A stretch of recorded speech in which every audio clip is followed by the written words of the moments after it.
Against the Grain. By Joris-Karl Huysmans. Chapter 1. More than 2 months slipped by before the time came when Esseintes found it feasible to immerse himself definitely in the peace and silence of his house at Fontenay. Purchases of all kinds still kept him perambulating the Paris streets, tramping the town from end to end. And yet, what endless inquiries had he not instituted, what lengthy lucubrations had he not indulged in, before finally entrusting his new home to the hands of the upholsterers. He had long been an expert in the right and wrong combinations and contrasts of tints. In other days, when he was still in the habit of inviting women to his house, he had fitted up a boudoir where, amid dainty carved furniture of the light yellow camphor wood of Japan, under a sort of tent of pink Indian satin, the flesh tints borrowed a soft, warm glow from the artfully disposed light sifting down through the rich material. This room, where mirrors hung on every wall, reflecting backwards and forwards from one to another an infinite succession of pink boudoirs, had enjoyed a great renown among his various mistresses, who loved to bathe their nakedness in this flood of warm crimson amid the aromatic odors given off by the oriental wood of the furniture. But, quite apart from the miracles wrought by this artificial atmosphere in the way of transfusing, or so it seemed, a new blood into tired veins and freshening up complexions tarnished and worn by the habitual use of cosmetics and too frequent nights of love, he also tasted in his own person, in this luxurious retreat, special and peculiar satisfactions. Pleasures exaggerated and rendered in a way more entrancing by the recollections of evil days overpast and vexations now outlived. So, in a spirit of hate and scorn of his unhappy boyhood, he had suspended from the ceiling of the room we speak of a little cage of silver wire in which a cricket was kept prisoner to chirp as they had been used to do in old days among the cinders in the great fireplaces at the Château de l'Orps. Whenever he heard this sound, which he had so often listened to on many an evening of constraint and silence in his mother's chamber, all the miseries of a wretched and neglected childhood would come crowding before the eye of memory. At such times, roused from his reveries by the movements of the woman he was fondling mechanically at the moment and whose words and laughter interrupted his thoughts of the past and recalled him to reality, there as he lay in the pink boudoir, a sudden commotion would shake his soul, a longing for revenge on dreary hours endured in former times, a mad craving to befoul with base and carnal acts his recollections of bygone family life. An overmastering temptation to assuage his lustful propensities on the soft cushion of a woman's body, to drain the cup of sensuality to its last and bitterest dregs. Other times again, when despondency weighed heavy on his spirit, when on rainy autumn days he felt a sick aversion for everything, for the streets, for his own house, for the dingy mud-colored sky, for the stony-looking clouds, he would fly to this refuge, set the cricket's cage swinging gently to and fro and watch its movement repeated ad infinitum in the surrounding mirrors, till at last his eyes would grow dazed and he seemed to see the cage itself at rest, but all the room tossing and turning, filling the whole apartment with a dizzy whirl of pink walls. Then, in the days when Esseintes still deemed it incumbent on him to play the eccentric, he had also installed strange and elaborate dispositions of furniture and fittings, partitioning off his salon into a series of niches, each differently hung and carpeted, and each harmonizing in a subtle likeness by a more or less vague similarity of tints, gay or sombre, refined or barbaric, with the special character of the Latin and French books he loved.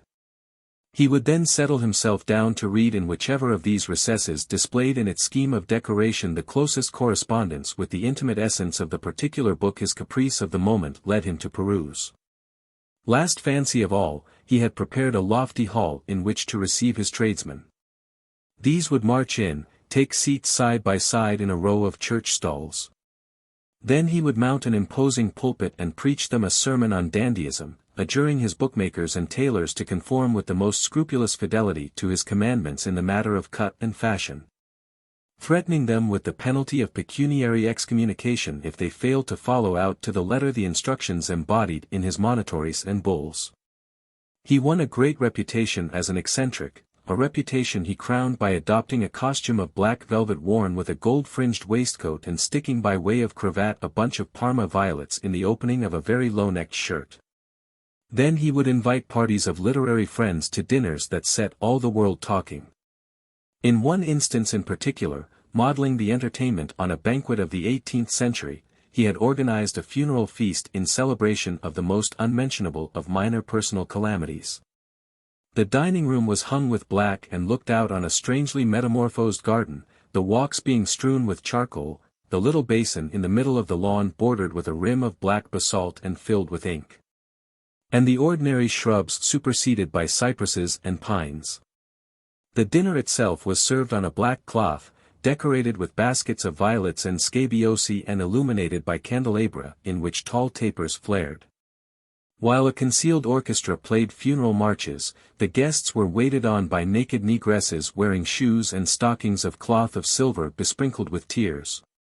The viands were served on black-bordered plates, turtle soup, Russian black bread, ripe olives from Turkey, caviar, mule steaks, Frankfurt smoked sausages, game dished up in sauces colored to resemble licorice water and bootblacking. Truffles in jelly, chocolate-tinted creams, puddings, nectarines, fruit preserves, mulberries and cherries.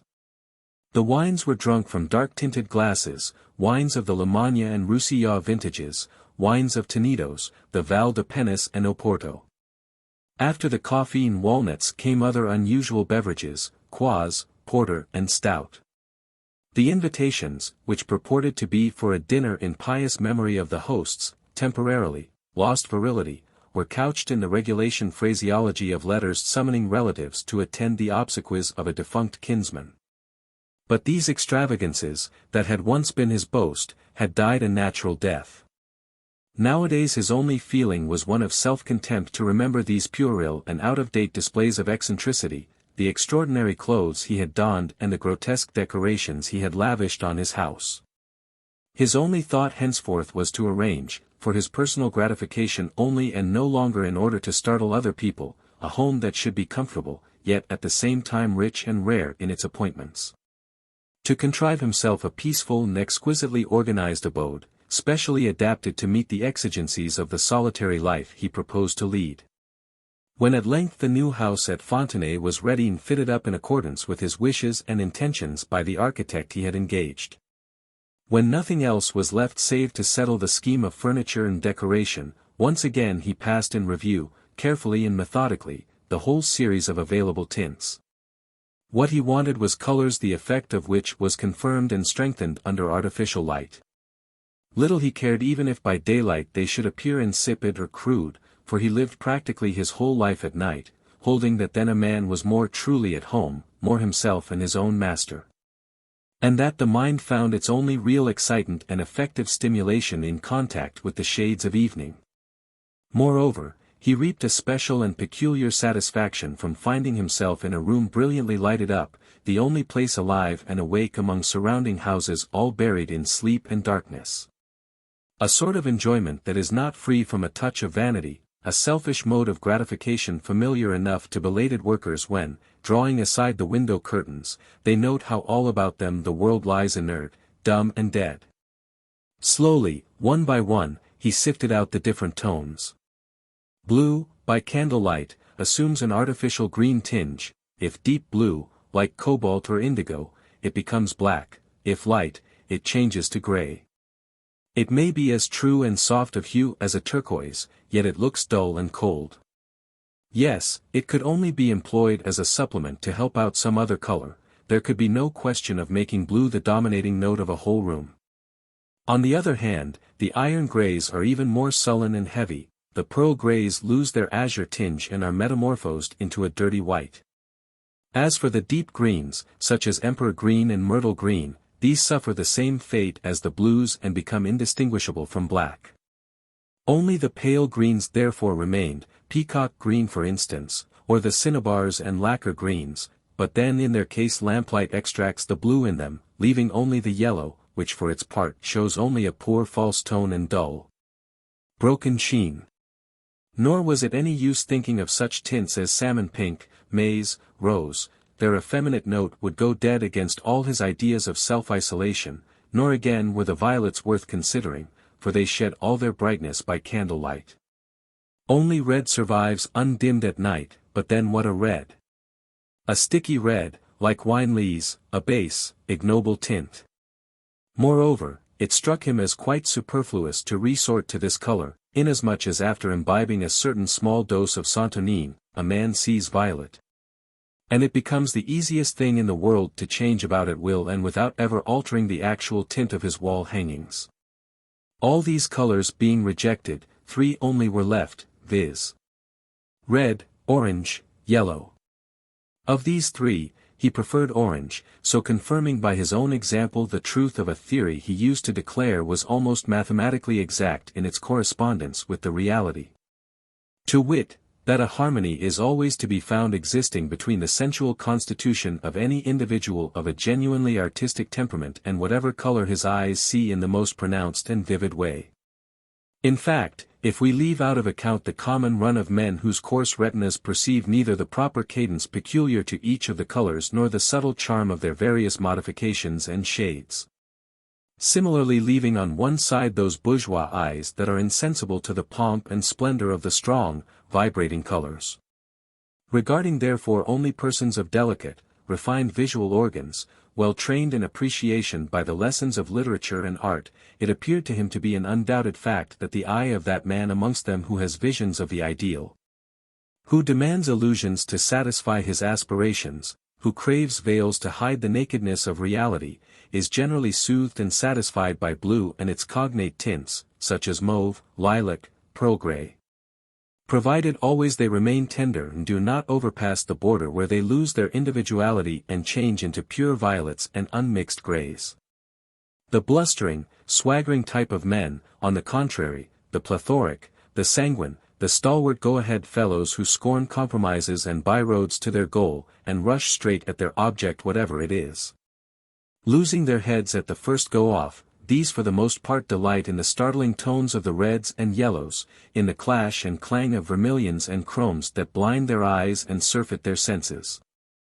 Last comes the class of persons, of nervous organization and enfeebled vigor, whose sensual appetite craves highly seasoned dishes, men of a hectic, overstimulated constitution. Their eyes almost invariably hanker after that most irritating and morbid of colors, with its artificial splendors and feverish acrid gleams, orange. What des Esseintes' final choice then would be hardly admitted of a doubt. But indubitable difficulties still remained unsolved. If red and yellow are accentuated under artificial light, this is not always the case with their composite, orange, which is a hot-headed fellow and often blazes out into a crimson or a fire red. He studied carefully by candle-light all its different shades, and finally discovered one he thought should not lose equilibrium or refuse to fulfill the offices he claimed of it.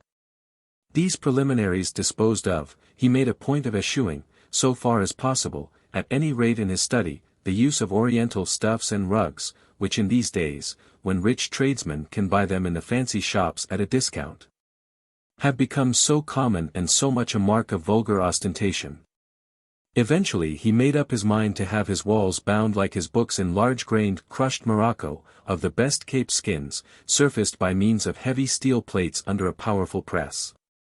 The paneling once completed, he had the moldings and tall plinths painted a deep indigo, a blue lacquer like what the coach builders use for carriage bodies, while the ceiling, which was slightly coved, was also covered in morocco, displaying, like a magnified Audiobook, framed in the orange leather, a circle of sky, as it were, of a rich blue, wherein soared silver angels, figures of seraphim embroidered long ago by the weaver's guild of Cologne for an ancient cope.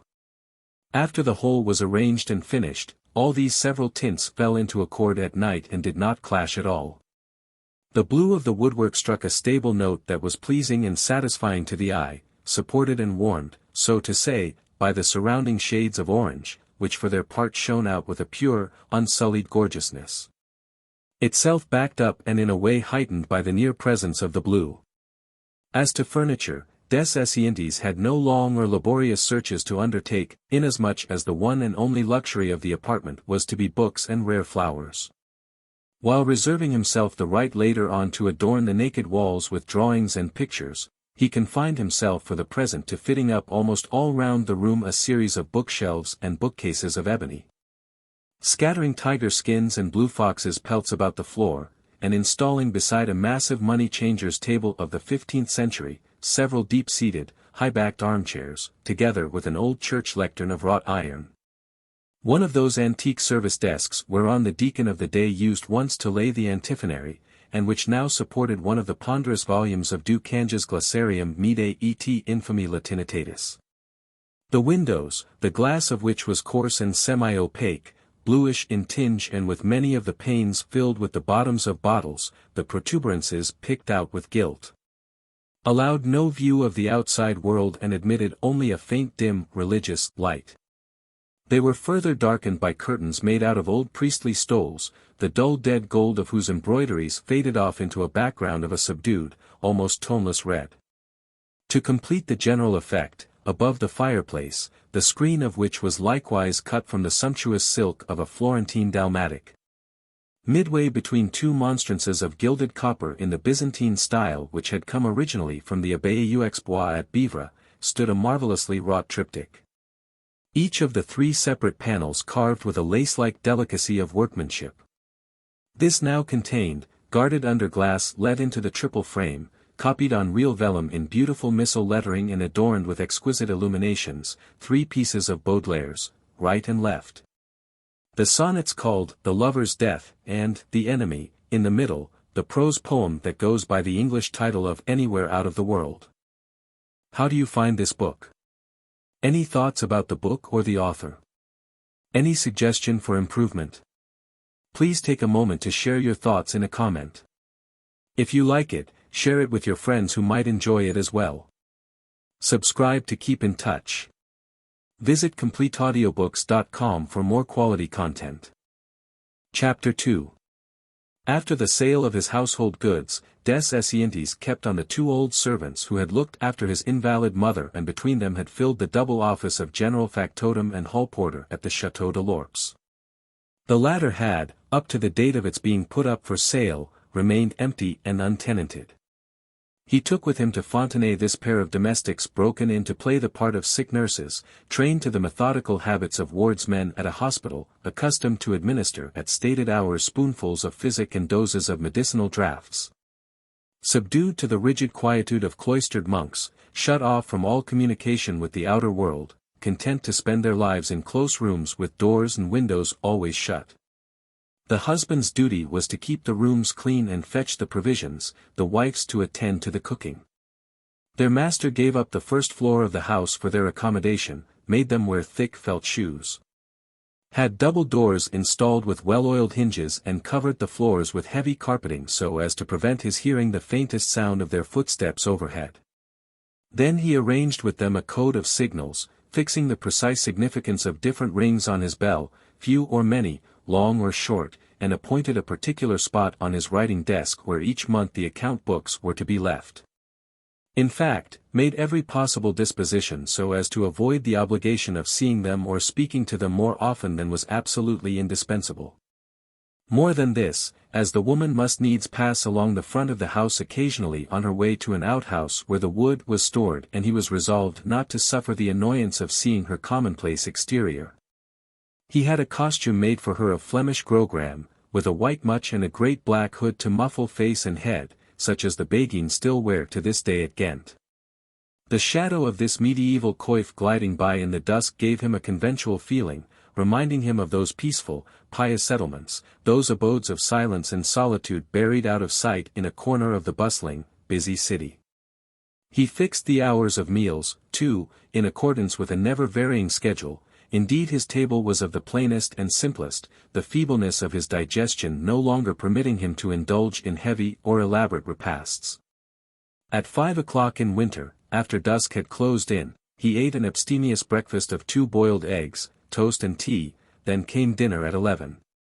He used to drink coffee, sometimes tea or wine, during the night, and finally played with a bit of supper about 5 in the morning, before turning in. These meals, the details and menu of which were settled once for all at the beginning of each season of the year, he took on a table placed in the middle of a small room communicating with his study by a padded corridor. Hermetically closed and allowing neither smell nor sound to penetrate from one to the other of the 2 apartments it served to connect. The dining room in question resembled a ship's cabin with its wooden ceiling of arched beams, its bulkheads and flooring of pitch pine, its tiny window opening cut through the woodwork as a porthole is in a vessel's side. Like those Japanese boxes that fit one inside the other, this room was inserted within a larger one, the real dining room as designed by the architect. This latter apartment was provided with 2 windows.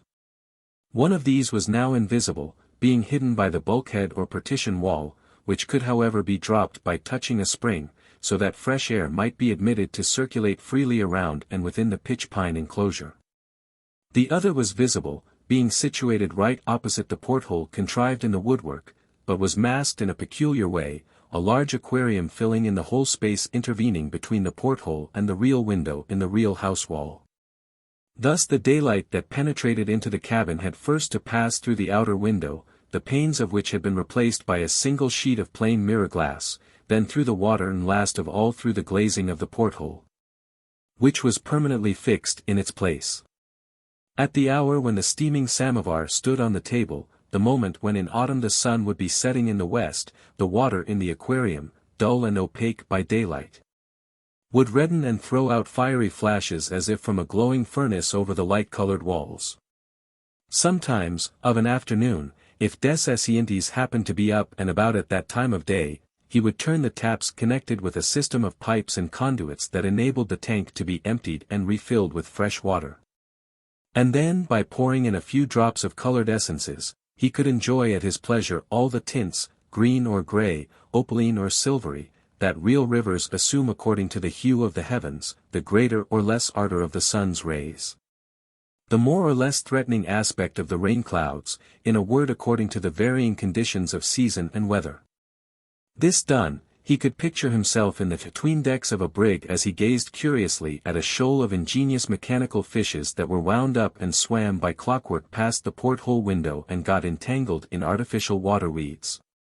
At other times, as he inhaled the strong smell of tar with which the room had been impregnated before he entered it, he would examine a series of colored lithographs on the walls, of the sort one sees in packet-boat offices and shipping agencies, representing steamers at sea bound for Valparaiso or the River Plate, alongside framed placards giving the itineraries of the Royal Mail steam packet services and of the various ocean liners, freighting charges and ports of call of the transatlantic mail boats, etc. Then presently, when he was tired of consulting these timetables, he would rest his eyes by looking over the collection of chronometers and mariners' compasses, sextants and dividers, binoculars and charts scattered about the table, whereon figured only a single book, bound in sea-green morocco, the Adventures of Arthur Gordon Pym, specially printed for his behoof on pure linen-laid paper, hand-picked, bearing a seagull for watermark. In the last resort, he could turn his gaze upon a litter of fishing rods, brown tan nets, rolls of russet-colored sails, a miniature anchor made of cork painted black, all heaped together near the door that communicated with the kitchen by a passage padded, like the corridor joining the dining room and study, in such a way as to absorb every unpleasant smell and disturbing noise. By these means he could procure himself, without ever stirring from home, in a moment, almost instantaneously, all the sensations of a long voyage. The pleasure of moving from place to place, a pleasure which indeed hardly exists save as a matter of after recollection, almost never as a present enjoyment at the moment of the actual journey, this he could savor to the full at his ease, without fatigue or worry, in this improvised cabin, whose ordered disorder, whose transitional look and temporary arrangement, corresponded closely enough with the nature of the flying visits he paid it and the limited time he devoted to his meals, while it offered an absolute contrast to his working room, a fixed and final spot, a place of system and settled habit, a room manifestly contrived for the definite enjoyment of a life of cloistered and learned leisure. In fact, it appeared to him a futile waste of energy to travel when, so he believed, imagination was perfectly competent to fill the place of the vulgar reality of actual prosaic facts. To his mind it was quite possible to satisfy all the cravings commonly supposed to be the hardest to content under the normal conditions of life, and this merely by a trifling subterfuge, by a more or less close simulation of the object aimed at by these desires. Thus it is a sufficiently well-known fact that in these days the epicure who frequents those restaurants that have a reputation for the excellence of their cellars is really and truly gratifying his palate by drinking rare vintages artificially manufactured out of common, cheap wines treated after M. Pasteur's methods. Now, whether genuine or faked, these wines have the same aroma, the same color, the same bouquet, whence it follows that the pleasure experienced in imbibing these fictitious doctored beverages is absolutely identical with the satisfaction that would be enjoyed from tasting the pure, unsophisticated liquor now unprocurable even at its weight in gold. Transferring this artful sophistication, this clever system of adulteration, into the world of the intellect, there is no doubt we can, and just as easily as in the material world, enjoy false, fictitious pleasures every whit as good as the true.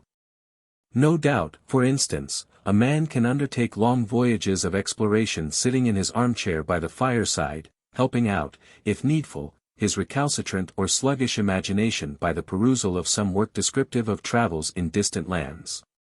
No doubt again that it is quite possible, without ever stirring from Paris, to obtain the health-giving impression of sea-bathing.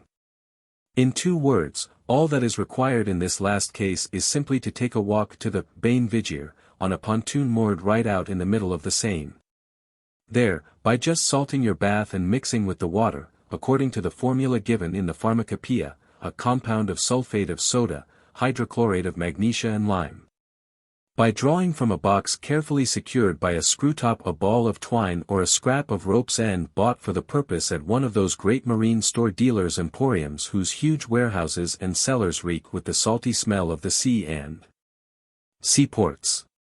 By inhaling these odors which the twine or rope's end are bound to retain, by examining a lifelike photograph of the casino and industriously reading the Guide Joanne describing the beauties of the seaside resort where you would like to be.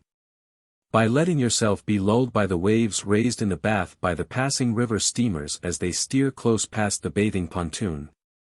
By listening to the sobbing of the wind as it blusters through the arches of the bridges and the dull rumble of the omnibuses rolling 6 feet above your head across the Pont Royal. Just by doing and suffering these simple things, the illusion is undeniable, overmastering, perfect, you are as good as at the seaside. The whole secret is to know how to set about it, to be able to concentrate the mind on a single point. To attain to a sufficient degree of self-abstraction to produce the necessary hallucination and so substitute the vision of the reality for the reality itself. To tell the truth, artifice was in des Esseintes' philosophy the distinctive mark of human genius. As he used to say, nature has had her day. She has definitely and finally tired out by the sickening monotony of her landscapes and skyscapes the patience of refined temperaments. When all is said and done, what a narrow, vulgar affair it all is, like a petty shopkeeper selling one article of goods to the exclusion of all others. What a tiresome store of green fields and leafy trees, what a wearisome commonplace collection of mountains and seas. In fact, not one of her inventions, deemed so subtle and so wonderful, which the ingenuity of mankind cannot create. No forest of Fontainebleau, no fairest moonlight landscape but can be reproduced by stage scenery illuminated by the electric light.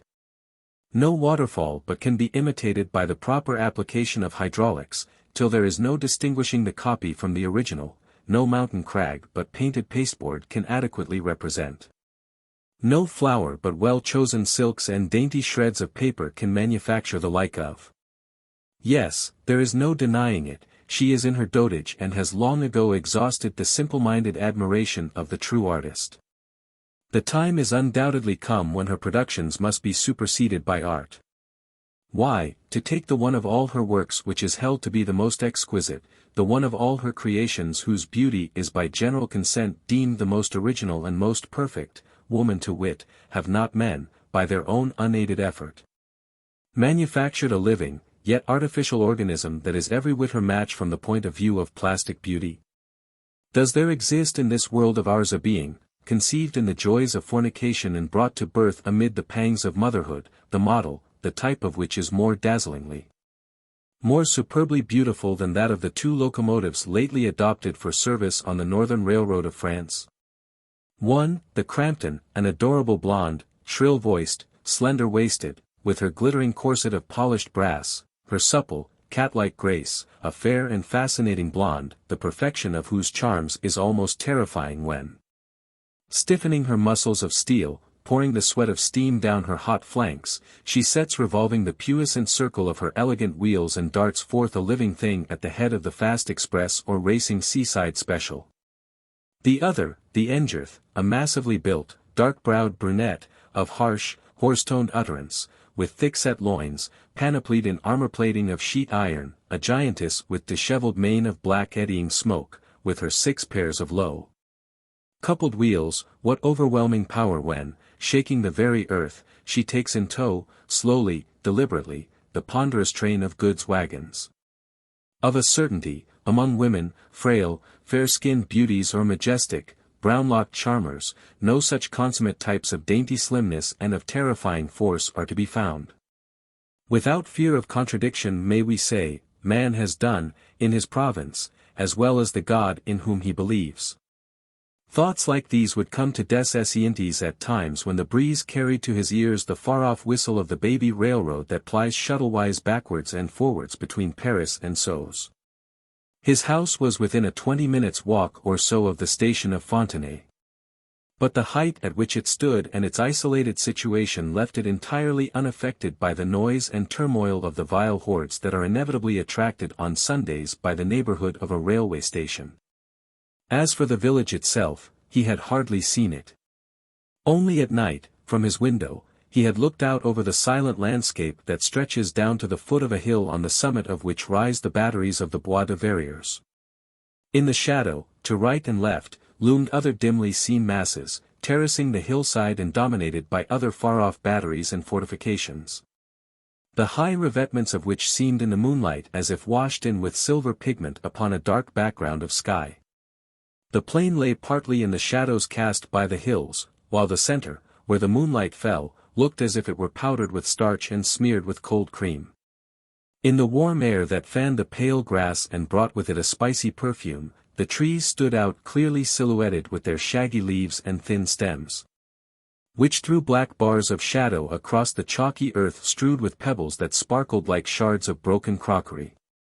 The artificial, rather theatrical air of this landscape was to des Esseintes' taste, but after that one afternoon devoted to the search for a house at the hamlet of Fontenay, he had never again trodden its streets by daylight.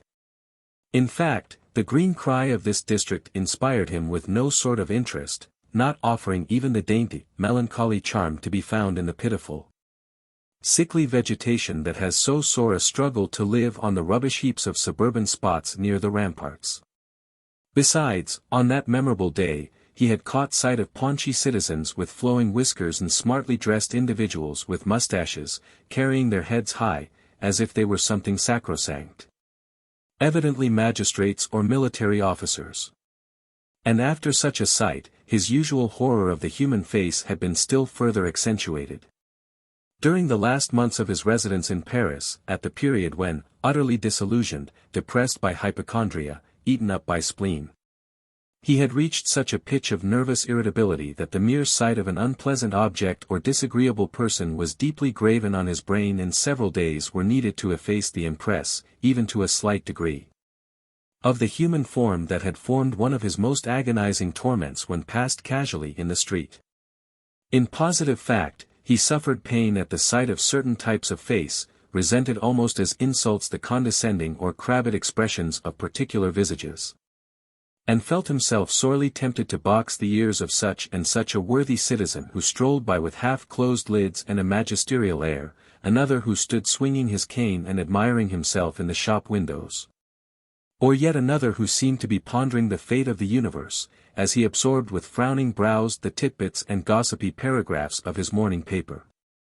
He scented such a depth of stupidity, such a lively hatred of all his own ideals, such a contempt for literature and art and everything he himself adored.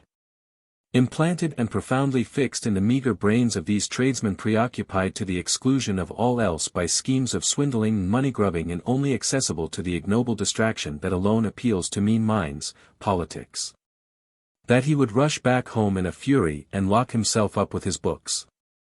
Worst of all, he loathed with all his powers of hate the new types of self-made men, the hideous boors who feel themselves bound to talk loud and laugh uproariously in restaurants and cafes, who elbow you, without apology, on the pavements, who, without a word of polite excuse or so much as a bow, drive the wheels of a child's go-kart between your legs.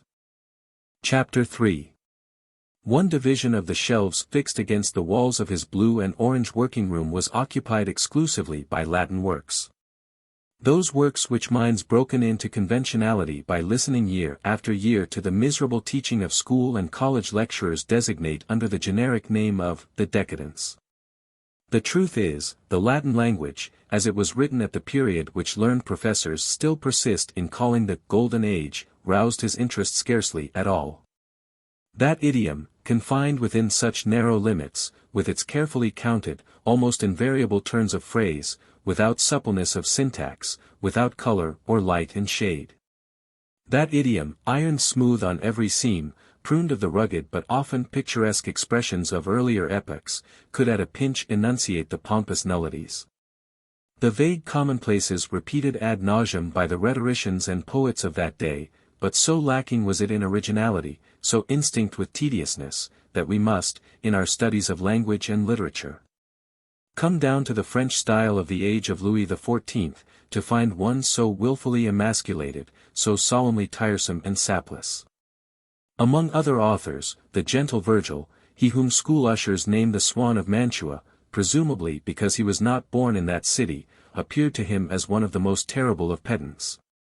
One of the most dismal twaddlers antiquity ever produced. His shepherd swains, all washed and beribboned, taking turn and turn about to empty over the unfortunate reader's head their slops of sententious, chilly verses, his Orpheus whom he compares with a weeping nightingale. His Aristeas blubbering over bees, his Aeneas, that weak-kneed, fluent personage who stalks, like a shadow figure at a show, with wooden gestures behind the ill-fitted and badly oiled screen of the poem, set him beside himself with exasperation. He might indeed have put up with the tedious fiddle-faddle these marionettes exchange by way of dialogue as a stage device. He might even have excused the impudent plagiarisms perpetrated on Homer, Theocritus, Ennius, Lucretius, the flagrant theft Macrobius has revealed to us of the whole second book of the Aeneid, copied almost word for word from a poem of Pisander's. He might have forgiven, in fact, all the indescribable dullness of this farrago of borrowed verses. But what revolted him more than all was the false ring of those hexameters, with their tinny tinkle like the rattle of a cracked pot, with their longs and shorts weighed out by the pound according to the unalterable laws of a pedantic, barren prosody. It was the framework of these stiff and formal lines that was beyond all bearing, with their official stamp and cringing subservience to grammatical propriety, these verses each mechanically bisected by an unmodifiable caesura. Then stopped off at the tail, always in precisely the same way, by a dactyl knocking up against a final spondee. Borrowed from the cast-iron system perfected by Catullus, that unvarying metrical scheme, unimaginative, inexorable, stuffed full of useless verbiage and endless amplifications.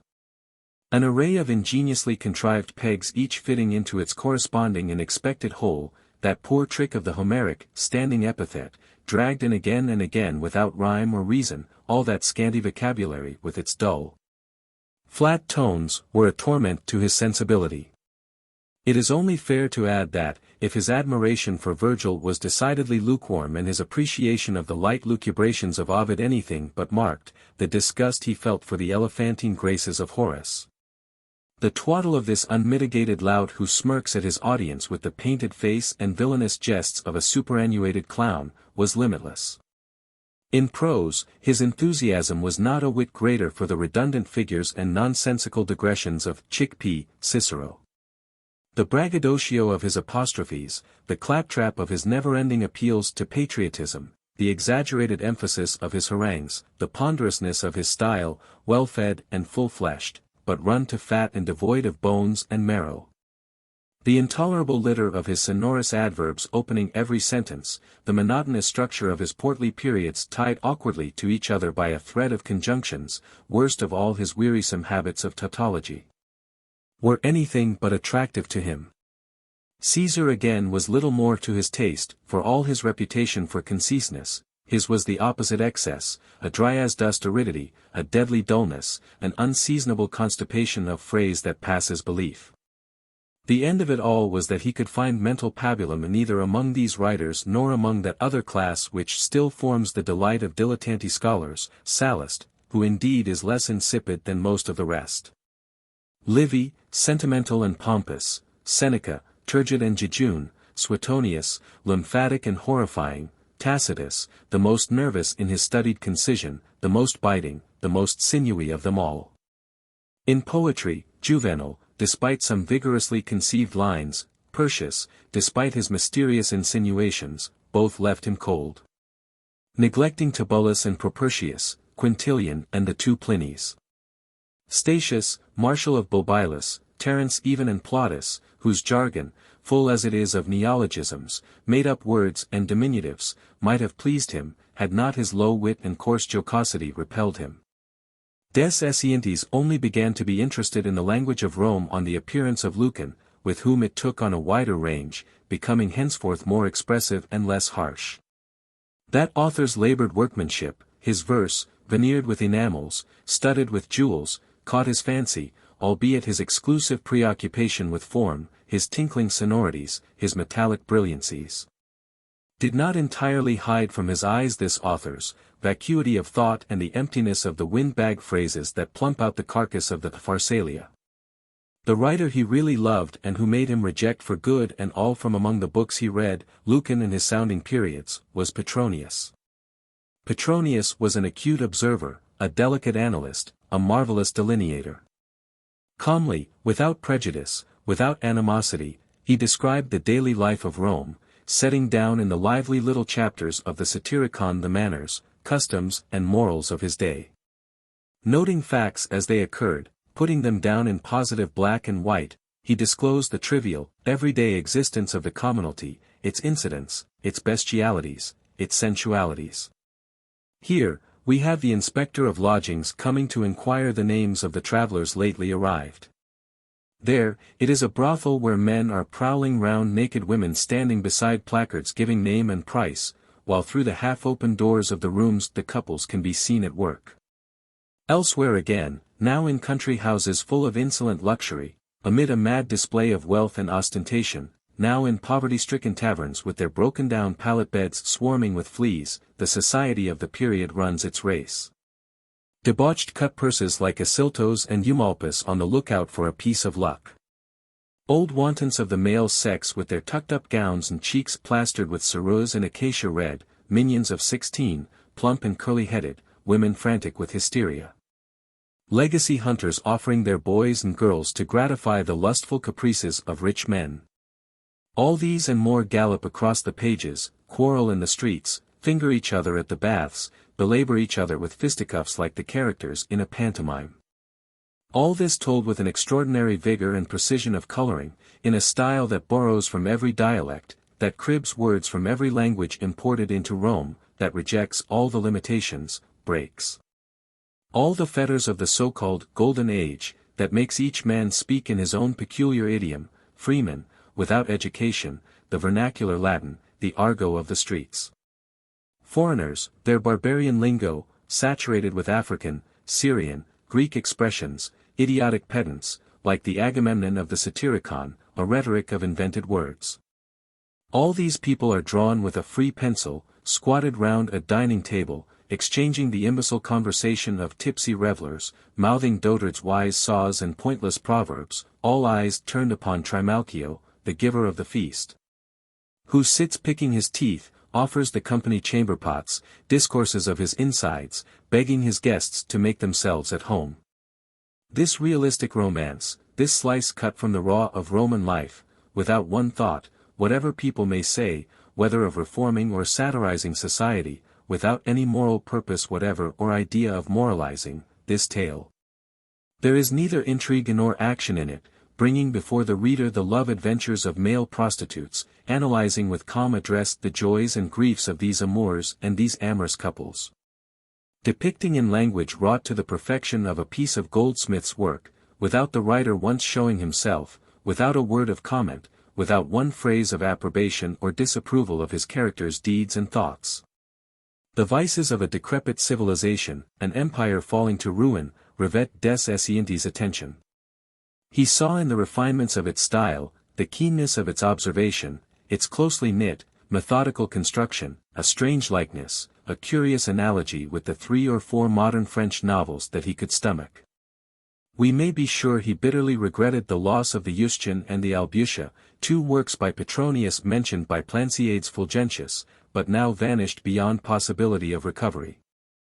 However, the bibliophile side of him came in to console the scholarly, as he fondled in reverent hands the example he owned of the superb edition of the Satyricon, the octavo edition bearing date 1585 printed by J. Dausa at Leiden. After Petronius, his collection of Latin authors came to the 2nd century of the Christian era, skipping over the declaimer Fronto, with his old-fashioned turns of speech and his ill-adjusted, ill-polished style. Leaving on one side the Nox Atticae of Aulus Gellius, his disciple and friend, a sagacious and inquisitive mind, but as a writer embarrassed by a sticky, glutinous style, only stopping when he reached Apuleius. The Editio Princeps of which author he possessed the folio printed at Rome in 1469. This African rhetorician was his delight. The Latin language was surely at its best and richest in him, rolling along in a full, copious flood, fed by many tributary streams from all the provinces of the empire, and combining all these different elements to form one strange, exotic dialect. Hardly dreamed of before. In it new mannerisms, new details of Latin society found expression in new turns of phrase, invented in the stress of conversation in a little Roman town in a corner of Africa.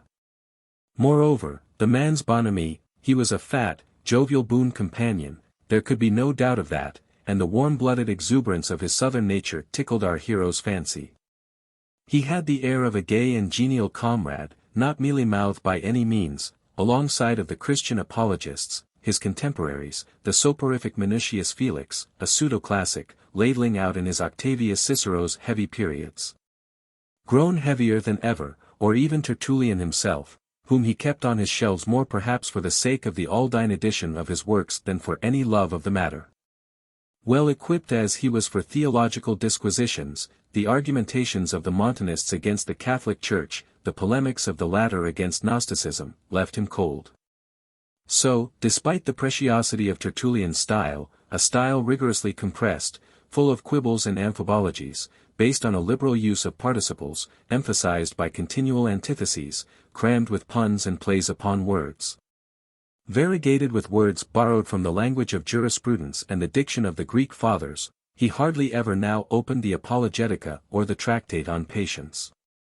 The most he ever did was to skim through a page or 2 of the De Cultu Feminarum, in which Tertullian charges the sex not to bedeck their persons with jewels and precious stuffs and forbids them to make use of cosmetics because they are thereby trying to correct and improve on nature. These ideas, the precise opposite of his own, made him smile, though the part played by Tertullian as Bishop of Carthage seemed to him suggestive in the way of pleasant daydreams. In a word, it was really the man more than his works that attracted him.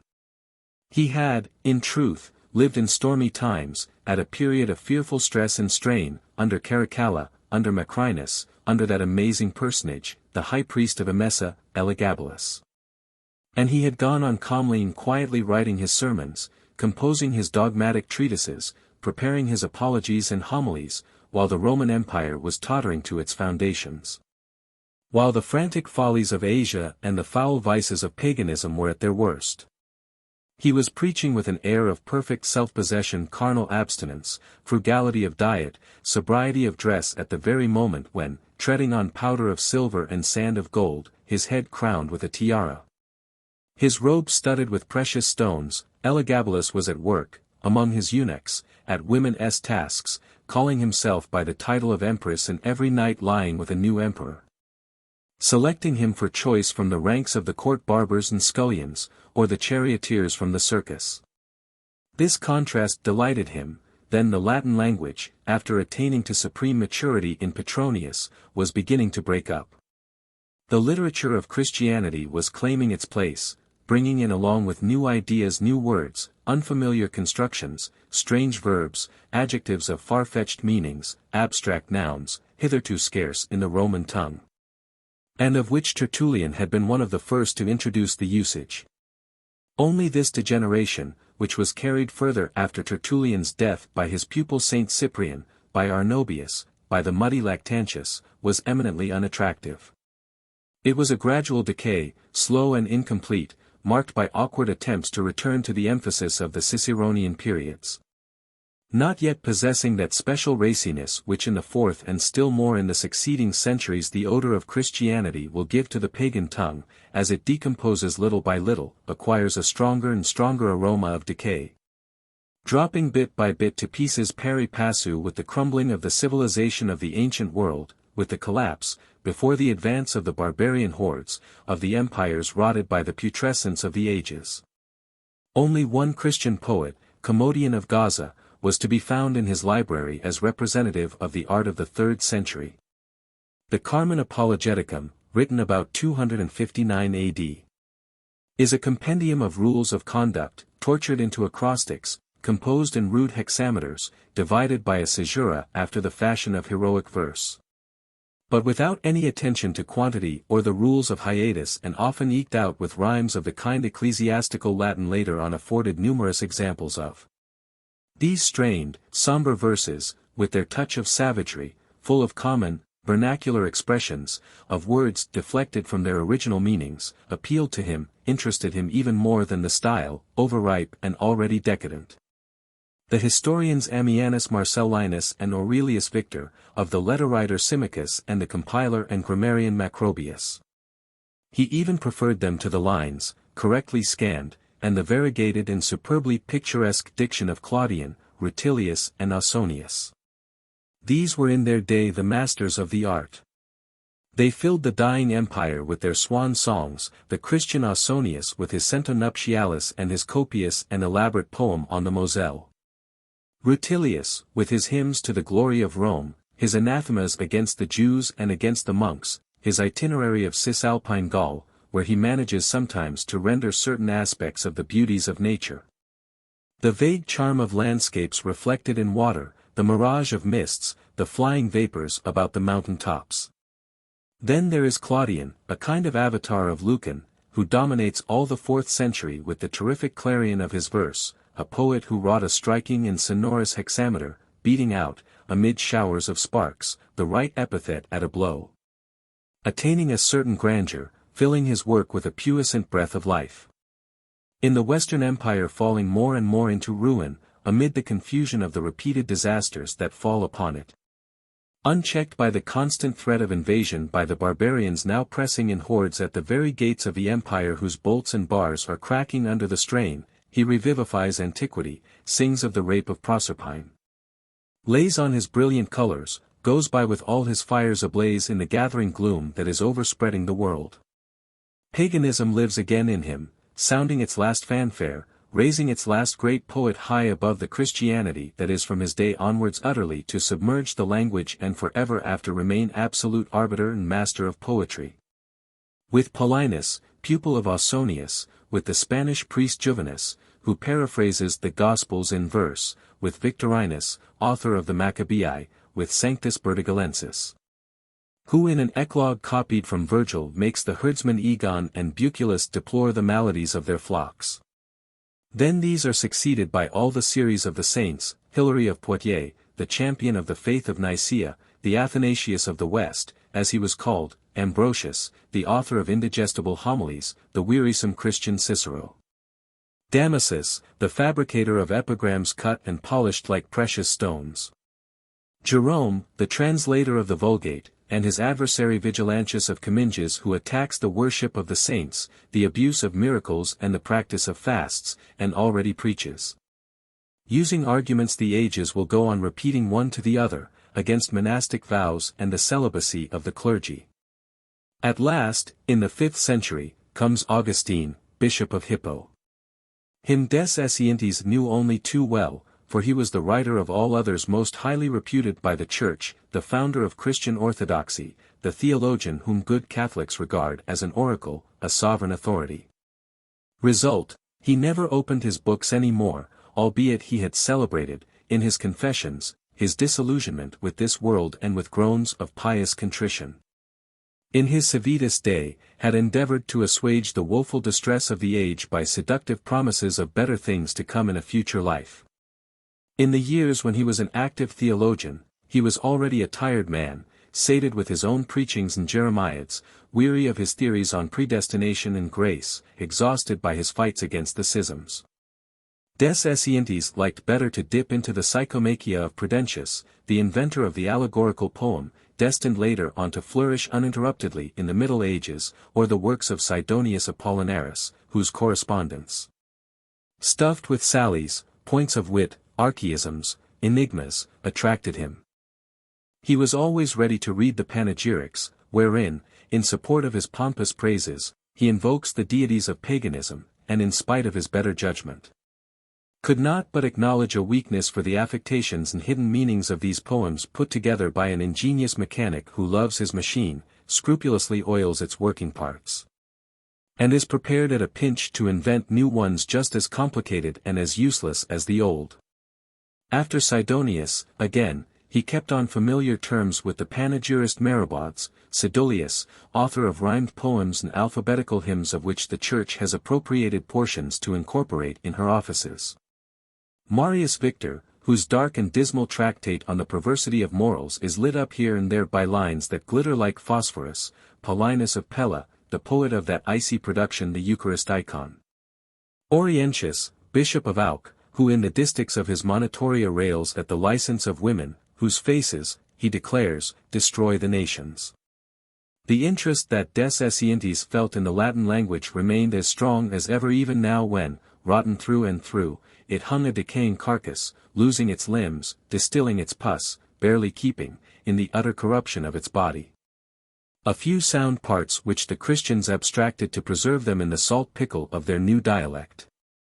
The second half of the 5th century was come, the appalling period when unspeakable troubles afflicted the world. The barbarians were ravaging Gaul. Rome, paralyzed, sacked by the Visigoths, felt her life frozen within her veins as she saw her outlying limbs, the east and the west, struggling in a sea of blood, growing more and more exhausted from day to day. Amid the general dissolution, amid the assassinations of Caesars that follow close on each other's heels, amid the uproar of slaughter that rolls from end to end of Europe, a wild hurrah broke forth, terrifying men's hearts, and drowning all other sounds. On the banks of the Danube, thousands of men, perched on little horses, wrapped in rat-skin coats, hideous Tartars with immense heads, flat noses, chins furrowed with wounds and scars, jaundiced, hairless faces, are rushing down helter-skelter on the provinces of the Lower Empire, overwhelming everything in the whirlwind of their advance. Civilization disappeared in the dust of their gallop, in the smoke of their fires. Darkness fell upon the world and the peoples trembled in consternation as they heard the dread host rush by with a sound of thunder. The horde of Huns swept over Europe, precipitated itself on Gaul, to be overwhelmed on the plains of Chalons where Aetius heaped up its dead in a fearful carnage. The land was gorged with blood, a very sea of rolling purple. 200,000 corpses barred the road and broke the onrush of this avalanche that, turned aside, fell like a thunderclap on Italy, whose ruined cities flamed up to heaven like so many fired hayricks. The Eastern Empire crumbled under the shock, the expiring life it still dragged out in decrepitude and corruption was extinguished. The last end of the universe indeed seemed near at hand. The cities Attila had passed over were decimated by plague and famine. The Latin tongue, too, seemed to be perishing amid the ruins of a world. Years rolled by. Presently the barbarian idioms grew more regular, began to emerge from their uncouth envelopes, to develop into true languages. Latin, rescued in the general cataclysm by the monasteries, was limited to the religious houses and the secular cures. Only here and there a few poets appeared, cold, difficult versifiers, the African Dracontius with his Hexameron, Claudius Mamert, with his liturgical poems, Avitus of Vienna. Then presently biographers, such as Ennodius, who relates the miracles of Saint Epiphanes, the acute and venerated diplomatist, the upright and vigilant pastor, such as Eugippius, who has recorded for us the incomparable life of St. Severin, the mysterious anchorite, the humble ascetic, who appeared like an angel of mercy to the mourning nations, mad with pain and fear. Then again writers like Varanius of the Gevaudan, who composed a little treatise on continence, like Aurelian and Feriolus who compiled church canons, historians like Rotherius of Agde, famed for a history of the Huns, now lost. Works of the next succeeding centuries were few and far between on des Esseintes' shelves.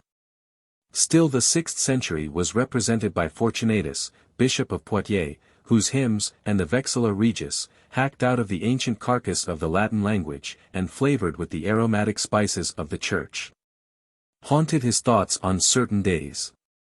By Boetius Gregory of Tours, and Jornans.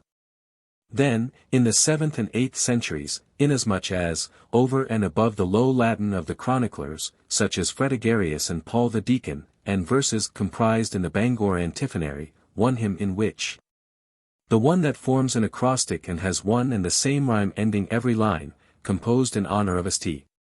Comgill, he sometimes looked at, contemporary literature was almost exclusively confined to lives of the saints, the legend of St. Columba by the Cenobite Jonas and that of the blessed Cuthbert compiled by the Venerable Bede from the notes of an anonymous monk of Lindisfarne. He confined himself to turning over at odd moments the pages of these hagiographers and rereading extracts from the lives of St. Rusticula and Saint Radegond, related, the former by Defensorius, Synodite of Liguge, the latter by the modest and simple-hearted Baudenivia, a nun of Poitiers. However, certain singular productions of Latin literature in Anglo-Saxon lands were more to his liking. There was for instance the whole series of the Enigmas of Aldhelm, of Tatwine, of Eusebius, those inheritors of Symphosius Mantle, and in especial the riddles composed by St. Boniface in the form of acrostics, where the answer is given by the initial letters of the lines of each stanza. His predilection grew less and less towards the end of these 2 centuries. Finding small pleasure indeed in the ponderous prose of the Carlovingian Latinists, the Alcuins and Eginhards, he contented himself, by way of specimens of the language of the 9th century, with the anonymous chronicler of St. Gall, with Friculf and Reginon, with the poem on the siege of Paris indited by Abbo Le Corbe, with the Hortulus, the didactic poem of the Benedictine Walafrid Strabo, whose canto devoted to the glorification of the pumpkin, symbol of fecundity, charmed his sense of humor. Another favorite was the poem of Ermold the Black, celebrating the exploits of Louis le Débonnaire, a poem written in regular hexameters, in a severe, black style, in a diction of iron tempered in monastic waters, with here and there threads of sentiment embedded in the hard metal. Yet another, the De Viribus Herbarum, a poem of Macer Floridus on simples, which particularly delighted him by its poetical recipes and the extraordinary virtues he attributes to certain herbs and flowers, to the Aristolochia or birthwort. For example, which mixed with beef and laid as a plaster on a woman's abdomen is an infallible specific to make her bear a male child, or the borage, which sprinkled in an infusion about a dining hall, ensures the guests being all merry. Or the peony, the pounded root of which cures headache for good and all, or the fennel, which, applied to a woman's bosom, clarifies her discharges and stimulates the sluggishness of her periods. Except for a few special volumes, unclassed, certain works, modern or undated, Kabbalistic, medical and botanical, sundry odd tomes of Migny's Patrology, preserving Christian poems not to be found elsewhere, and Wernsdorf's Anthology of the Minor Latin Poets, except for Mercius, Forberg's Manual of Classical Eritology, the Moechiology, and the Diaconals for the use of father confessors, which he would take down from the shelves to dust at long intervals. With these exceptions, his Latin collections stopped with the beginning of the 10th century. For truly the quaint originality, the complex simplicity of Christian Latinity had likewise come to an end. Henceforth the fiddle-faddle of philosophers and scholiasts, the vain logomachy of the schoolmen, were to reign in undisputed mastery. The sooty masses of chronicles and books of history, the leaden lumps of the cartularies, were to rise in more and more mountainous heaps, while the stammering grace, the clumsy but often exquisite simplicity of the monks setting in a pious hodgepodge the poetical relics of antiquity were no more, the fabrication of verses of refined sweetness, of substantives smelling of incense, of quaint adjectives, roughly shaped out of gold, in the barbarous, fascinating taste of Gothic jewelry, ceased. The old editions, fondly cherished by des Esseintes, came to an end, and making a prodigious jump over the centuries, he loaded the rest of his shelves with modern, vernacular works that, heedless of the slow progression of the ages, came down at once to the French of the present day. Chapter 4. A carriage stopped late one afternoon before the house at Fontenay. As des Esseintes never received a visitor. As even the postman did not venture within these deserted precincts, never having either newspaper, review or letter to leave there, the servants hesitated, asking themselves if they ought to open. But presently, at the repeated summons of the bell outside the wall pulled with a vigorous hand, they went so far as to draw aside the Judas let into the door. This done, they beheld a gentleman whose whole breast was covered, from neck to waist, with a vast buckler of gold. They informed their master, who was at breakfast. "By all means," said he, "bring the gentleman in," for he remembered having on one occasion given his address to a lapidary to enable the man to deliver an article he had ordered. The gentleman came in, made his bow and deposited in the dining room, on the pitch pine flooring, his gold shield, which swayed backwards and forwards, rising a little bit from the ground and extending at the extremity of a snake-like neck a turtle's head which next instant it drew back in a scare under its shell. This turtle was the result of a whim that had suddenly occurred to des Esseintes a short while before his leaving Paris. Looking one day at an oriental carpet with iridescent gleams of color and following with his eyes the silvery glints that ran across the web of the wool, the colors of which were an opaque yellow and a plum violet, he had told himself, it would be a fine experiment to set on this carpet something that would move about and the deep tint of which would bring out and accentuate these tones. Possessed by this idea, he had strolled at random through the streets, had arrived at the Palais Royal, and in front of Chevet's window had suddenly struck his forehead. A huge turtle met his eyes there, in a tank. He had bought the creature. Then, once it was left to itself on the carpet, he had sat down before it and gazed long at it, screwing up his eyes. Alas! There was no doubt, the negro head hue, the raw sienna tone of the shell dimmed the sheen of the carpet instead of bringing out the tints. The dominant gleams of silver now barely showed, clashing with the cold tones of scraped zinc alongside this hard, dull carapace. He gnawed his nails, searching in vain for a way to reconcile these discordances, to prevent this absolute incompatibility of tones. At last he discovered that his original notion of lighting up the fires of the stuff by the to and fro movements of a dark object set on it was mistaken. The fact of the matter was, the carpet was still too bright, too crude, too new-looking. Its colors were not sufficiently softened and toned down. The thing was to reverse the proposed expedient, to deaden the tints, to stifle them by the contrast of a brilliant object that should kill everything round it, casting the flash of gold over the pale sheen of silver. Thus looked at, the problem was easier to solve. Accordingly he resolved to have his turtle's back glazed over with gold. Once back from the jewelers who had taken it in to board at his workshop, the beast blazed like a sun in splendor, throwing its flashing rays over the carpet, whose tones were weak and cold in comparison. Looking for all the world like a Visigothic targe inlaid with shining scales, the handiwork of some barbaric craftsman. At first, des Esseintes was enchanted with the effect, but he soon came to the conclusion that this gigantic jewel was only half finished, that it would not be really complete and perfect till it was encrusted with precious stones. He selected from a collection of Japanese curios a design representing a great bunch of flowers springing from a thin stalk, took it to a jeweler's, sketched out a border to enclose this bouquet in an oval frame, and informed the dumbfounded lapidary that every leaf and every petal or the flowers was to be executed in precious stones and mounted in the actual scales of the turtle. The choice of the stones gave him pause. The diamond had grown singularly hackneyed now that every business man wears one on his little finger. Oriental emeralds and rubies are less degraded and dart fine, flashing lights, but they are too reminiscent of those green and red eyes that shine as headlights on certain lines of Paris omnibuses. As for topazes, burnt or raw, they are cheap stones, dear to the humble housewife who loves to lock up a jewel case or two in a glass cupboard.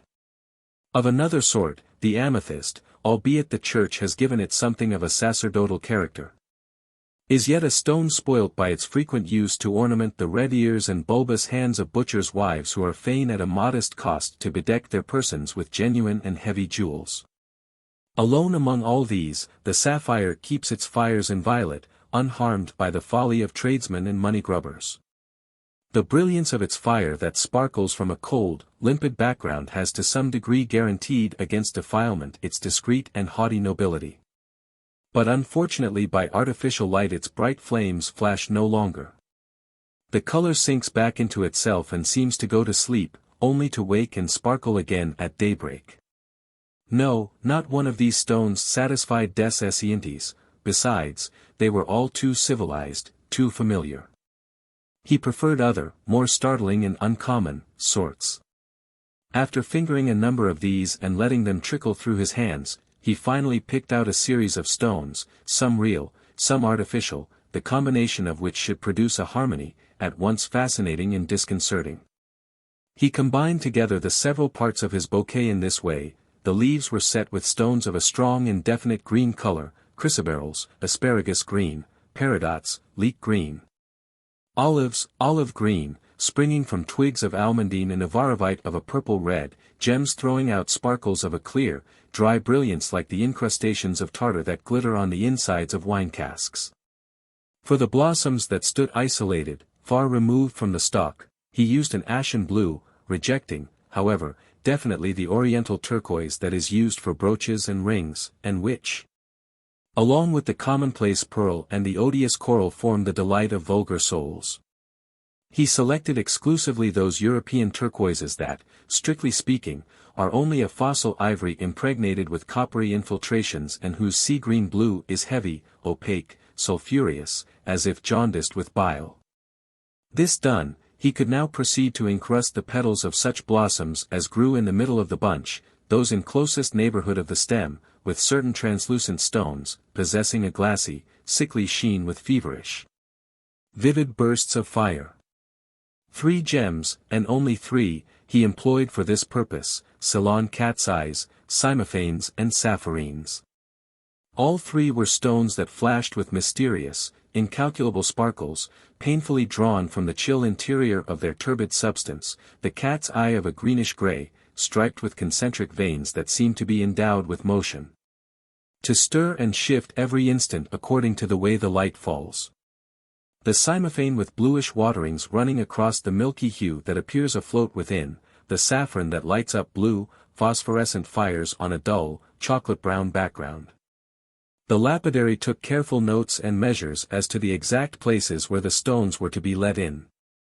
And the edges of the shell, he presently asked des Esseintes. The latter had thought at first of a border of opals and hydrophanes. But these stones, interesting as they are by their curious variations of color and changes of sparkle, are too difficult and untrustworthy to deal with. The opal has a quite rheumatic sensitiveness, the play of its rays is entirely modified according to the degree of moisture, and of heat and cold, while the hydrophane has no fire, refuses to light up the gray glow of its furnace except in water, after it has been wetted. Finally he settled on stones whose hues would supplement each other: the hyacinth of Compostela, mahogany red, the aquamarine, sea green, the balas ruby, vinegar rose, the Sudermania ruby, pale slate color. Their comparatively feeble play of colors would suffice to light up the deadness of the dull, gray shell, while leaving its full value to the brilliant bouquet of jeweled blossoms which they framed in a slender garland of uncertain splendors. Des Esseintes stood gazing at the turtle where it lay huddled together in one corner of the dining room, flashing fire in the dim half-light.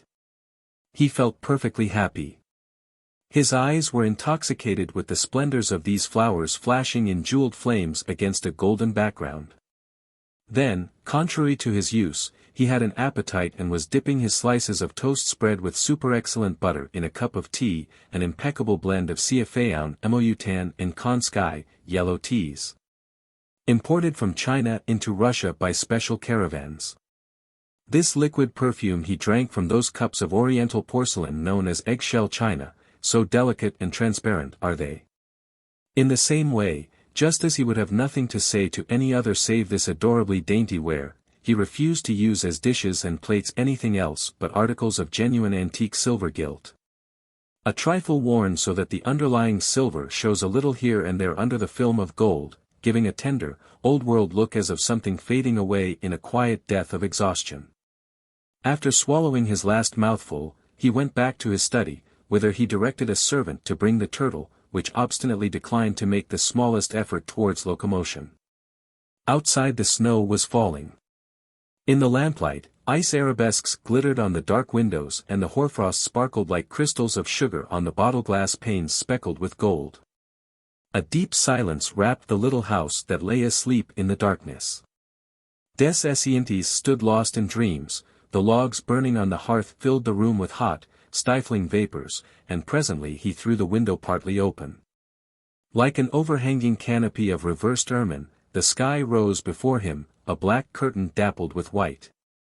An icy wind was blowing, that sent the snow spinning before it and soon reversed this first arrangement of black and white.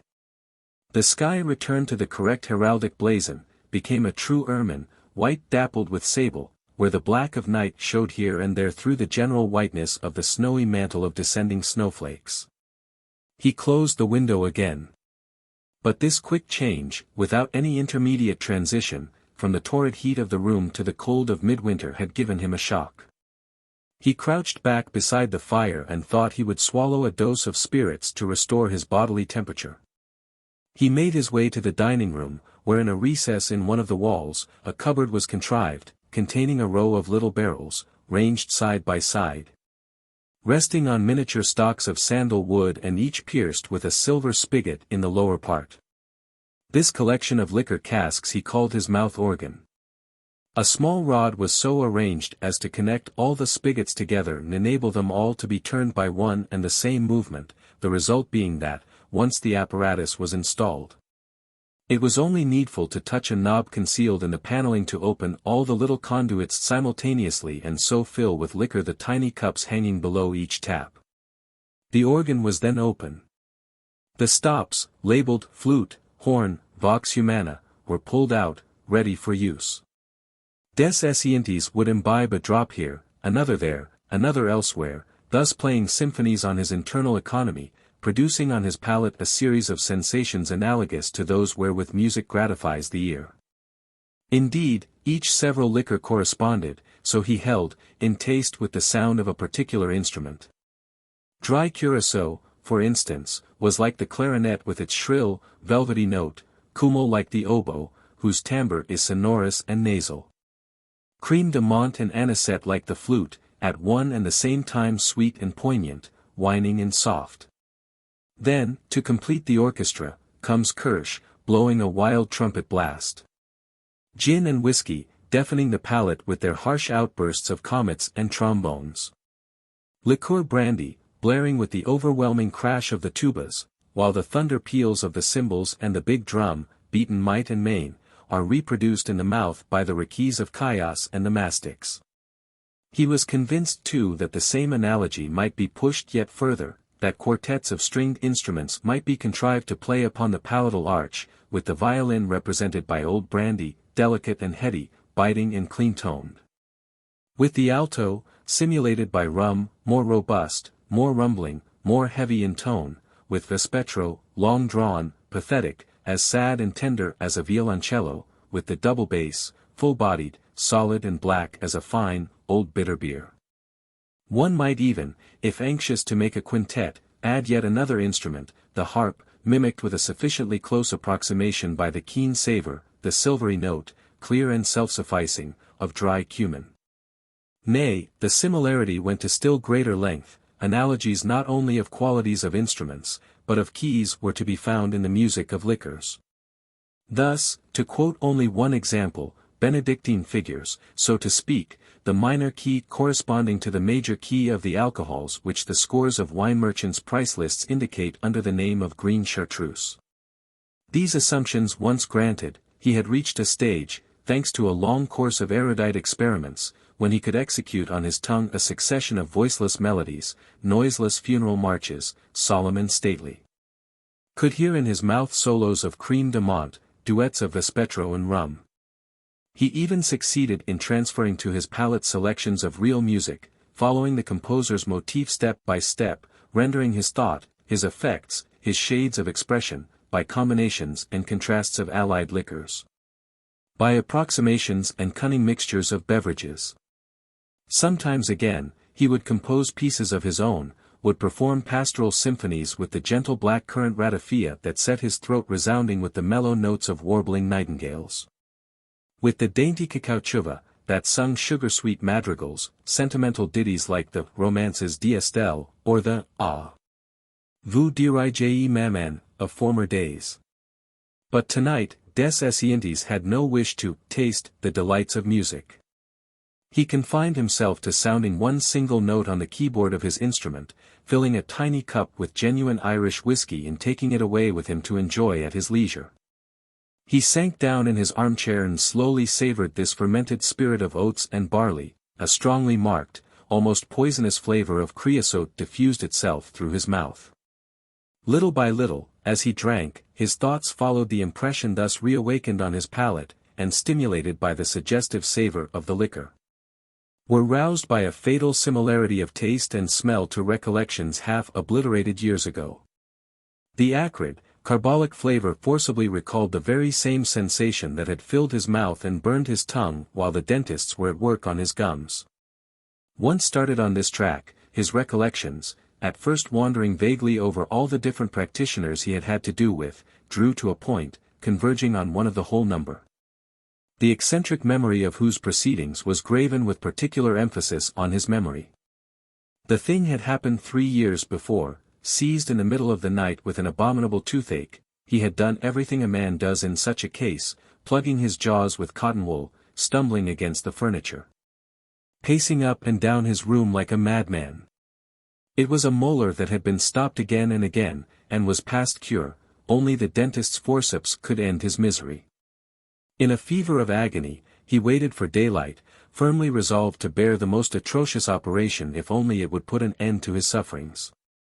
Still holding his jaws between his hands, he asked himself what to do. The dentists he usually consulted were well-to-do practitioners who could not be seen at a moment's notice. A visit must be arranged beforehand, a regular appointment made. That is out of the question, I cannot wait, he told himself. So he made up his mind to go to the first dentist he could find, to resort to any common, low-class tooth-drawer, one of those fellows with fists of iron, who, ignorant as they may be of the art, a mighty useless art, be it said by the way, of attending to decayed teeth and stopping hollow ones, know how to extirpate with unparalleled rapidity the most obstinate of aching stumps. Places of the sort open at daybreak, and there is no waiting. 7 o'clock struck at last. He dashed out of doors, and remembering a name he knew of such a mechanic calling himself a dentist and living at the corner of a neighboring street, he hurried thither, biting his handkerchief and keeping back his tears as best he might. Arrived in front of the house, which was advertised by a huge wooden placard, whereon the name Gatanax sprawled in enormous yellow letters on a black background, and 2 little glazed cases in which artificial teeth were ranged in symmetrical lines in gums of pink composition joined together by mechanical springs of brass wire. He stood panting for breath, the sweat rolling from his temples. A horrid spasm shook him, a shudder ran over his skin, and lo! Relief came, the pain stopped, the tooth ceased to ache. He halted irresolute on the pavement. But eventually he mastered his terror, climbed a dark staircase, mounting 4 steps at a time to the 3rd floor. There he found on a door an enameled plaque repeating in sky-blue lettering the same legend as on the board below. He pulled the bell. Then, appalled at the great red blotches of expectoration he caught sight of on the steps, he suddenly turned tail, resolved to endure toothache all his life long. When a fearful screech reached his ears through the partition and re-echoed in the well of the staircase, nailing him to the spot in a trance of horror, while at the same instant a door opened and an old woman begged him to come in.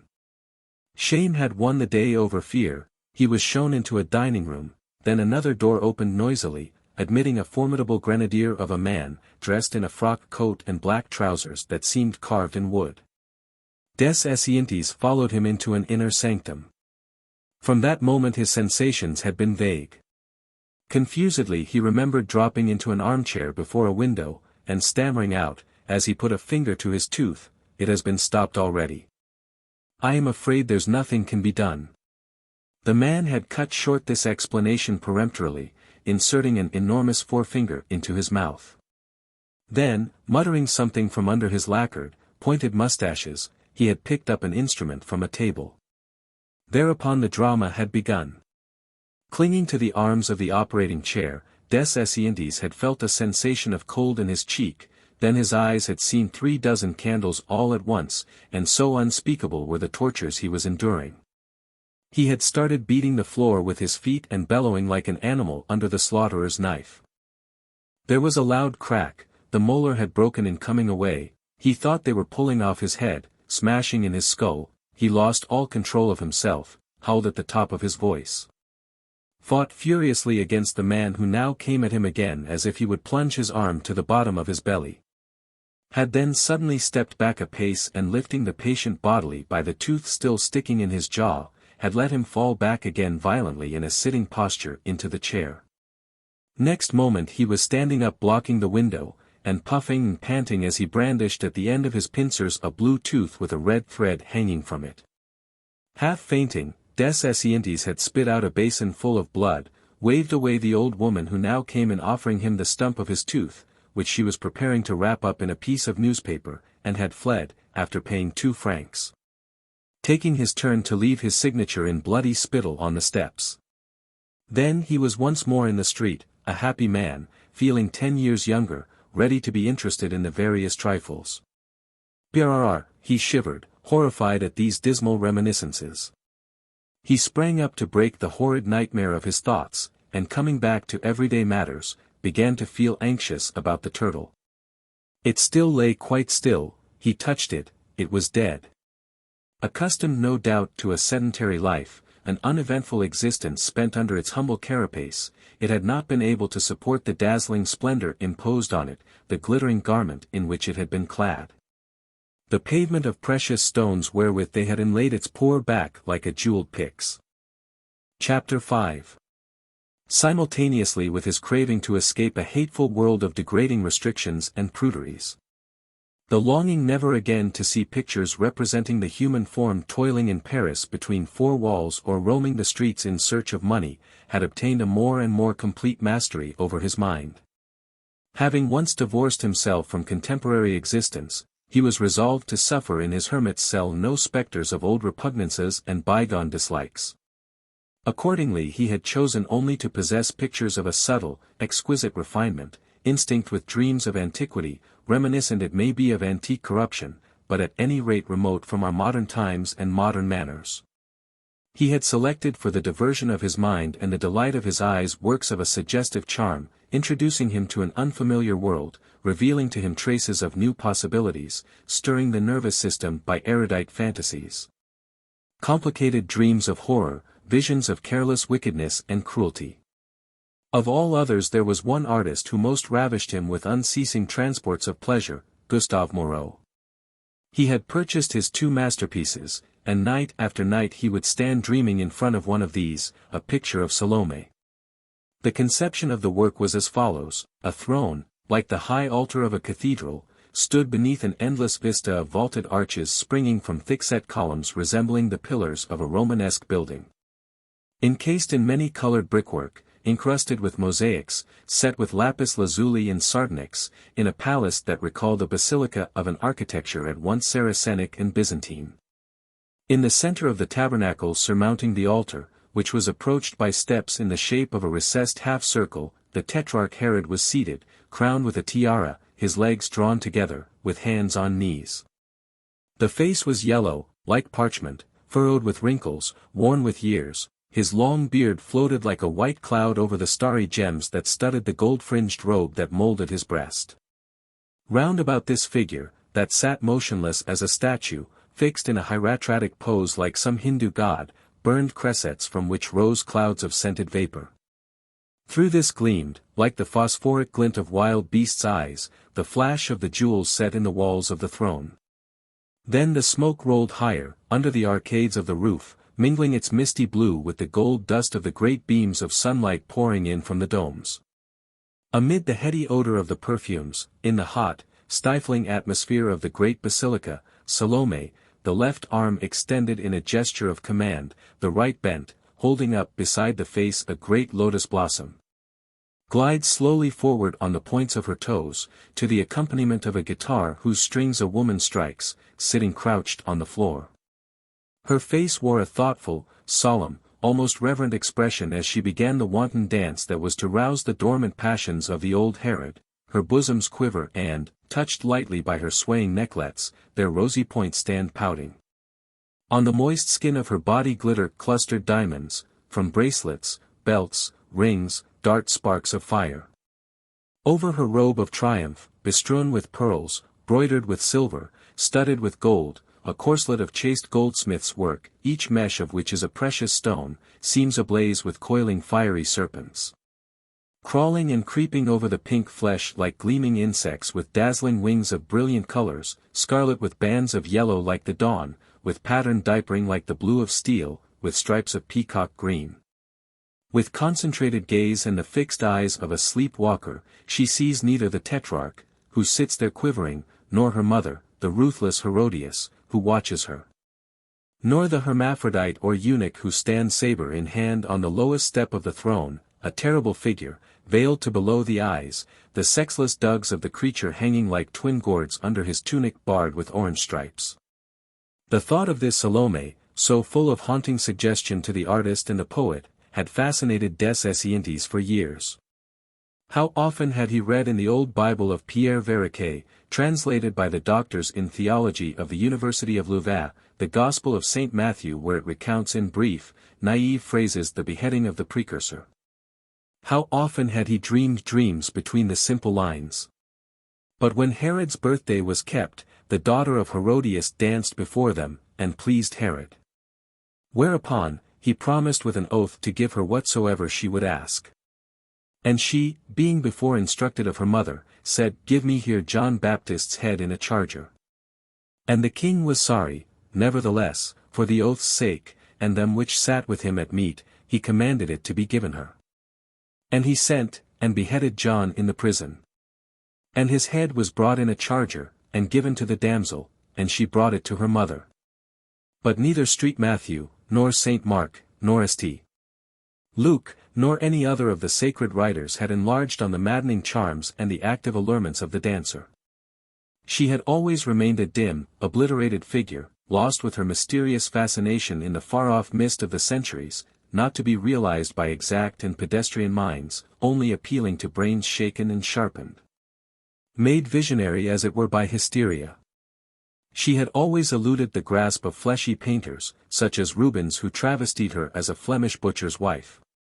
Always baffled the comprehension of writers who have never yet succeeded in rendering the delirious frenzy of the wanton, the subtle grandeur of the murderess. In the work of Gustave Moreau, going for its conception altogether beyond the meager facts supplied by the New Testament, des Esseintes so realized at last the Salome, weird and superhuman, he had dreamed of. No longer was she merely the dancing girl who extorts a cry of lust and concupiscence from an old man by the lascivious contortions of her body. Who breaks the will, masters the mind of a king by the spectacle of her quivering bosoms, heaving belly and tossing thighs.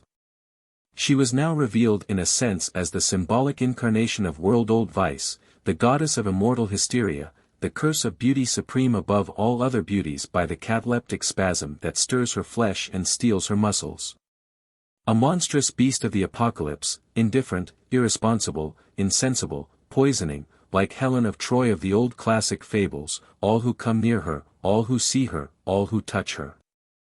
So understood, she belonged to the ancient theogonies of the Far East, no longer she drew her origin from biblical tradition.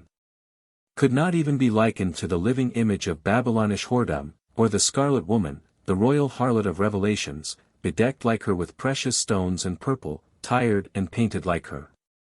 For she was not driven by a fateful power, by a supreme, irresistible force, into the alluring perversities of debauch. Moreover, the painter seemed to have wished to mark his deliberate purpose to keep outside centuries of history. To give no definite indication of race or country or period, setting as he does his Salome in the midst of this strange palace, with its confused architecture of a grandiose complexity.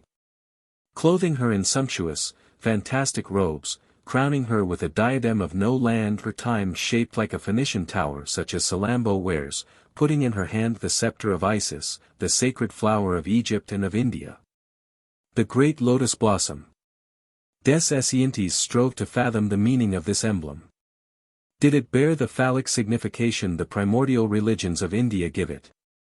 Did it proclaim to the old tetrarch a sacrifice of a woman's virginity, an exchange of blood, an incestuous embrace asked for and offered on the express condition of a murder?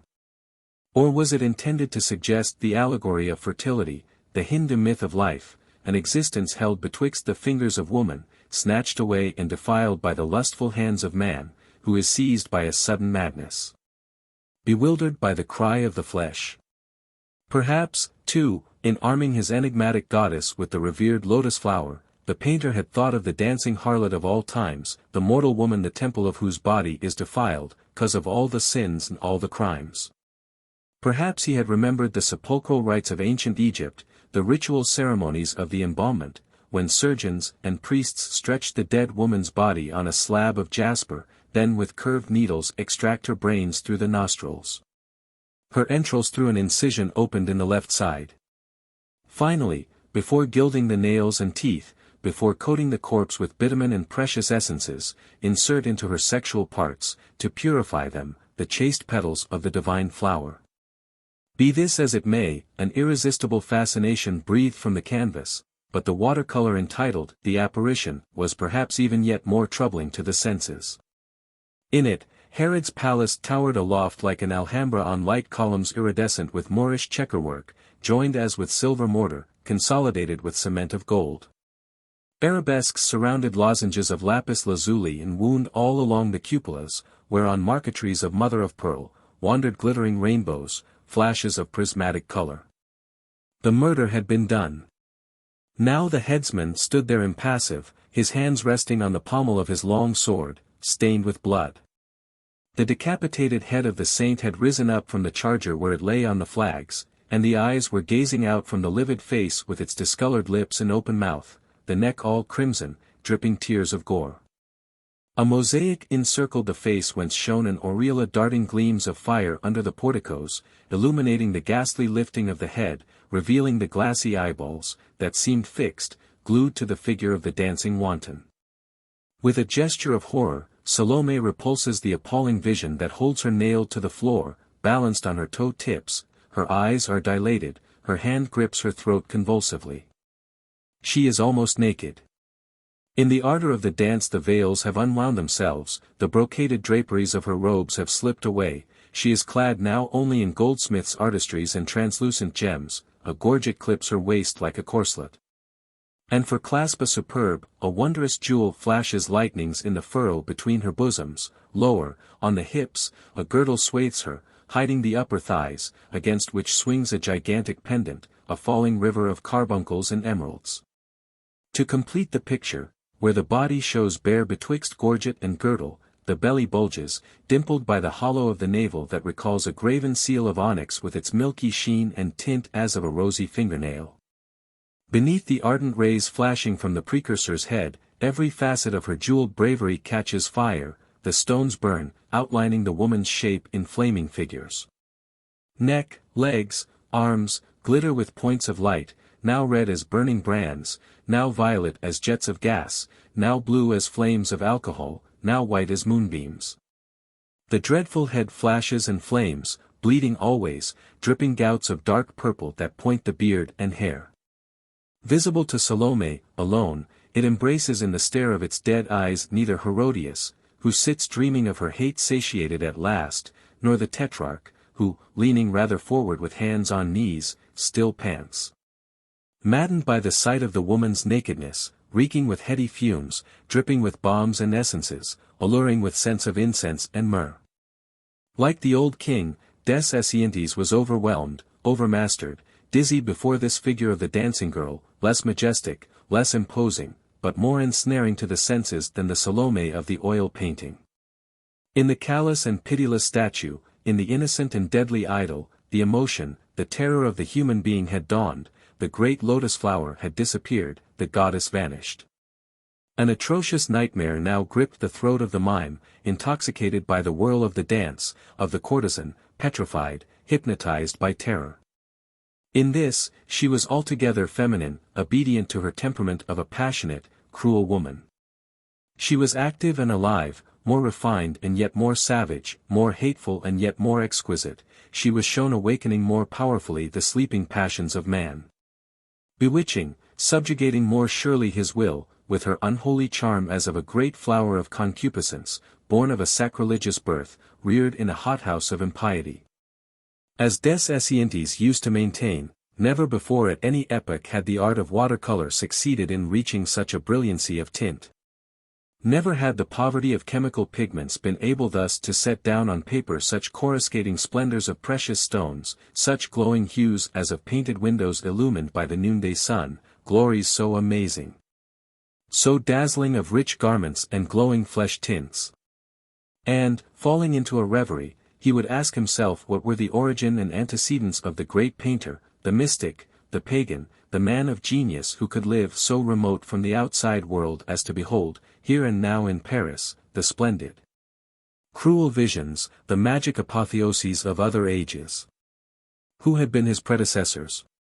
This des Esseintes found it hard to say. Here and there, he seemed influenced by vague recollections of Montaigne and Jacopo de Barbari.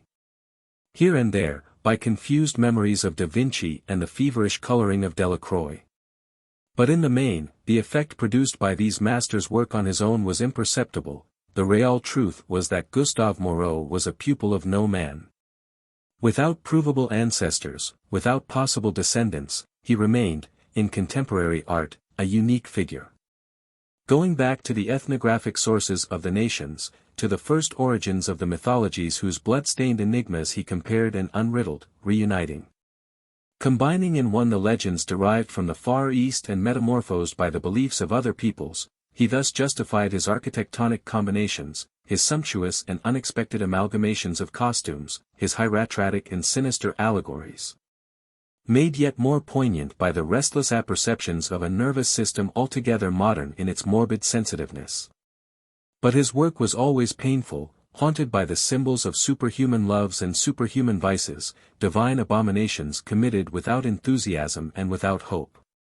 There breathed from his pictures, so despairing and so erudite, a strange magic, a sorcery that moved you to the bottom of the soul, like that of certain of Baudelaire's poems, and you were left amazed, pensive, disconcerted by this art that crossed the last frontier lines of painting, borrowing from literature its most subtle suggestions, from the art of the enameler its most marvelous effects of brilliancy, from the art of the lapidary and the engraver its most exquisite delicacies of touch. These two images of Salome, for which des Esseintes' admiration was boundless, were living things before his eyes where they hung on the walls of his working study on special panels reserved for them among the shelves of books.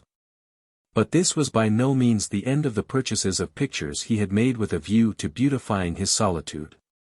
True, he had sacrificed all the first story of his house, the only one above the ground floor, and occupied none of its rooms for his personal use. But the latter even by itself demanded a large number of pictures to cover the nakedness of its walls. This ground floor was distributed as follows: a dressing room, communicating with the bedroom, occupied one angle of the building. From the bedroom you passed into the library, from the library into the dining room, which formed the other angle. These rooms, making up one front of the house, extended in a straight line, pierced with windows giving on the valley of Audiopok. The opposite side of the edifice consisted of 4 rooms exactly corresponding, so far as size and disposition went, with the former. Thus a kitchen stood at the corner, answering to the dining room. A large vestibule, serving as entrance hall to the dwelling, matched the library, a kind of boudoir, the bedroom, the closets and bathrooms, the dressing room. All these latter rooms looked out on the side opposite to the valley of Audiopok, towards the Tour du Croix and Châtillon. As to the staircase, it was built against one side of the house, on the outside, so that the servants' footsteps, trampling up the steps, reached des Esseintes deadened and less noisy. He had had the boudoir hung with tapestry of a vivid red, and on each of the four walls were displayed in ebony frames prints by Jan Lucken, an old Dutch engraver, almost unknown in France. The works he possessed of this artist, at once fantastic and depressing, vigorous and brutal, included the series of his religious persecutions. A collection of appalling plates representing all the tortures which the savagery of religious intolerance has invented, plates exhibiting all the horrors of human agony, men roasted over braziers, skulls laid open by sword cuts, pierced with nails, riven asunder with saws, bowels drawn out of the belly, and twisted round rollers, fingernails torn out one by one with pincers, eyes put out, eyelids turned back and transfixed with pins. Limbs dislocated or carefully broken, bones laid bare and scraped for hours with knives. These productions, replete with abominable imaginations, stinking of the stake, reeking with blood, echoing with curses and screams of agony, made des Esseintes' flesh creep as he stood stifled with horror in the red boudoir. But, over and above the qualms of disgust they provoked, over and above the dreadful genius of the man and the extraordinary vividness he gave his figures, there were likewise to be found among the thronging multitudes that people his marvelous drawings, among the hosts of spectators sketched with a dexterity of hand reminding us of Cowlot, but with a power that amusing but trivial draftsmen never possessed, curious reconstructions of the life of other places and periods. Architecture, costumes, manners and customs in the days of the Maccabees, at Rome during the persecutions of the Christians, in Spain under the Inquisition, in France in the Middle Ages and at the date of the St. Bartholomew and the Dragonnades, were all noted with a scrupulous exactitude, and put on paper with a supreme skill. These prints were mines of curious information, a man could look at them for hours and never weary. Profoundly suggestive of ideas, they often helped des Esseintes to kill the time on days when books refused to interest him. Moreover, Lucken's own life was yet another attraction to him, explaining indeed the wildness of his work. A fervent Calvinist, a hidebound sectary, a fanatic of hymns and prayers, he composed religious poems, which he illustrated with his burin, paraphrased the Psalms in verse, lost himself in deep studies of the Bible, from which he would emerge haggard and enraptured, his brain haunted by bloody pictures, his mouth full of the maledictions of the Reformation, and roused to an ecstasy by its songs of terror and fury. Added to this, he was one who scorned this world, gave up his goods to the poor, lived on a crust of bread himself. In the end, he had taken boat along with an old servant maid, carried away by a fanatic admiration of the man, put to sea at a venture, landing wherever his vessel came ashore and preaching the gospel to all peoples, trying to live without eating. A madman and a savage almost at the last. In the adjoining room, the vestibule, a larger apartment panelled with cedar wood the colour of a cigar box, were ranged in rows other engravings and drawings equally extraordinary. Breston's Comedy of Death was one, wherein an impossible landscape, bristling with trees, coppices and thickets taking the shape of demons and phantoms, swarming with birds having rats' heads and tails of vegetables. From a soil littered with human bones, vertebrae, ribs and skulls, spring willows, knotted and gnarled, surmounted by skeletons tossing their arms in unison and chanting a hymn of victory, while a Christ flies away to a sky dappled with little clouds. A hermit sits pondering, his head between his hands, in the recesses of a grotto. A beggar dies worn out with privations, exhausted with hunger, stretched on his back, his feet extended towards a stagnant pool. Another was the Good Samaritan by the same artist, an immense pen and ink drawing, lithographed, a wild entanglement of palms, service trees, oaks, growing all together in defiance of seasons and climates, an outburst of virgin forest. Crammed with apes, owls and screech owls, cumbered with old stumps shapeless as roots of coral, a magic wood, pierced by a clearing dimly revealing far away, beyond a camel and the group of the Samaritan and the man who fell by the wayside. A river and behind it again a fairy-like city climbing to the horizon line, rising to meet a strange-looking sky, dotted with birds, woolly with rolling clouds, swelling, as it were, with bales of vapor. You would have thought it the work of an early Italian master or a half-developed Albert Dürer, composed under the influence of opium. But, much as he admired the delicacy of detail and the imposing conception of this plate, des Esseintes was more particularly attracted by the other pictures that decorated the room. These were signed Odilon Redon. In their light frames of unpainted pear wood, with a gold beading, they contained productions of an inconceivable eccentricity, a head in a Merovingian style, placed upon a cup. A bearded man, having something about him recalling at one and the same time a Buddhist priest and an orator at a public meeting, touching with the tip of his finger a colossal cannonball. A horrible spider, with a human face lodged in the middle of its body. Then there were crayons that went further yet in the horrors of a nightmare dream. Here it was an enormous die that winked a mournful eye. There, a series of landscapes, barren, parched, burnt-up plains, riven by earthquakes, rising in volcanic heights wreathed with wild clouds under a livid, stagnant sky. Sometimes even the subjects seemed to be borrowed from the dreams of science, to go back to prehistoric times, a monstrous flora spread over the rocks. Everywhere were erratic blocks, glacial mud streams, and amongst them human beings whose ape-like type, the heavy jaws, the projecting arches of the brows, the receding forehead, the flattened top of the skull, recalled the ancestral head.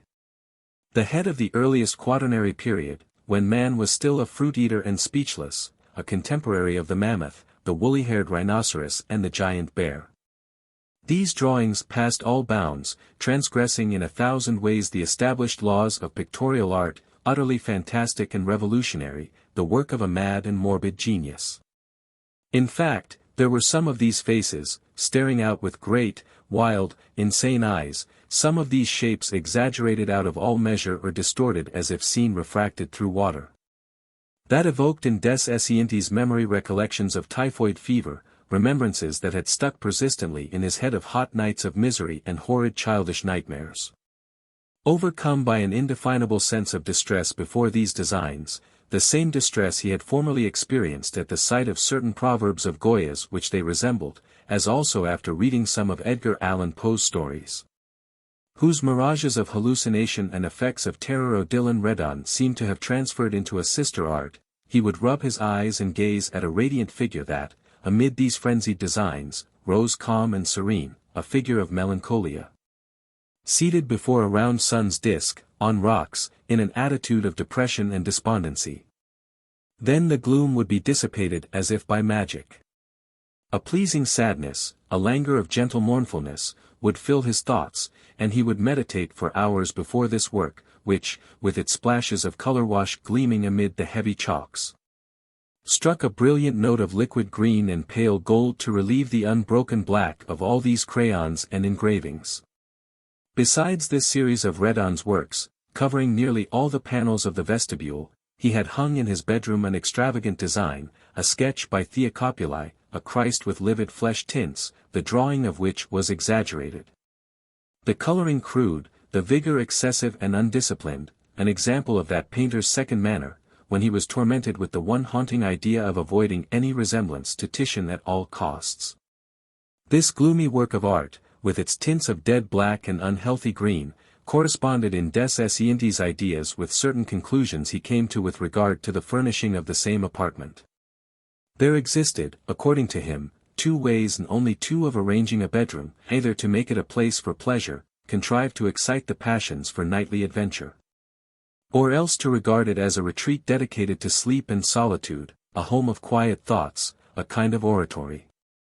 In the first case, the Louis XV style was preeminently the one for refined minds, for people exhausted above all by stress and strain of mental sensibility. Indeed, only the 18th century has known how to envelope woman in a vicious atmosphere, shaping its furniture on the model of her charms, copying the contortions of her ardor, imitating the spasms of her amorousness in the waving lines and intricate convolutions of wood and copper, adding a spice to the sugar-sweet languor of the blonde by the vivid, bright tone of its ornamentation, mitigating the salty savor of the brunette by tapestries of subdued, liquid, almost insipid hues.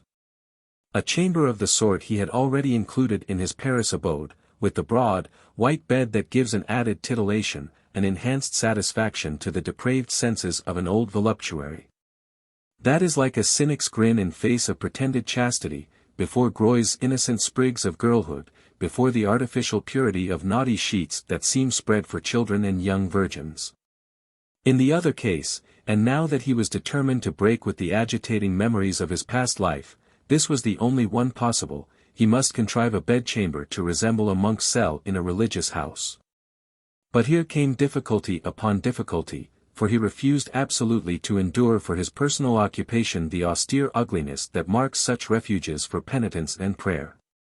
By dint of turning the question over this way and that and looking at it from every side, he arrived at the conclusion that the result to be aimed at amounted to this, to arrange by means of objects cheerful in themselves a melancholy whole. Or rather, while preserving its character of plain ugliness, to impress on the general effect of the room thus treated a kind of elegance and distinction. To reverse, in fact, the optical delusion of the stage, where cheap tinsel plays the part of expensive and sumptuous robes, to gain indeed precisely the opposite effect. Using costly and magnificent materials so as to give the impression of common rags. In a word, to fit up a Trappist's cell that should have the look of the genuine article, and yet of course be nothing of the sort. He set about the task as follows: to imitate the ochre wash that is the invariable mark of administrative and clerical direction, he had the walls hung with saffron silk. To represent the chocolate brown of the wainscot, the regulation color for such like places, he panelled the lower part of these same walls with wood painted a rich, deep purple. The effect was charming, recalling, though how different really, the bald stiffness of the pattern he was copying, with modifications. The ceiling, in the same way, was covered with unbleached white cloth, giving the appearance of plaster, but without its crude shiny look. Then, for the cold tiles of the floor, he mimicked these very successfully, thanks to a carpet with a pattern of red squares, interspersed with spots of a whitish hue where the occupant's sandals might have been supposed to leave their mark. This room he furnished with a little iron bedstead, a sham hermit's couch, constructed out of old pieces of wrought and polished iron, its plainness relieved at head and foot by a leaf and flower ornamentation. Tulips and vine tendrils intertwined, once part of the balustrade of the great staircase of an old chateau. By way of night table, he installed an antique prie-dieu, the inside of which would hold a utensil, while the top supported a book of offices of the church. He erected against the opposite wall a state pew, surmounted by an openwork canopy decorated with ornaments carved in the solid wood. He used candelabra that had come from a desecrated church, in which he burned real wax tapers purchased at a special house patronized by the clergy, for he felt a genuine repugnance for all the modern methods of illumination, whether petroleum, rock oil, gas or composite candles, all alike in their crude, dazzling effects. In bed in the morning, as he lay with his head on the pillow before falling asleep, he would gaze at his Theocopulae, the painful coloring of which modified to some degree the soft cheerfulness of the yellow silk on the walls and gave it a graver tone. At these times, he could easily picture himself living 100 leagues from Paris, far from the world of men, in the depths of a monastery. And, after all, the illusion was not difficult to sustain, for truly he was living a life largely analogous to that of a monk. In this way, he enjoyed the advantages of confinement in a cloister, while he escaped its inconveniences, the quasi-military discipline, the lack of comfort, the dirt and herding together and the monotonous idleness. Just as he had made his cell into a warm, luxurious bedchamber, so he had procured himself an existence carried on under normal conditions, without hardship or incommodity, sufficiently occupied, yet free from irksome restraints. Like an eremite, he was ripe for solitude, harassed by life's stress, expecting nothing more of existence. Like a monk again, he was overwhelmed with an immense fatigue, a craving for peace and quiet, a longing to have nothing more to do henceforth with the vulgar, who were in his eyes all utilitarians and fools. In short, though he was conscious of no vocation for the state of grace, he felt in himself a genuine sympathy for the folks shut up in monasteries, persecuted by a society that hates them and can never forgive the well-grounded contempt they entertain for it nor the wish they manifest to redeem, to expiate by long years of silence the ever-increasing licentiousness of its grotesque or silly conversations. Chapter 6. Buried in a vast hooded armchair, his feet resting on the silver gilt balls of the fire dogs, his slippers roasting before the burning logs that shot out bright, crackling flames as if lashed by the furious blast of a blowpipe. Des Esseintes laid down on a table the old quarto he was reading, stretched himself, lit a cigarette and presently lapsed into a delicious reverie, his mind hurrying full chase in pursuit of old-time reminiscences. For months he had not given these a thought, but now they were suddenly revived by the associations of a name that recurred without apparent reason to his memory. Once more he could see with surprising clearness his friend Degarand's embarrassment when once, at a gathering of confirmed old bachelors, he had been forced to confess to the final completion of the arrangements for his marriage. Everybody protested and drew a harrowing picture for his benefit of the abominations of sleeping two in a bed. Nothing availed. He had lost his head. He believed implicitly in the good sense of his future wife and would have it he had discovered in her quite exceptional gifts of tenderness and devotion. Among them all, Des Esseintes had been the only one to encourage him in his design, this after learning the fact that his comrade's fiancée wished to live at the corner of a newly constructed boulevard. In one of those modern flats that are built on a circular ground plan. Convinced of the merciless influence exerted by petty vexations, more disastrous as these are for highly strung temperaments than the great sorrows of life, and basing his calculations on the fact that Degarand possessed no fortune of his own. While his wife's dowry was all but non-existent, he foresaw in this harmless wish an indefinite vista of ludicrous miseries to come. Degarand proceeded in due course to buy furniture all made on the round, console tables hollowed out at the back so as to form a semicircle, curtain poles curved like a bow, carpets cut crescent-shaped.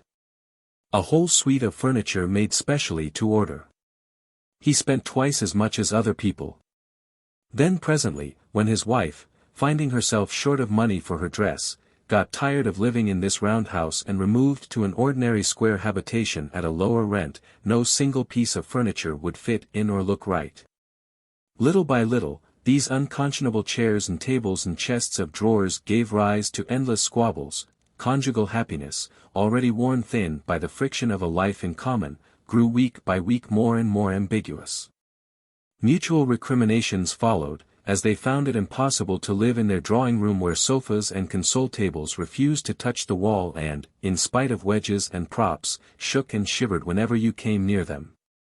Funds were lacking for repairs and improvements, which, to tell the truth, were quite impracticable. Everything became a subject of bitterness and quarreling, from the drawers that had warped in the wobbling furniture to the petty thefts of the maidservant who took advantage of her master and mistress's squabbles to rob the cash-box.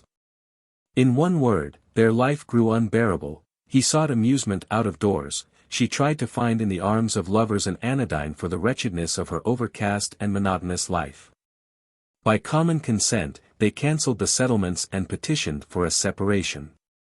Yes, my plan of campaign was quite correct, Des Esseintes had told himself on hearing the news. He enjoyed the same satisfaction a strategist feels when his maneuvers, planned long beforehand, end in victory. Now, sitting there before his fire and thinking over the breakup of this household which he had helped by his advice to bring together, he threw a fresh armful of wood onto the hearth, and so off again full cry in his dreams. Belonging to the same order of ideas, other memories now began to crowd upon him. It was some years ago now since one evening in the Rue de Rivoli, he had come across a young scamp of 16 or so, a pale-faced, quick-eyed child, as seductive as a girl. He was sucking laboriously at a cigarette, the paper of which was bursting where the sharp ends of the coarse caporal had come through. Cursing the stuff, the lad was rubbing kitchen matches down his thigh. They would not light, and soon he came to the end of the box. Catching sight of Des Esseintes who was watching him, he came up, touching his peaked cap, and asked politely for a light. Des Esseintes offered some of his own scented debicks, after which he entered into conversation with the lad and urged him to tell the story of his life. Nothing could well be more ordinary. His name was Auguste Langlois, and he worked at making pasteboard boxes. He had lost his mother and had a father who beat him unmercifully. Des Esseintes' thoughts were busy as he listened. "Come and have a drink," he said, and took him to a café where he regaled him with goes of heady punch. The child drank his liquor without a word. Look here, broke in des Esseintes suddenly, would you like some fun this evening? I'll pay the piper. And he had thereupon carried off the youngster to Madame Laur's, a lady who kept an assortment of pretty girls on the third floor of a house in the Rue Masnier. There was a series of rooms with red walls diversified by circular mirrors, the rest of the furniture consisting mainly of couches and wash basins. There, petrified with surprise, Auguste as he fingered his cloth cap, had stared with round eyes at a battalion of women whose painted lips exclaimed all together. "Oh! The little lad! Why, he is sweet! But, tell us, my angel, you're not old enough yet, surely," a brunette had interjected, a girl with prominent eyes and a hook nose who filled at mine. Laur's establishment the indispensable role of the handsome Jewess. Quite at his ease, and very much at home, des Esseintes was talking familiarly in a low voice with the mistress of the house. "Don't be afraid, stupid," he turned to the child to say. "Come now, make your choice, it's my treat," and he pushed the lad gently towards a divan, onto which he fell between two women. They drew a little closer together, on a sign from Madame Laure, enveloping Auguste's knees in their peignoirs and bringing under his nose their powdered shoulders that emitted a warm, heady perfume. The child never stirred, but sat there with burning cheeks, a dry mouth and downcast eyes, darting from under their lids downward glances of curiosity, that refused obstinately to leave the upper part of the girl's thighs. Vanda, the handsome Jewess, kissed him, giving him good advice, telling him to do what father and mother told him, while her hands were straying all the time over the lad's person. A change came over his face and he threw himself back in a kind of transport on her bosom. "So it's not on your own account you've come tonight," observed Madame Laure to des Esseintes. "But where the devil did you get hold of that baby?"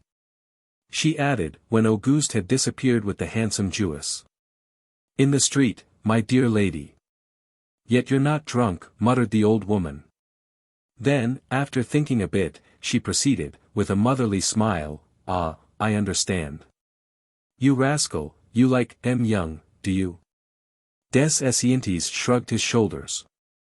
"You're wide of the mark." "Oh. Miles away from it," he laughed, "the plain truth is I am simply trying to train a murderer. Now just follow my argument. This boy is virgin and has reached the age when the blood begins to boil. He might, of course, run after the little girls of his neighborhood, and still remain an honest lad while enjoying his bit of amusement. In fact, have his little share of the monotonous happiness open to the poor. On the contrary, by bringing him here and plunging him in a luxury he had never even suspected the existence of and which will make a lasting impression on his memory. By offering him every fortnight a treat like this, I shall make him acquire the habit of these pleasures which his means forbid his enjoying. Let us grant it will take 3 months for them to become absolutely indispensable to him, and by spacing them out as I do, I avoid all risk of satiating him. Well, at the end of the 3 months, I stop the little allowance I am going to pay you in advance for the benevolence you show him. Then he will take to thieving to pay for his visits here. He will stop at nothing that he may take his usual diversions on this divan in this fine gas-lit apartment.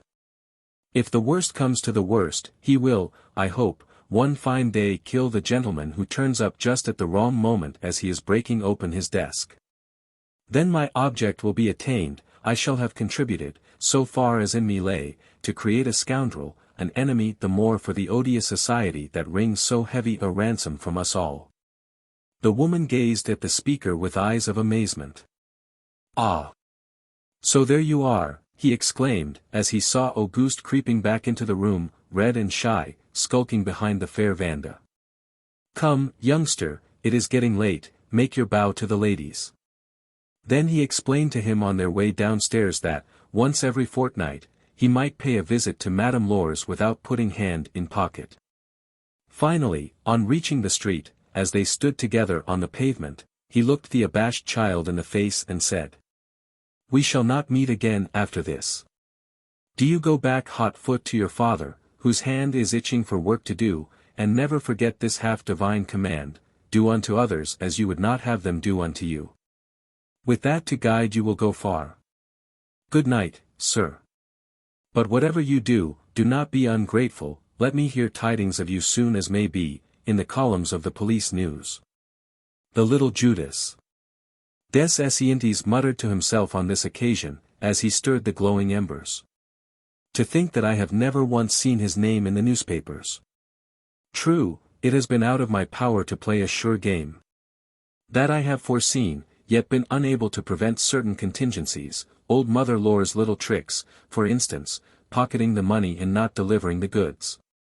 The chance of one of the women getting infatuated with Auguste, and, when the 3 months was up, letting him have his whack on tick. Or even the possibility of the handsome Jewess's highly spiced vices having scared the lad, too young and impatient to brook the slow and elaborate preliminaries, or stand the exhausting consummations of her caprices. Unless, therefore, he has been in trouble with the criminal courts since I have been at Fontenay where I never read the papers, I am dished. He got up from his chair and took 2 or 3 turns up and down the room. It would be 1,000 pities all the same, he mused, for, by acting in this way, I had really been putting in practice the parable of lay instruction, the allegory of popular education, which, while tending to nothing else than to turn everybody into Langlois, instead of definitely and mercifully putting out the wretched creature's eyes, tries its hardest to force them wide open that they may see all about them other lots unearned by any merit yet more benignant, pleasures keener and more brightly gilded, and therefore more desirable and harder to come at. And the fact is, went on Des Esseintes, pursuing his argument, the fact is that, pain being the effect of education, seeing that it grows greater and more poignant the more ideas germinate. The more we endeavor to polish the intelligence and refine the nervous system of the poor and unfortunate, the more we shall be developing the germs, always so fiercely ready to sprout, of moral suffering and social hatred. The lamps were smoking. He turned them up and looked at his watch. 3 o'clock in the morning. He kindled a cigarette and plunged himself again in the perusal, interrupted by his dreaming, of the old Latin poem De Laudi Castitatis, written, in the reign of Gondebald, by Avitus, Bishop Metropolitan of Vienne. Chapter 7. After this evening when, without any apparent cause, he had dwelt upon the melancholy memory of Auguste Langlois, Des Esseintes lived his whole life over again. He was now incapable of understanding one word of the volumes he perused. His eyes themselves refused to read. It seemed to him that his mind, satiated with literature and art, declined absolutely to absorb any more. He lived on himself, fed on his own substance, like those hibernating animals that lie torpid in a hole all the winter. Solitude had acted on his brain as a narcotic. At first, it had nerved and stimulated him, but its later effect was a somnolence haunted by vague reveries. It checked all his plans, broke down his will, led him through a long procession of dreams which he accepted with passive endurance without even an attempt to escape them. The confused mass of reading and meditation on artistic themes which he had accumulated since he had lived alone as a barrier to arrest the current of old recollections, had been suddenly carried away, and the flood was let loose. Sweeping away present and future, submerging them under the waves of the past, drowning his spirit in a vast lake of melancholy, on the surface of which floated, like grotesque derelicts, trivial episodes of his existence. Ridiculously unimportant incidents. The book he was holding tumbled on to his knees. He did not try to resume it, but sat reviewing, full of fear and disgust, the years of his dead past. His thoughts pivoted, like swirling waters round a stake that stands firm and immovable in their midst, about the memories connected with Madame Laure and Auguste. What a time that was! The period of evening parties, of race meetings, of card-playing, of love scenes, ordered in advance and served to the minute, at the stroke of midnight, in his pink boudoir.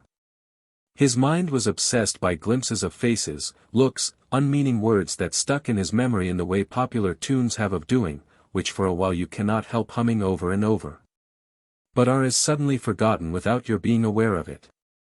This epoch was of short duration, then followed a siesta of memory, during which he buried himself once more in his Latin studies, anxious to efface every last trace of these recollections of bygone years. But the game was fairly started. A second phase followed almost immediately on the first, when his thoughts clung persistently about his boyhood, and especially the part of it spent with the Jesuit fathers. These memories were more distant, yet clearer than the others, engraved on his heart more deeply and more ineffaceably: the leafy park, the long garden walks, the flower beds, the benches, all the material details rose before him. Then the gardens filled with a throng of boys and masters.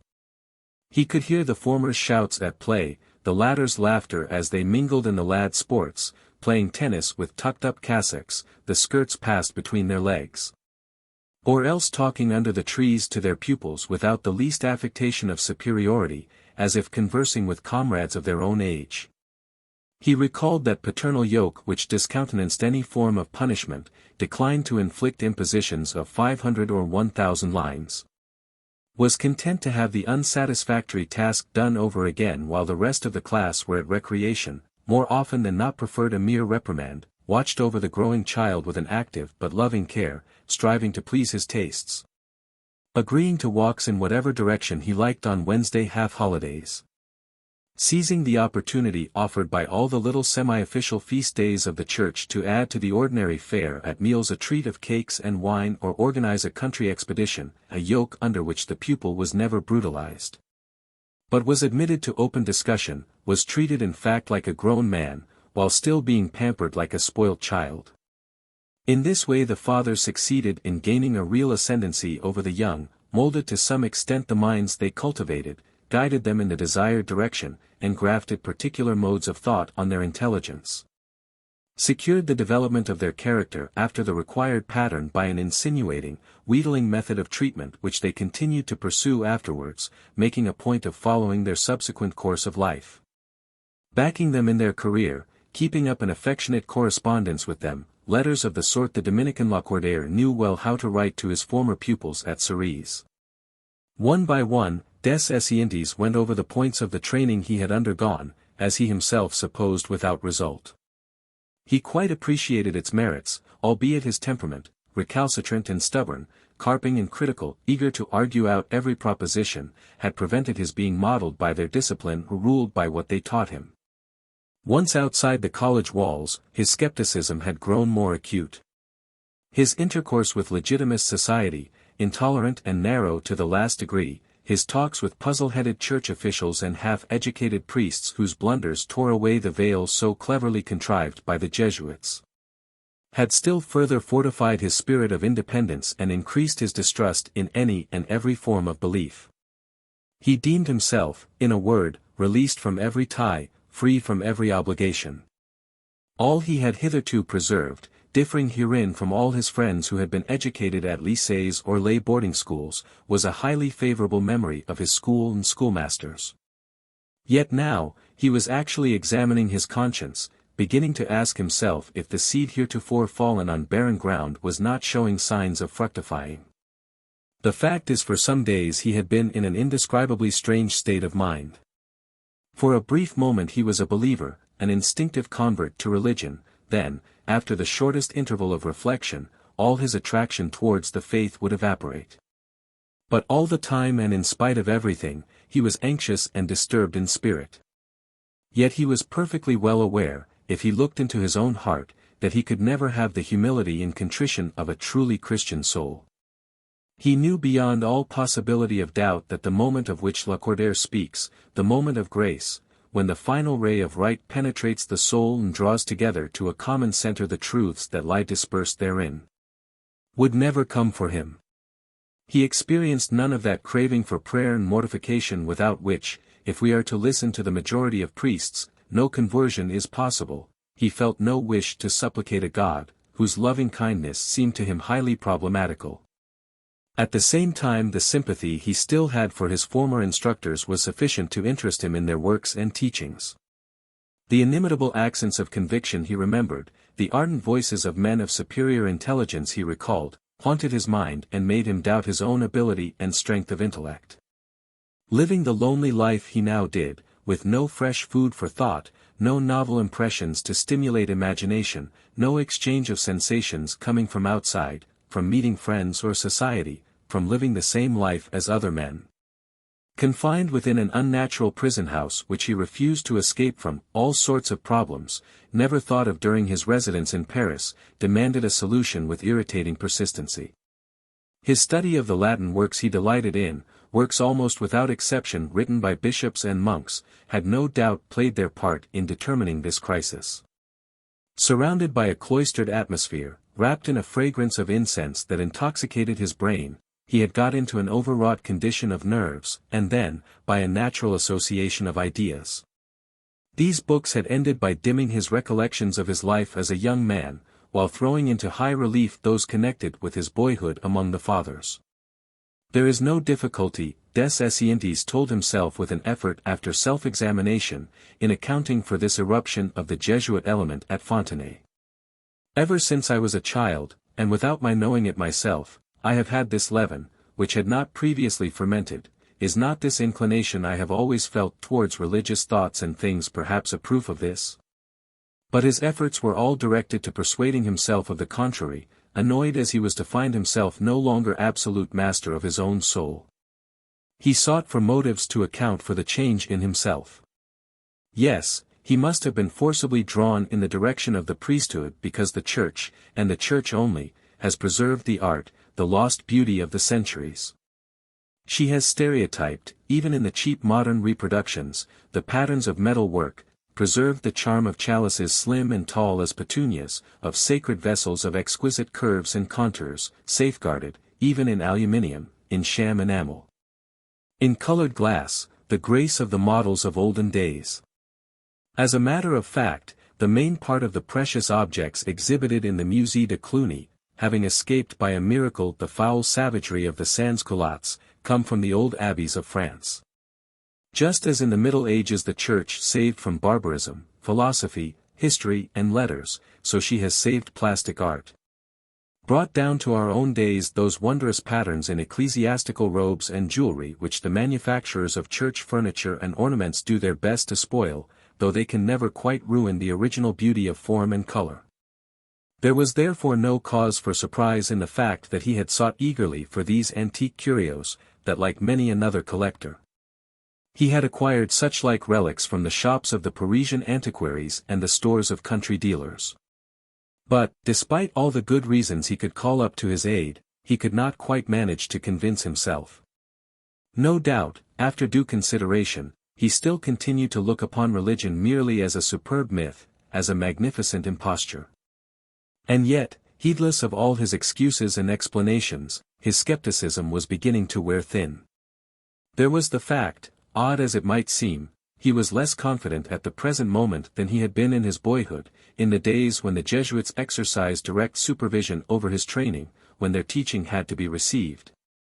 When he was entirely in their hands, was theirs, body and soul, without family ties, without any outside influences of any kind to react against their ascendancy.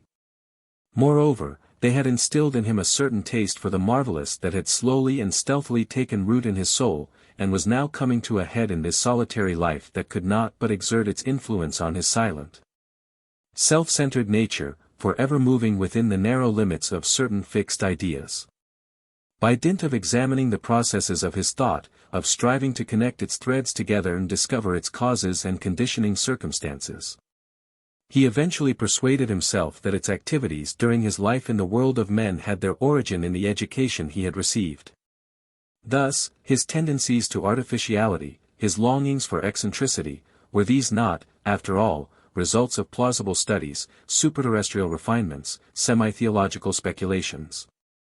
In ultimate analysis they amounted to the same thing as religious enthusiasms, aspirations towards an unknown universe, towards a far-off beatitude, just as ardently to be desired as that promised to believers by the Scriptures. He pulled himself up short, broke off the thread of his reflections.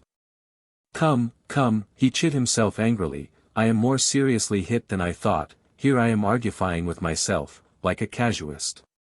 He remained pensive, troubled by a secret fear.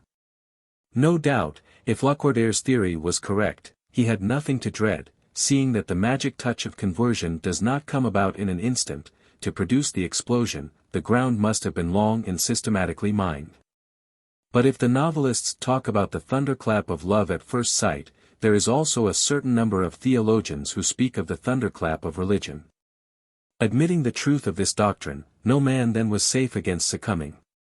There was no room left for self-analysis, no use in weighing presentiments, no object gained by taking preventive measures. The psychology of mysticism was futile.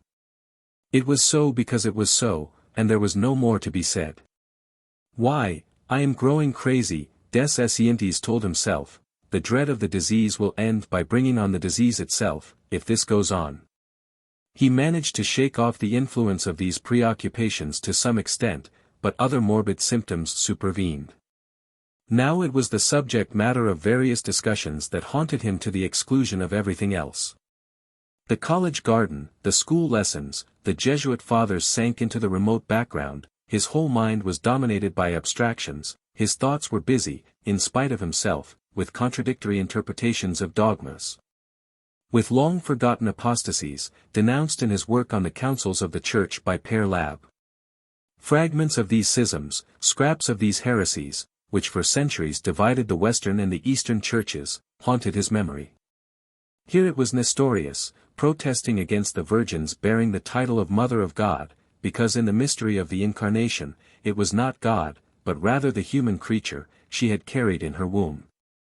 There it was Eutyches, maintaining that the image of Christ could not be like that of the rest of mankind, inasmuch as the divinity had been domiciled in his body and had thereby changed its nature utterly and entirely. Elsewhere again other quibblers would have it that the Redeemer had had no human body at all, that the language of the holy books on this point must be understood figuratively. While yet again Tertullian was found positing his famous quasi-materialistic axiom, nothing is incorporeal save what is not. Whatever is, has a body that is proper to itself, till finally we come to the old question debated for years: was the Christ bound alone to the cross, or did the Trinity, one in three persons, suffer, in its threefold hypostasis, on the gibbet of Calvary? All these difficulties tormented him, pressing for an answer, and mechanically, like a lesson already learnt by rote, he kept asking himself the questions and repeating the replies. For several succeeding days, his brain was seething with paradoxes and subtleties, puzzling over a host of hair-splitting distinctions, wrestling with a tangle of rule as complicated as so many points of law, open to any and every interpretation, admitting of every sort of quirk and quibble, leading up to a system of celestial jurisprudence of the most tenuous and burlesque subtlety. Then the abstract side fell in its turn into abeyance, and a whole world of plastic impressions took its place, under the influence of the Gustave Moreaus hanging on the walls. He beheld a long procession pass before his eyes of prelates, archimandrites, patriarchs, blessing the kneeling multitudes with uplifted arms of gold, wagging their white beards in reading of the Scriptures and in prayer. He saw dim crypts receive the silent ranks of innumerable penitents. He looked on while men raised vast cathedrals where white-robed monks thundered from the pulpit. In the same fashion as De Quincey, after a dose of opium, would at the mere sound of the words, Consul Romanus, recall whole pages of Livy. Would see the consuls coming on in solemn procession and the pompous array of the Roman legionaries marching stately by, so des Esseintes, struck by some theological phrase, would halt in breathless awe as he pondered the flux and reflux of nations, and beheld the forms of bishops of other days standing forth in the lamplit gloom of basilicas. Visions like these kept him entranced, traveling in fancy from age to age, coming down at last to the religious ceremonies of the present day, enfolded in an endless flood of music, mournful and tender. Now he was beyond all self-justification, the thing was decided beyond appeal, it was just an indefinable impression of veneration and fear. The artistic sense was dominated by the well-calculated scenes of Catholic ceremonial. At these memories his nerves quivered. Then, in a sudden mood of revolt, of swift revolution, ideas of monstrous depravity would attack him, thoughts of the profanities foreseen in the confessor's manual, degraded and filthy abuses of the holy water and the consecrated oil. Face to face with an omnipotent God now stood up a rival full of energy, the demon. And he thought a hideous glory must needs result from a crime committed in open church by a believer fiercely resolved, in a mood of horrid merriment, of ascetic satisfaction, to blaspheme. To overwhelm with insult and recrimination the things most deserving veneration. Mad doings of magic, the Black Mass, the witches' Sabbath, horrors of demoniac possession and exorcism rose before his imagination. He began to ask himself if he were not guilty of sacrilege in possessing articles once consecrated to holy uses, church service books, chasubles, pyx covers. And, strange to say, this notion of living in a state of sin afforded him a sense of proud satisfaction and pleasure. He found a delight in these acts of sacrilege, after all a possibly innocent sacrilege. In any case not a very serious offense, seeing he really loved these articles and put them to no base usage. Thus he comforted himself with prudent, coward considerations, his half-hearted condition of soul forbidding open crimes, robbing him of the needful courage to accomplish real sins, deliberate, damning iniquities. Eventually, little by little, these casuistries disappeared. He looked out, as it were, from the summit of his mind, over the panorama of the Church and her hereditary influence over humanity, as old as the centuries. He pictured her to himself, solitary and impressive, proclaiming to mankind the horror of life, the inclemency of fate, preaching patience, contrition, the spirit of sacrifice. Essaying to heal men's sores by exhibiting the bleeding wounds of the Christ, guaranteeing divine privileges, promising the best part of paradise to the afflicted. Exhorting the human creature to suffer, to offer to God as a holocaust his tribulations and his offenses, his vicissitudes and his sorrows.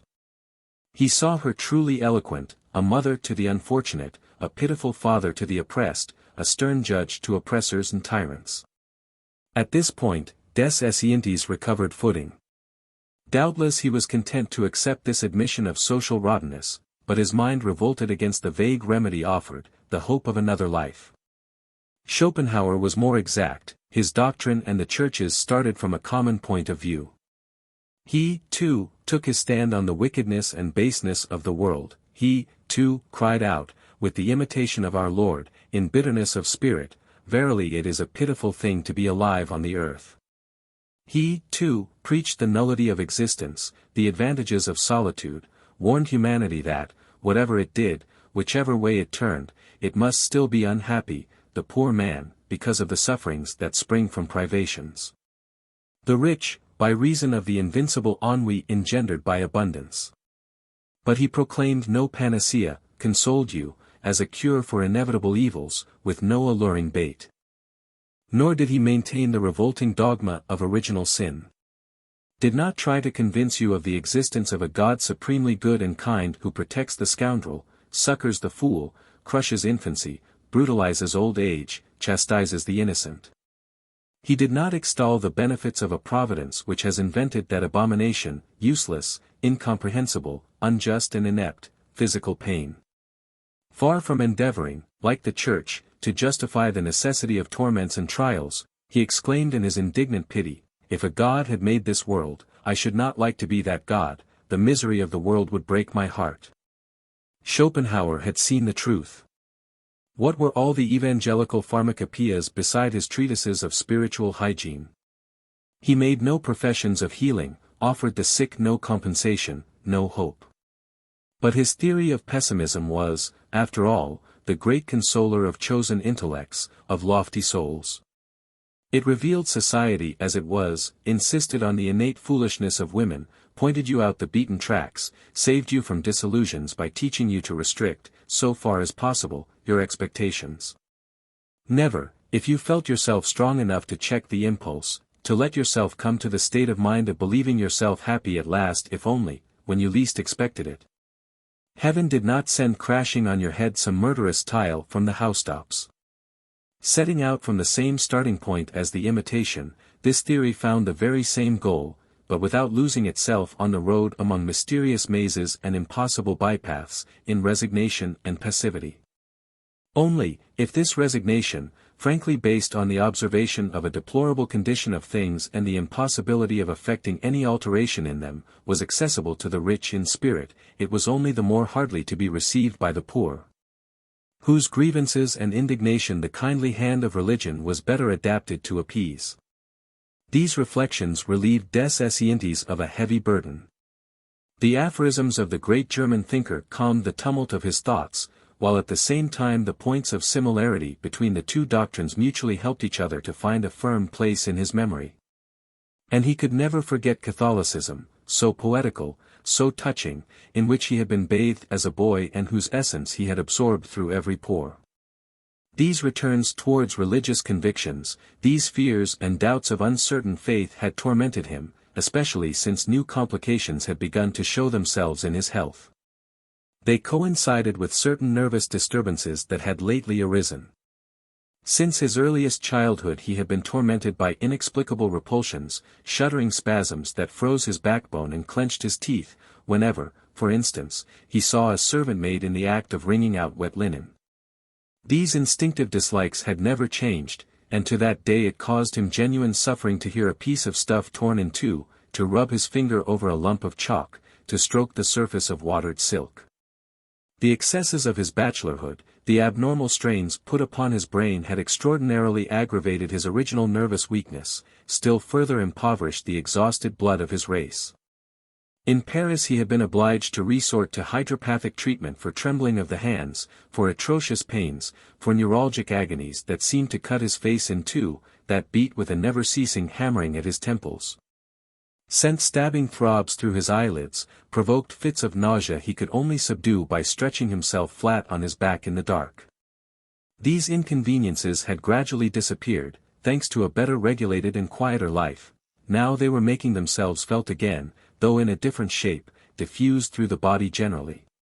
The pain left the head and attacked the stomach, which was swollen and hard, scorched the inwards as with a red-hot iron, brought on a condition of the bowels at once uneasy and constipated.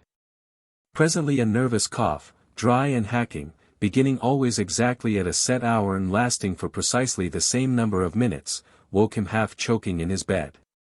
Finally he lost all appetite. Hot, gassy eructations rose like fire in his throat, the stomach was distended, he felt stifled, after each attempt to eat, he could not endure the least constriction about the body, a buttoned trouser belt or a buckled waistcoat. He gave up spirituous liquors, coffee and tea, confined himself to a milk diet, resorted to bathing the body with cold water, stuffed himself with assafoetida, valerian and quinine. He even consented to leave the house and take strolls in the country when the days of rain came that make the roads silent and deserted. He forced himself to walk, to take exercise. As a last resource, he renounced reading altogether for the time being and, consumed with ennui, determined by way of filling up this time of enforced leisure to carry out a project the execution of which he had again and again postponed out of laziness and dislike of change since the first day of his settling at Fontenay. No longer able to intoxicate himself afresh with the magical enchantments of style, to fall into an ecstasy over the delicious witchery of the rare and well-chosen epithet that, while still definite and precise, yet opens infinite perspectives. To the imagination of the initiate he resolved to complete the decoration of his dwelling, to fill it with costly hothouse flowers and so procure himself a material occupation that should distract his thoughts, calm his nerves and rest his brain. Moreover, he had hopes that the sight of their strange and magnificent colors might console him somewhat for the loss of the fancied or real shades of literary style which his abstention from all reading was to make him forget for the moment or lose altogether. Chapter 8. He had always been madly fond of flowers, but this passion which, during his residence at Jutigny, had at the first embraced all flowers without distinction of species or genus, had in the end grown more discriminating and precise, limiting itself to a single type. For a long time now he had scorned the everyday plants that blossom on the counters of Parisian florists, in dripping flower-pots, under green awnings or red umbrellas. At the same time that his literary tastes, his preferences in art, had become more refined, no longer caring for any works but such as had been tried and sifted, the distillation of overwrought and subtle brains. At the same time that his disgust with generally accepted notions had reached its height, simultaneously his love of flowers had rid itself of all base residuum, all dregs of commonness, had been clarified, as it were, and purified. He pleased his fancy by likening a horticulturist's shop to a microcosm wherein were represented all the different categories of society, poor, vulgar flowers, hovel flowers, so to speak, that are really in their proper place only on the window-sill of a garret, roots that are crammed in milk tins and old earthen pots, the gillyflower for instance. Pretentious, conventional, silly flowers, whose only place is in porcelain vases painted by young ladies, such as the rose. Lastly, flowers of high lineage, such as the orchids, dainty and charming, trembling and delicate, such as the exotic flowers, exiles in Paris, kept in hothouses, in palaces of glass, princesses of the vegetable world, living apart. Having nothing whatever in common with the flowers of the street, the blossoms that are the delight of grocers' wives. In a word, he could do no more than feel a trivial interest, a slight pity, for the people's flowers, fading under the poisonous breath of sewers and sinks in squalid districts. To make up, he loathed those that go with the cream and gold reception rooms in new houses. He reserved, in fact, for the full and perfect delectation of his eyes, rare plants of hybrid type, coming from distant lands, kept alive by skill and pains in an artificial equatorial temperature maintained by carefully regulated furnaces. But this choice of his, that had deliberately fallen on greenhouse flowers, had itself been further modified under the influence of his general ideas, his opinions that had now come to definite conclusions on all matters. In former days, in Paris, his innate preference for the artificial had led him to neglect the real flower for its copy, faithfully executed thanks to india rubber and twine, glazed cotton and lustering, paper and velvet. He possessed in accordance with this taste a marvelous collection of tropical plants, produced by the cunning fingers of supreme masters of the craft, following nature step by step, recreating her, taking the flower from its birth, carrying it to maturity, imitating it to its final decease, observing every shade of its infinite variety, the most fleeting changes of its awakening and its sleep, noting the pose of its petals blown back by the wind or beaten down by the rain. Sprinkling on its morning leaves little drops of gum to represent dew, fashioning it according to every season, in full bloom, when the twigs bend under the weight of sap, or when it lifts its parched stem and ragged corolla as the petals drop away and the leaves fall. This admirable art had long fascinated him, but now he was dreaming of the construction of another sort of flora. He had done with artificial flowers aping the true, he wanted natural flowers imitating the false. He set himself to work out this problem, nor had he to search long or go far, for was not his house situated in the very middle of the district specially favored by the great flower growers. He went straight off to pay a visit to the hot houses of the Avenue de Chatillon and the Valley of Aunay, to return tired out and his purse empty, thinking of nothing but the strange species he had bought, ceaselessly haunted by his memories of superb and extraordinary blooms. 2 days later the carts arrived. List in hand, des Esseintes called the roster, verified his purchases one by one. The gardeners unloaded from their vans a collection of caladiums whose swollen, hairy stalks carried enormous leaves, shaped like a heart, while keeping a general look of kinship, they were every one different. They included some extraordinary specimens, some rosy red, like the virgin ale which seemed cut out in glazed cloth, in shiny court plaster. Some all white, like the albane, that looked as if made of the semi-transparent membrane that lines an ox's ribs, or the diaphanous film of a pig's bladder. Others again, especially the one called Madame Maine, mimicked zinc, parroted pieces of stenciled metal colored emperor green, blotched with drops of oil paint, streaks of red lead and ceruse. These, the Bosphorus was an example, gave the illusion of starched calico, spotted with crimson and myrtle green. Those, the Aurora borealis for instance, had broad leaves the color of raw meat, intersected by striations of a darker red and purplish threads, leaves that seemed swollen and sweating with dark liquor and blood. This plant, the Aurora borealis, and the albane between them displayed the two opposite poles of constitution, the former bursting with apoplexy, the latter pallid with bloodlessness. The men brought other and fresh varieties, in this case presenting the appearance of a fictitious skin marked by an imitation network of veins. Most of them, as if disfigured by syphilis or leprosy, displayed livid patches of flesh, reddened by measles, roughened by eruptions. Others showed the bright pink of a half-closed wound or the red-brown of the crusts that form over a scar. Others were as if scorched with cauteries blistered with burns, others again offered hairy surfaces eaten into holes by ulcers and excavated by chancres. To finish the list, there were some that had just come from the doctor's hands, it seemed, plastered with black mercury dressing, smeared with green belladonna ointment, dusted over with the yellow grains of iodoform powder. Thus assembled all together, these strange blossoms struck des Esseintes as more monstrous yet than when he had first seen them ranged side by side with others, like patients in a hospital ward, down the long conservatories. "Sapristi!"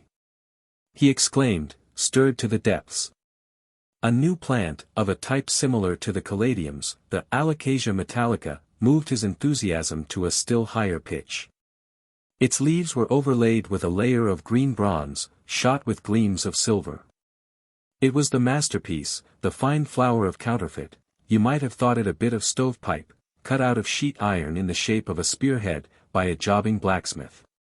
Next the men unloaded a tangled mass of leaves, lozenge-shaped, bottle-green in hue. From their midst rose a switch on top of which trembled a great ace of hearts, as smooth and shiny as a capsicum. Then, as if to defy all the familiar aspects of plants, from the middle of this ace of hearts, of an intense vermilion, sprang a fleshy tail, downy, white and yellow, upright in some cases, corkscrewed above the heart, like a pig's tail, in others. It was the anthurium, one of the arum family, recently imported from Colombia. It formed part of a section of the same family to which also belonged an amorphophallus, a plant from Cochin China, with long black stalks seamed with scars, like a negro's limbs after a thrashing. Des Esseintes' cup of joy was brimming over. Then they got out of the carts a fresh batch of monstrosities, the echinopsis, showing a pink blossom like the stump of an amputated limb rising out of a compress of cotton wool. The nigellarium, displaying in its sword-like leaves gaping, ragged hollows.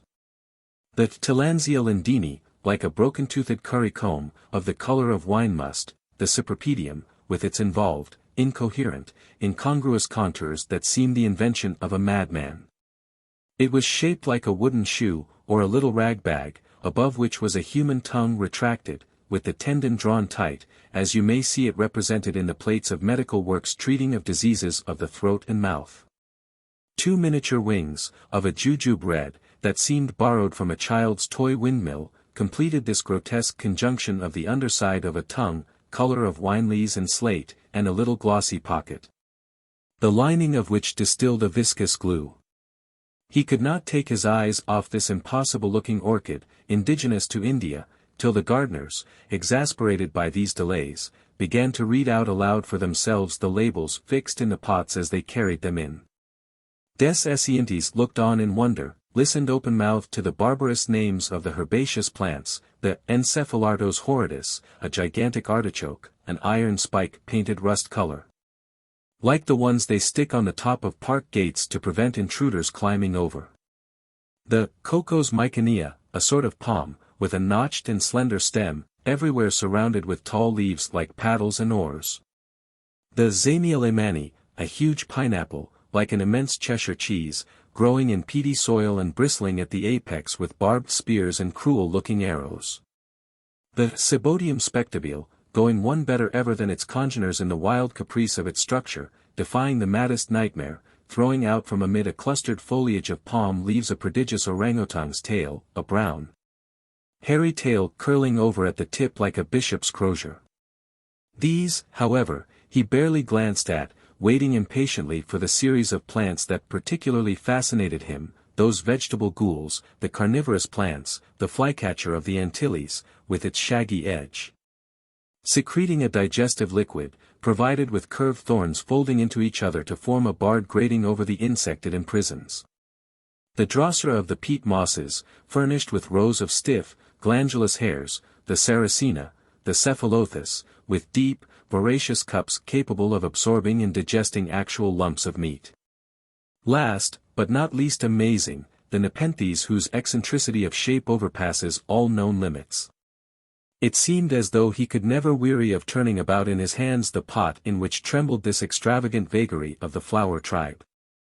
It resembled the gum tree in its long leaves of a somber, metallic green, but from the end of these leaves depended a green string, a sort of umbilical cord, carrying a greenish-colored urn, veined with purple, a sort of German pipe in porcelain. A strange kind of bird's nest, that swung quietly to and fro, exhibiting an interior carpeted with a hairy growth. That one is a veritable miracle, des Esseintes murmured to himself. But he was forced to cut short his manifestations of delight, for now the gardeners, in a hurry to be gone, were unloading the last of their wares and setting down side by side tuberous begonias and black crotons, flecked with red lead spots, like rusty iron.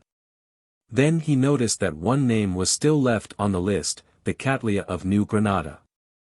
They pointed out to him a little winged bellflower of a pale lilac, an almost invisible mauve. He drew near, put his nose to it and started back. It exhaled an odor of varnished deal, just the smell of a new box of toys, recalling irresistibly all the horrors of the New Year and New Year's presents. It struck him it would be well for him to beware of it, almost regretted having admitted among the scentless plants he had become possessor of the orchid that brought up the most unpleasant associations. He cast only one glance over this flood tide of vegetation that swelled in his vestibule. There they were, all confounded together, intercrossing their sword blades, their creeses, their lance heads, forming a tangled mass of green weapons of war, over which floated like barbarian pennons of battle. Blossoms dazzling and cruel in their brilliance. The atmosphere of the room was clearer by now, and soon, in a dark corner, just above the floor, a light crept out, soft and white. He went up to it, to discover it was a cluster of rhizomorphs, each of which, as it breathed, was shedding this gleam like that cast by night lights. All the same, these plants are amazing things, he muttered to himself. Then he stepped back and embraced in one view the whole collection. Yes, his object was attained, not one of them looked real. Cloth, paper, porcelain, metals seemed to have been lent by man to nature to enable her to create these monstrosities. When she had found herself incapable of copying human workmanship, she had been reduced to mimic the membranes of animals' insides, to borrow the vivid tints of their rotting flesh, the superb horrors of their gangrened skin. It is all a matter of syphilis, reflected des Esseintes, his eyes attracted, riveted on the hideous marking of the caladiums, lit up at that moment by a shaft of daylight. And he had a sudden vision of the human race tortured by the virus of long past centuries. Ever since the beginning of the world, from sire to son, all living creatures were handing on the inexhaustible heritage, the everlasting malady that has devastated the ancestors of the men of today. Has eaten to the very bone old fossil forms which we dig up at the present moment. Never wearying, it had traveled down the ages, to this day it was raging everywhere, disguised under ordinary symptoms of headache or bronchitis, hysteria or gout. From time to time, it would climb to the surface, attacking for choice badly cared for, badly fed people breaking out in gold pieces, setting, in horrid irony, a notch girl's parure of sequins on its wretched victims' brows, inscribing their skin for a crown to their misery, with the very symbol of wealth and well-being. And lo! Here it was reappearing, in its pristine splendor, on the bright-colored petals of flowers. It is true, pursued des Esseintes, going back to the starting point of his argument, it is true that, for most of the time, nature is by herself incapable of producing species so morbid and perverse. She supplies the raw material, the germ and the soil, the procreative womb and the elements of the plant, which mankind rears, models, paints, carves afterwards to suit his caprice. Obstinate, confused, limited though she be, she has at last submitted, and her master has succeeded in changing by chemical reactions the substances of the earth, to utilize combinations long ripened for use, crossings slowly prepared for. To employ artful buddings, systematic graftings, so that nowadays he can make her produce blooms of different colors on the same bough. Invents new hues for her, modifies, at his good pleasure, the age-old shapes of her plants. He clears off the rough from her half-hewn blocks, puts the finishing touches to her rude sketches, marks them with his signet, impresses on them his sign manual of art. There is no more to be said, he cried, resuming his train of thought. Mankind is able in the course of a few years to bring about a selection which sluggish nature can never effect, but after centuries of time, no doubt of it, in these present times, the gardeners are the only and the true artists. He was a little weary and felt stifled in this atmosphere of hothouse plants. The walks he had taken during the last few days had exhausted him. The change from the open air to the warmth of the house, from the sedentary life of a recluse to the free activity of an outdoor existence, had been too sudden. He left the hall and went to lie down on his bed. But, bent on one single absorbing subject, as if wound up with a spring, the mind, though asleep all the while, went on paying out its chain, and he was soon wallowing in the gloomy fancies of a nightmare. He was standing in the middle of a ride in a great forest at dusk. He was walking side by side with a woman he did not know, had never seen before. She was tall and thin, had pale flaxen hair, a bulldog face, freckled cheeks, irregular teeth projecting below a flat nose. She wore a servant's white apron, a long kerchief crossed like a soldier's buff belt over her chest, a Prussian grenadier's half-boots, a black bonnet trimmed with ruchings and a big bow. She had the look of a showwoman at a fair, a traveling mountebank or the like. He asked himself who the woman was whom he somehow knew to have been a long while in the room, to have long been an intimate part of his life. In vain he strove to remember her origin, her name, her business, the explanation of her presence. No recollection would come to him of this inexplicable liaison, of which however there could be no doubt. He was still searching his memory when suddenly a strange figure appeared in front of them. It was on horseback and trotted on for a minute, then turned round in the saddle. His blood gave one bound within him and he remained nailed to the spot in utter horror. The ambiguous, sexless creature was green, and from under purple lids shone a pair of pale blue eyes, cold and terrible. Two arms of an inordinate leanness, like a skeleton's bare to the elbows, shaking with fever, projected from ragged sleeves, and the fleshless thighs shuddered in churn boots, a world too wide. The awful eyes were fixed on des Esseintes, piercing him, freezing him to the marrow of his bones. More terrified still, the bulldog woman pressed against him and yelled death and destruction, her head thrown back, her neck stiffened with a spasm of wild terror. And lo! In an instant he knew the meaning of the appalling vision. He had before his eyes the image of the pox. Mad with fear, beside himself with consternation, he dashed into a side path, ran at headlong speed to a summer house standing among laburnums to the left of the road, where he dropped into a chair in a passage. In a few minutes when he was beginning to get his breath, the sound of sobs made him look up. The bulldog woman was before him, a piteous, grotesque spectacle. She stood weeping hot tears, declaring she had lost her teeth in her panic, and, drawing from the pocket of her servant's apron a number of clay pipes, she proceeded to break them and stuff bits of the stems into the holes in her gums. "Come now, she's quite ridiculous," des Esseintes kept telling himself, "the pipes will never stick in," and as a matter of fact, they all came tumbling out of her jaws one after the other. At that moment, a galloping horse was heard approaching. A paralyzing fear seized des Esseintes, his limbs failed him. But the sound of hoofs grew momentarily louder, despair stung him to action like the lash of a whip. He threw himself upon the woman, who was now trampling the pipe bowls underfoot, beseeching her to be quiet and not betray him by the noise of her boots. She struggled. But he dragged her to the end of the passage, throttling her to stop her crying out. Suddenly, he saw an alehouse door, with green-painted shutters, pushed it open, darted in and stopped dead. In front of him, in the middle of a vast clearing in the woods, enormous white pierrots were jumping like rabbits in the moonlight. Tears of disappointment rose to his eyes. He could never, no, never cross the threshold of the door. "I should be dashed to pieces," he thought, and as if to justify his fears, the troop of giant pierrots was reinforced. Their bounds now filled the whole horizon, the whole sky, which they knocked alternately with their heels and their heads. The horse came to a standstill. It was there, close by, behind a round window in the passage. More dead than alive, des Esseintes turned round and saw through the circular opening two pricked ears, two rows of yellow teeth, nostrils breathing clouds of vapor that stank of phenol. He sank to the earth, abandoning all idea of resistance or even of flight. He shut his eyes so as not to see the dreadful eyes of the syphilis glaring at him through the wall, which nevertheless forced their way under his lids, glided down his spine, enveloped his body. The hairs of which stood up on end in pools of cold sweat.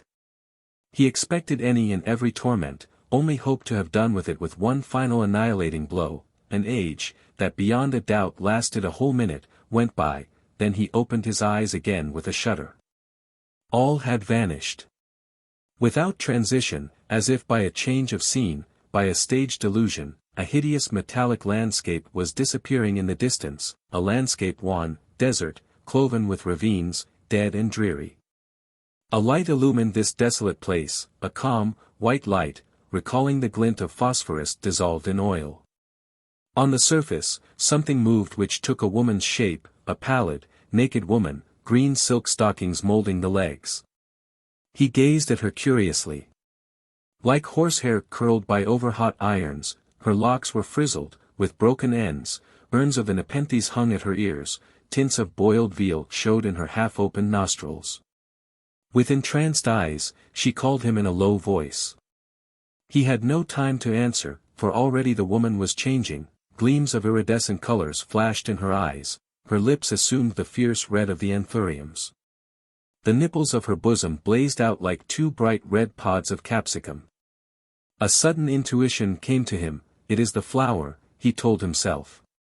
And the spirit of reasoning still persisted in the nightmare, drew the same conclusions as he had already in the daytime from the plants as the malevolence of the virus.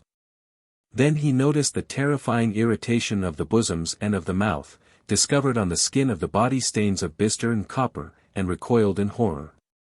But the woman's eye fascinated him, and he crept slowly, reluctantly towards her, trying to drive his heels into the ground to stay his advance, dropping to the earth, only to rise again to go to her.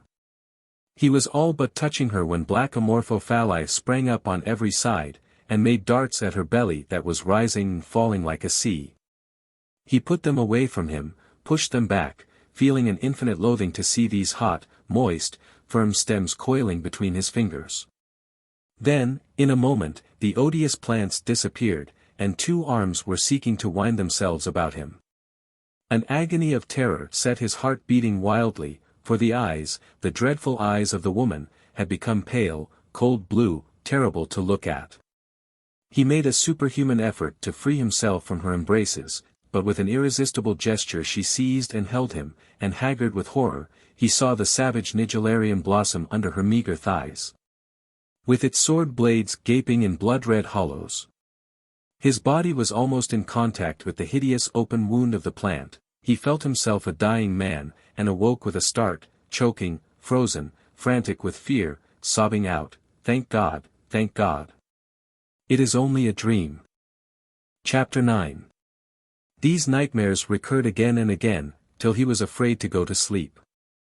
He would lie stretched on his bed, sometimes the victim of obstinate fits of insomnia and feverish restlessness, at others of abominable dreams only interrupted by the spasmodic awakening of a man losing foothold. Pitching from top to bottom of a staircase, plunging into the depths of an abyss, without power to stop himself. For several days, the exhausting nervous disturbance gained the upper hand again, showing itself more violent and more obstinate than ever, though under new forms. Now the bedclothes were a weight not to be borne. He felt stifled under the sheets, while his whole body was tormented with tinglings, his thighs burned, his legs itched.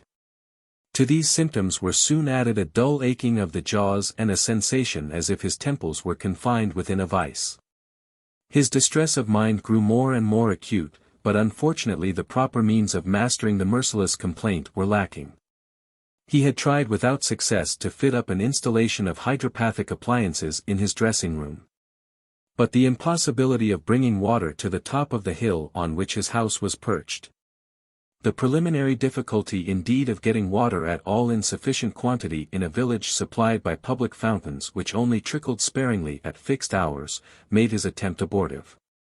Finding it impracticable to get himself douched with jets of water, which, shot freely and forcible against the bony rings of the vertebral columns, formed the only method powerful enough to subdue the insomnia and bring back peace of mind, he was reduced to the employment of short aspersions in his bathroom or his tub.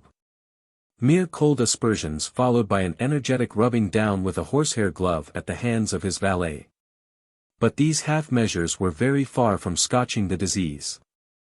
The most he felt was a temporary relief of a few hours, dearly bought, moreover, by a fresh access of the paroxysms returning to the charge with increased violence. He was consumed with infinite ennui. The pleasure he had felt in the possession of his amazing flowers was exhausted. He was tired already of looking at the texture of their leaves and the shades of their blossoms. Besides, for all the care he lavished upon them, most of his plants had died. These he had removed from the rooms, and then, to such a pitch of nervous irritability had he come, that the sight of the places left vacant for want of them wounded his eye and reduced him to a condition of further exasperation. To distract his attention and kill the interminable hours, he had recourse to his portfolios of prints and sorted his Goyas. The early states of certain plates of the Caprices, proofs distinguishable by their reddish tone, which he had bought in former days at sales, at extravagant prices, struck his fancy, and he lost himself in their contemplation. As he followed the weird fancies of the artist with an unfailing delight in his bewildering imaginations, witches riding black cats, women extracting a dead man's teeth at the foot of the gallows, bandits, succubi, devils and dwarfs. After this, he went through all the other series of the artist's etchings and aquatints, his proverbs, so grotesque in their gloomy horror, his battle subjects, so ferocious in their bloodthirstiness, his plate of the garrote, of which he possessed a superb proof before letters, printed on heavy paper, unzized, with visible watermark lines showing in its substance. The savage vigor, the uncompromising, reckless talent of this artist captivated him. Yet, at the same time, the universal admiration his works had won put him off somewhat, and for years he had always refused to frame them, fearing, if he exhibited them, that the first noodle who might happen to see them would feel himself bound to talk inanities and fall into an ecstasy in stereotyped phrases as he stood in front of them. It was the same with his Rembrandts, which he would examine now and again on the sly. And indeed it is very true that, just as the finest air in the world is vulgarized beyond all bearing once the public has taken to hum it and the street organs to play it, so the work of art that has appealed to the sham connoisseurs, that is admired by the uncritical, that is not content to rouse the enthusiasm of only a chosen few, becomes for this very reason, in the eyes of the elect, a thing polluted, commonplace, almost repulsive. This diffusion of appreciation among the common herd was in fact one of the sorest trials of his life. Unaccountable triumphs had forever spoilt his enjoyment in pictures and books he had once held dear. The approbation of the general voice always ended by making him discover some hitherto imperceptible blemish, and he would repudiate them, asking himself if his taste was not getting blunted and untrustworthy. He shut his portfolios and once more fell into a state of indifference and ill humor. To change the current of his ideas, he tried a course of emollient reading, essayed, with a view to cooling his brain, some of the Solanaceae of art. Read those books so charming for convalescents and invalids whom sensational stories or works richer in phosphates would only fatigue, Charles Dickens novels. But the volumes produced an effect just the opposite of what he looked for. His chaste lovers, his Protestant heroines, modestly draped to the chin, whose passions were so seraphic, who never went beyond a coy dropping of the eyes, a blush, a tear of happiness, a squeezing of hands, exasperated him. This exaggerated virtue drove him into the opposite extreme. In virtue of the law of contrasts, he rushed into the contrary excess, thought of passionate, full-bodied loves, pictured the doings of frail, human couples, of ardent embraces mouth to mouth, of pigeon kisses, as ecclesiastical prudery calls them when tongue meets tongue in naughty wantonness. He threw away his book, and banishing the mock modesty of Albion far from his thoughts, dreamed of the licentious practices, the salacious little sins the Church condemns. A commotion shook him. The insensibility of brain and body that he had supposed final and irrevocable was no more. Solitude has its influence, too, on broken nerves. He was filled with a craving, not now for religious conviction, but for the pleasant sins religion condemns. The habitual object of its threats and curses was the one thing that tempted him. The carnal side of his nature, that had lain dormant for months, roused, first of all, by the feebleness of the pious stuff he had been reading, then stirred to full wakefulness in a spasm of the nerves by the hateful English cant, now asserted itself, and the stimulated senses harking back to the past, he found himself wallowing in the memories of his old dissipations. He got up and gloomily opened a little box of silver gilt, its lid set here and there with aventurines. It was full of bonbons of a violet color. One of these he took and turned it about in his fingers, thinking over the strange properties of these sweetmeats, sprinkled over with a powdering of sugar, like hoarfrost.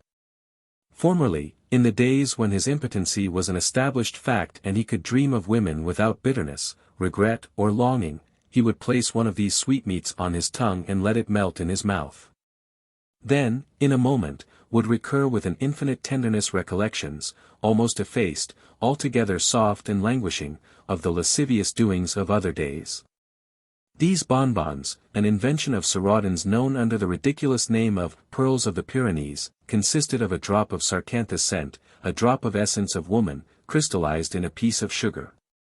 They entered by the papillae of the mouth, evoking reminiscences of water opalescent with rare vinegars, and deep, searching kisses, all fragrant with odors. As usual, his face broke into a smile, as he drank in this amorous aroma. This shadowy semblance of caresses that revived in a corner of his brain a sense of female nudity and reawakened for a second the savor, once so adorable, of certain women. But today, it was no longer a muffled peal that was ringing. The drug's effect was no longer limited to reviving the memory of faraway, half-forgotten escapades, rather was it to tear the veils from before his eyes and show him the bodily reality, in all its brutal force and urgency. Heading the procession of mistresses that the taste of the sweetmeat helped to define in clear outlines, one riveted his attention, a woman with long, white teeth, a satiny skin, rosy with health, a short nose, mouse-grey eyes, short-clipped yellow hair. It was Miss Urania, an American girl with a supple figure, sinewy legs, muscles of steel, arms of iron. She had been one of the most famous of the acrobats at the Cirque. Whole evenings, des Esseintes had watched her performing. The first few times she had struck him as being just what she was, a powerfully made, handsome woman, but he had felt no desire to come into any closer contact with her. She had nothing about her to appeal to the tastes of a worn man of the world, yet for all this he returned again and again to the circus, drawn by some mysterious attraction, urged by some sentiment difficult to define. Little by little, as he watched her, his mind filled with strange notions. The more he admired her strength and suppleness, the more he seemed to see an artificial change of sex operating in her. Her pretty allurements, her feminine affectations fell more and more into the background, while in their stead were developed the charms attaching to the agility and vigor of a male.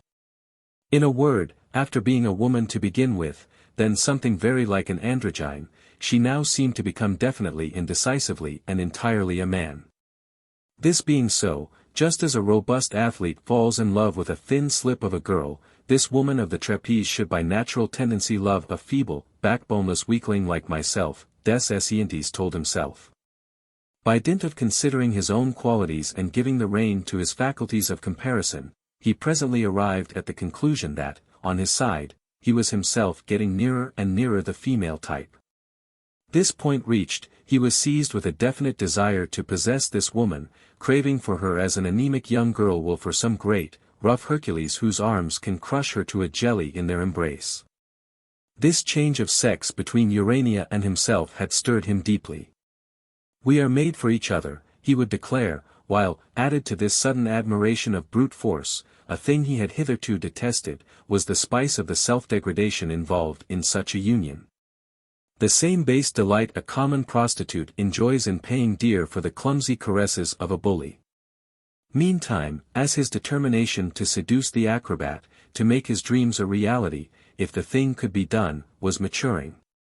He confined his cherished illusion by attributing the same series of inverted thoughts as his own to the unconscious brain of the woman. Reading his own desires repeated in the fixed smile that hovered on the lips of the performer turning on her trapeze. One fine evening, he made up his mind to open the campaign. Miss Urania deemed it necessary not to yield without some preliminary courting. Still she showed herself not very exacting, knowing from common report that des Esseintes was wealthy and that his name was a help toward starting woman on a successful career. But no sooner were his wishes granted than his disappointment passed all bounds. He had pictured the pretty American athlete to be as stolid and brutal as the strong man at a fair, but her stupidity, alas, was purely feminine in its nature. No doubt she lacked education and refinement, possessed neither good sense nor good wit, while at table she gave tokens of a brutish greediness, but all the childish weaknesses of a woman were there in full force. She had all the love of chatter and finery that marks the sex specially given up to trivialities. Any such thing as a transmutation of masculine ideas into her feminine person was a pure figment of the imagination. Besides, she was quite a little Puritan and was altogether innocent of those rude, athletic caresses des Esseintes at once desired and dreaded. She was not subject, as he had for a moment hoped she might be, to any morbid perversities of sex. Possibly, on searching the depths of her temperament, he might yet have discovered a penchant for a dainty, delicate, slimly built paramour, for a nature precisely the opposite of her own. But in that case, it would have been a preference not for a young girl at all, but for some merry-hearted little shrimp of a man, for some skinny, queer-faced clown. Inevitably des Esseintes resumed his part, momentarily forgotten, as a man. His impressions of femininity, of feebleness, of a sort of protection bought and paid for, of fear even, disappeared entirely. He could deceive himself no longer. Miss Urania was just a mistress like any other, not justifying in any way the cerebral curiosity she had excited. Though, just at first, the freshness and splendor of her beauty had surprised des Esseintes and kept him captivated, it was not long before he sought to sever the connection and bring about a speedy rupture. For his premature impotency grew yet more marked when confronted with the icy woman's caresses and prudish passivity. Nevertheless, she was the first to halt before him in the unbroken procession of these wanton memories. But, at bottom, if she had made a deeper impression on his mind than a host of other women whose allurements had been less fallacious and the pleasures they gave less limited, this came of the smell she exhaled as of a sound and wholesome animal. Her redundant health was the very antipodes of the anemic, perfumed savour, whose delicate fragrance breathed from Sir Rawdon's dainty sweetmeats. By sheer contrast of fragrance, Miss Urania was bound to hold a foremost place in his memory, but almost immediately, des Esseintes, startled for a moment by the unexpectedness of a natural, unsophisticated aroma, came back to more civilized sense and began inevitably to think of his other mistresses. They trooped across the field of memory in crowds, but, above them all, stood out the woman whose monstrous gift had for months given him such contentment. She was a brunette, a little lean woman, with black eyes and black hair worn in tight bandeaus, that looked as if they had been plastered on her head with a brush, and parted on one side near the temple like a boy's. He had made her acquaintance at a café concert, where she was giving performances as a ventriloquist. To the amazement of a crowded audience who were half frightened at what they heard, she would give voices, turn and turn about, to half a dozen dolls of graduated sizes seated on chairs like a row of pandine pipes. She would hold conversations with the little figures that seemed all but alive, while, in the auditorium itself, flies could be heard buzzing about the chandeliers and the spectators whispering on the benches though they had never opened their mouths. Then a string of imaginary carriages would roll up the room from the door to the stage, seeming almost to graze the elbows of the seated audience, who started back, instinctively surprised to find themselves there at all. Des Esseintes had been fascinated. A crowd of new thoughts coursed through his brain. To open the campaign, he made all haste to reduce the fortress by the battery of bank notes, the ventriloquist catching his fancy by the very fact of the utter contrast she presented to the fair American. This brown beauty reeked of artfully prepared perfumes, heady and unhealthy scents, and she burned like the crater of a volcano.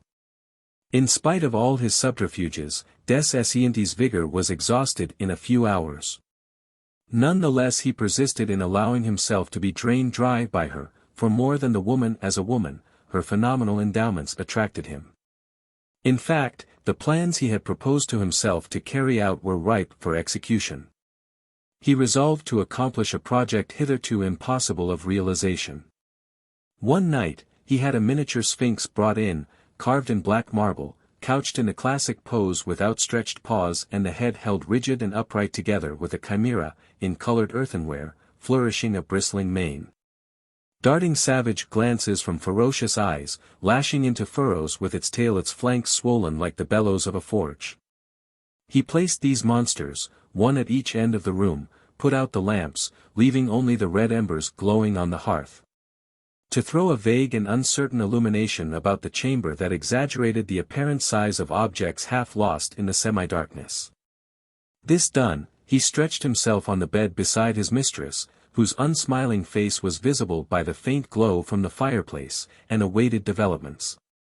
With weird intonations which he had made her long and patiently rehearse beforehand, she gave life and voice to the two monsters, without so much as moving her lips, without even a glance in their direction. Then, in the silence of the night, began the wondrous dialogue of the Chimera and the Sphinx, spoken in deep, guttural tones, now hoarse, now shrill, like voices of another world. "Here, Chimera, stop, I say. No, never." Under the spell of Flaubert's marvelous prose, he listened trembling to the dreadful pair, and a shudder shook his body from head to foot, when the Chimera uttered the solemn and magic sentence. "I seek new perfumes, ampler blossoms. Untried pleasures." Ah! It was to himself this voice, mysterious as an incantation, spoke. It was to him she told of her feverish desire for the unknown, her unsatisfied longing for the ideal, her craving to escape the horrible reality of existence, to overpass the confines of thought, to grope, without ever reaching it. After a certainty, in the mists of the regions beyond the bounds of art. All the pitifulness of his own efforts filled his heart with sick disgust. Softly he pressed to his breast the silent woman by his side, clung to her for comfort like a frightened child, never even seeing the sulky looks of the actress forced to play a part, to exercise her craft, at home, in her hours of rest. Far away from the footlights. Their liaison went on, but before long des Esseintes' feebleness grew more pronounced, the effervescence of his mental activities could no longer melt the icy fetters that held his bodily powers, the nerves refused to obey the mandates of the will. The lecherous caprices that appeal to old men dominated him. Feeling himself growing more and more inefficient as a lover, he had recourse to the most powerful stimulus of aged voluptuaries uncertain of their powers, fear. While he held the woman clasped in his arms, a hoarse, furious voice would burst out from behind the door, "Let me in, I say. I know you have a lover with you. Just wait a minute, and I'll let you know, you trollop." Instantly, like the libertines whose passions are stimulated by terror of being caught in flagrante delicto in the open air, on the river banks, in the Tuileries gardens, in a summer house or on a bench, he would temporarily recover his powers. Throw himself at the ventriloquist, whose voice went storming on outside the room, and he found an abnormal satisfaction in this rush and scurry, this alarm of a man running a risk, interrupted, hurried in his fornication. Unhappily these sittings soon came to an end. In spite of the extravagant prices he paid, the ventriloquist sent him about his business, and the same night gave herself to a good fellow whose requirements were less complicated and his back stronger. Des Esseintes had regretted the woman, and when he recollected her artifices, other women seemed devoid of flavor. The affected graces of depraved children even appeared insipid, and so profound became his contempt for their monotonous grimaces that he could not bring himself to put up with them any more. Still chewing the bitter cud of his disillusionment, he was walking one day all alone in the Avenue de la Tour Maubourg when he was accosted near the Invalides by a young man, almost a boy, who begged him to tell him the shortest way to go to the Rue de Babylone. Des Esseintes indicated his road and, as he was crossing the Esplanade too, they set off together. The lad's voice, insisting, it seemed to his companion quite needlessly, on fuller instructions as to the way, "Then you think, do you, that by turning left, I should be taking the longer road, but I was told that if I cut obliquely across the avenue, I should get there all the quicker," was timid and appealing at the same time, very low and very gentle. Des Esseintes looked him up and down. He seemed to have just left school, was poorly dressed in a little cheviot jacket tight round the hips and barely coming below the break of the loins, a pair of close-fitting black breeches, a turn-down collar cut low to display a puffed cravat. Deep blue with white lines, la valeur shape. In his hand he carried a class book bound in boards, and on his head was a brown, flat-brimmed bowler hat. The face was at once pathetic and strangely attractive. Pale and drawn, with regular features shaded by long black locks, it was lit up by great liquid eyes, the lids circled with blue, set near the nose, which was splashed with a few golden freckles and under which lurked a little mouth. But with fleshy lips divided by a line in the middle like a ripe cherry.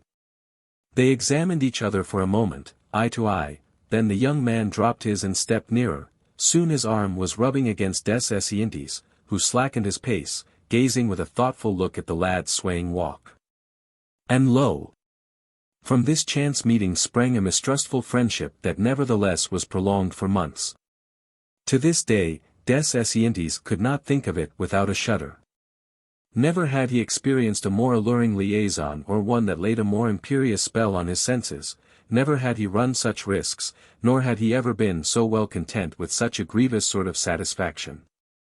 Among all the memories that pressed upon him in his solitude, the recollection of this attachment dominated all the rest. All the leaven of insanity that can torment a brain overstimulated by nervous excitation was fermenting within him. Moreover, to complete the satisfaction he found in these reminiscences, in this morose pleasure, as theology names this recurrence of old doings of shame, he combined with the physical visions.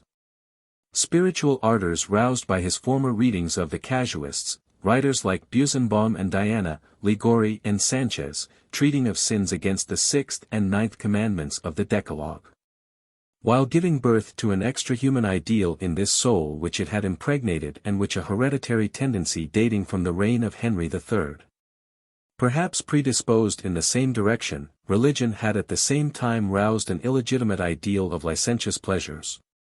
Libertine and mystic obsessions haunted, in an inextricable union, his brain that thirsted with an obstinate craving to escape the vulgarities of life, to plunge, utterly regardless of revered usages, into new and original ecstasies.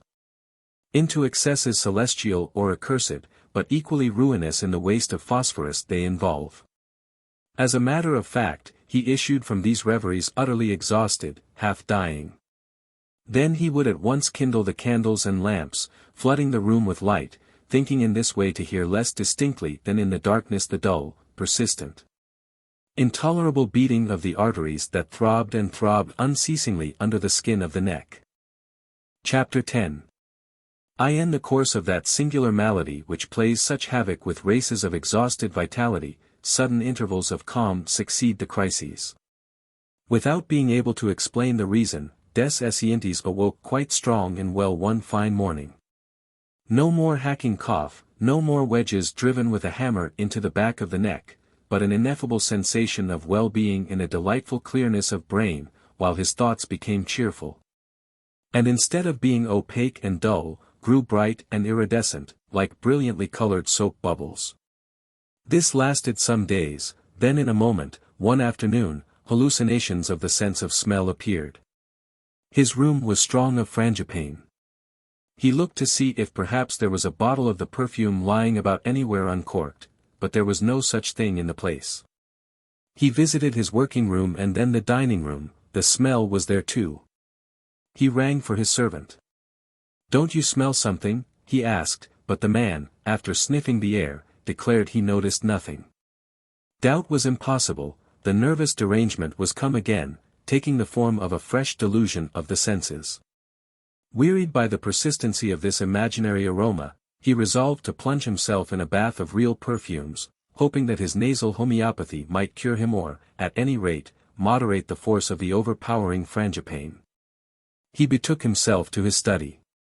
There, beside an ancient font that served him as a wash-hand basin, under a long looking-glass in a frame of wrought iron that held imprisoned like a wellhead silvered by the moonlight the pale surface of the mirror.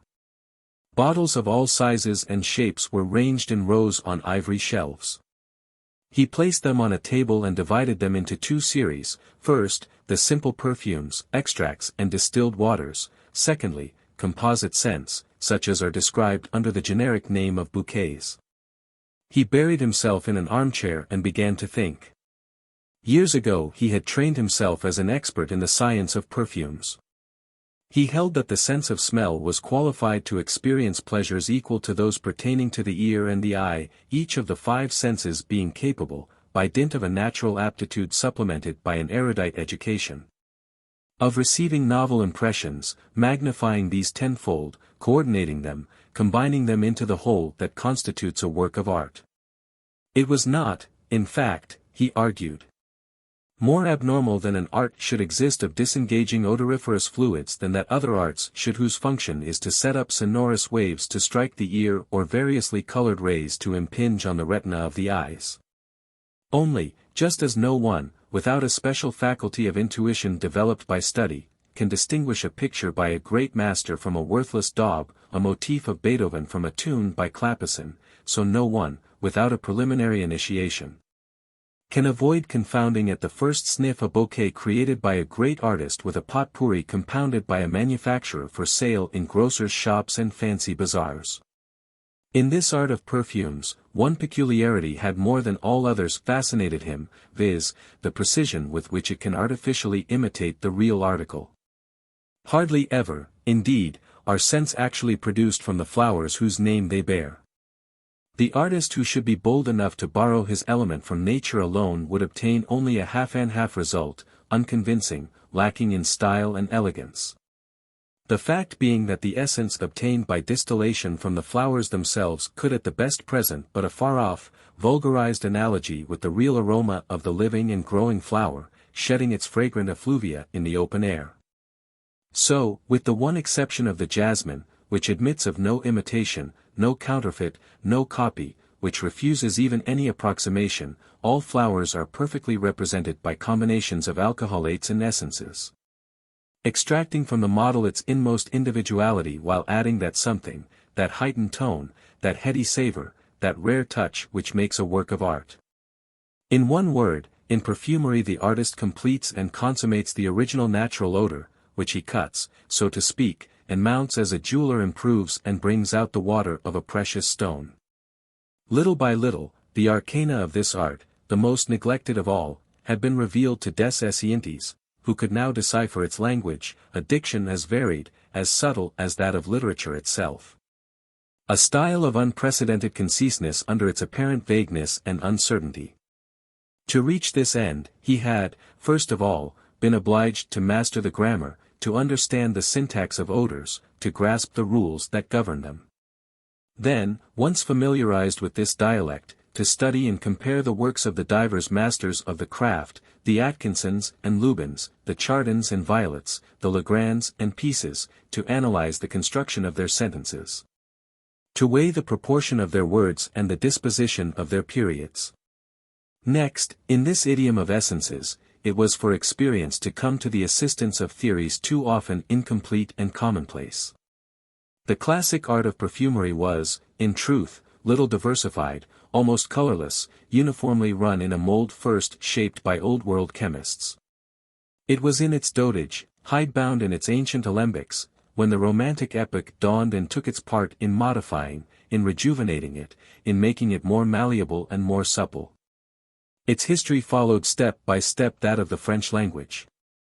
The Louis XIII style, perfumed and full-flavored, compounded of elements costly at that date, of iris powder, musk, civet, myrtle water, already known by the name of angel's water, barely sufficed to express the rude graces, the rather crude tints of the time which certain sonnets of Saint-Amans have preserved for us. Later on, with the introduction of myrrh, frankincense, the mystic sense, powerful and austere, the pomp and stateliness of the grand siècle, the redundancy and artificiality of the orator's art, the full, sustained, wordy style of Bossuet and the great preachers became almost possible. Later on again, the well-worn, sophisticated graces of French society under Louis XV found a readier interpretation of their charm in the frangipane and mercale, which offered in their way the very synthesis of the period. Then finally, after the indifference and incuriousness of the First Empire, which used eau de cologne and preparations of rosemary to excess, perfumery ran for inspiration, in the train of Victor Hugo and Gautier, to the lands of the sun. It created oriental essences, salams overpowering with their spicy odors, invented new savors, tried and approved old tones and shades now rediscovered, which it made more complex, more subtle, more choice. Definitely repudiating once for all the voluntary decrepitude to which the art had been reduced by the Malherbe, the Andrieux, the Bauer-Lormians, the vulgar distillers of its poetry. Nor had the language of perfumes remained stationary since the epoch of 1830. Again it had progressed, and following the march of the century had advanced side by side with the other arts. It, too, had complied with the whims of amateurs and artists, flying for motives to China and Japan, inventing scented albums, imitating the flowery nosegays of tapioca, by a mingling of lavender and clove obtaining the perfume rondelletia. By a union of patchouli and camphor, the singular aroma of India ink, by compounding citron, clove and neroli, essence of orange blossoms, the odor, the Hovenia of Japan. Des Esseintes studied, analyzed the soul of these fluids, expounded these texts. He took a delight, for his own personal satisfaction, in playing the part of psychologist, in unmounting and remounting the machinery of a work, in unscrewing the separate pieces forming the structure of a complex odor. And by long practice of this sort, his sense of smell had arrived at the certainty of an almost infallible touch. Just as a wine merchant knows the vintage by imbibing a single drop, as a hop dealer, the instant he sniffs at a bag, can there and then name its precise quality and price. As a Chinese trader can declare at once the place of origin of the teas he examines, say on what farms of the Bohe Mountains, in what Buddhist monasteries, each specimen was grown, and the date at which its leaves were gathered.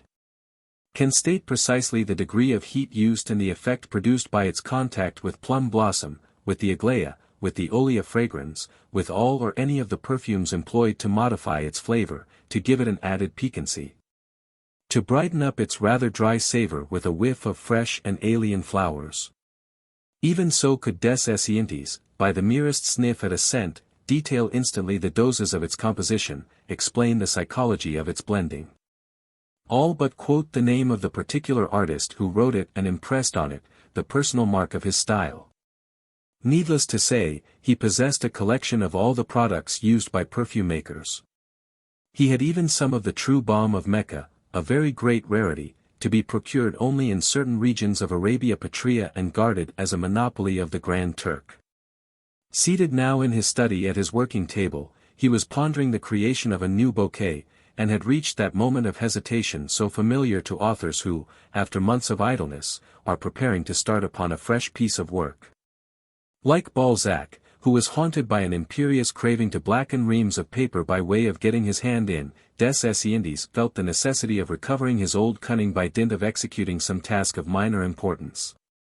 He determined to make heliotrope, and measured out the proper quantities from phials of almond and vanilla, then he changed his mind and resolved to try sweet pea. The phrases, the processes had escaped his memory. So he made experiments.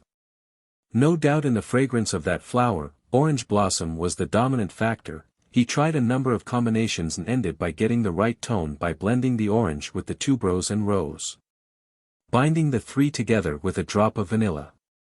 All his uncertainties vanished, a fever of eagerness stirred him, he was ready to set to work in earnest.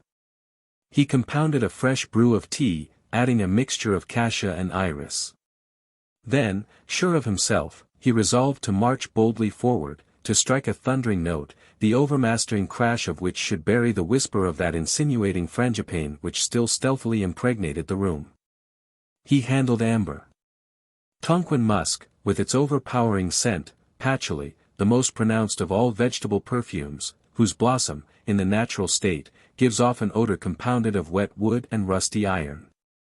Do what he would, the associations of the 18th century haunted him. Gowns with panniers and furbelows hovered before his eyes, memories of Boucher's Venus, all flesh, without bones, stuffed with pink cotton wool, besieged him.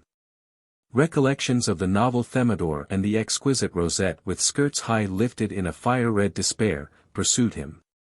In a rage, he sprang up and, to shake himself free from the obsession, sniffed in with all his might that unadulterated essence of spikenard that is so dear to Easterns and so disagreeable to Europeans, by reason of its over-strong savor of valerian.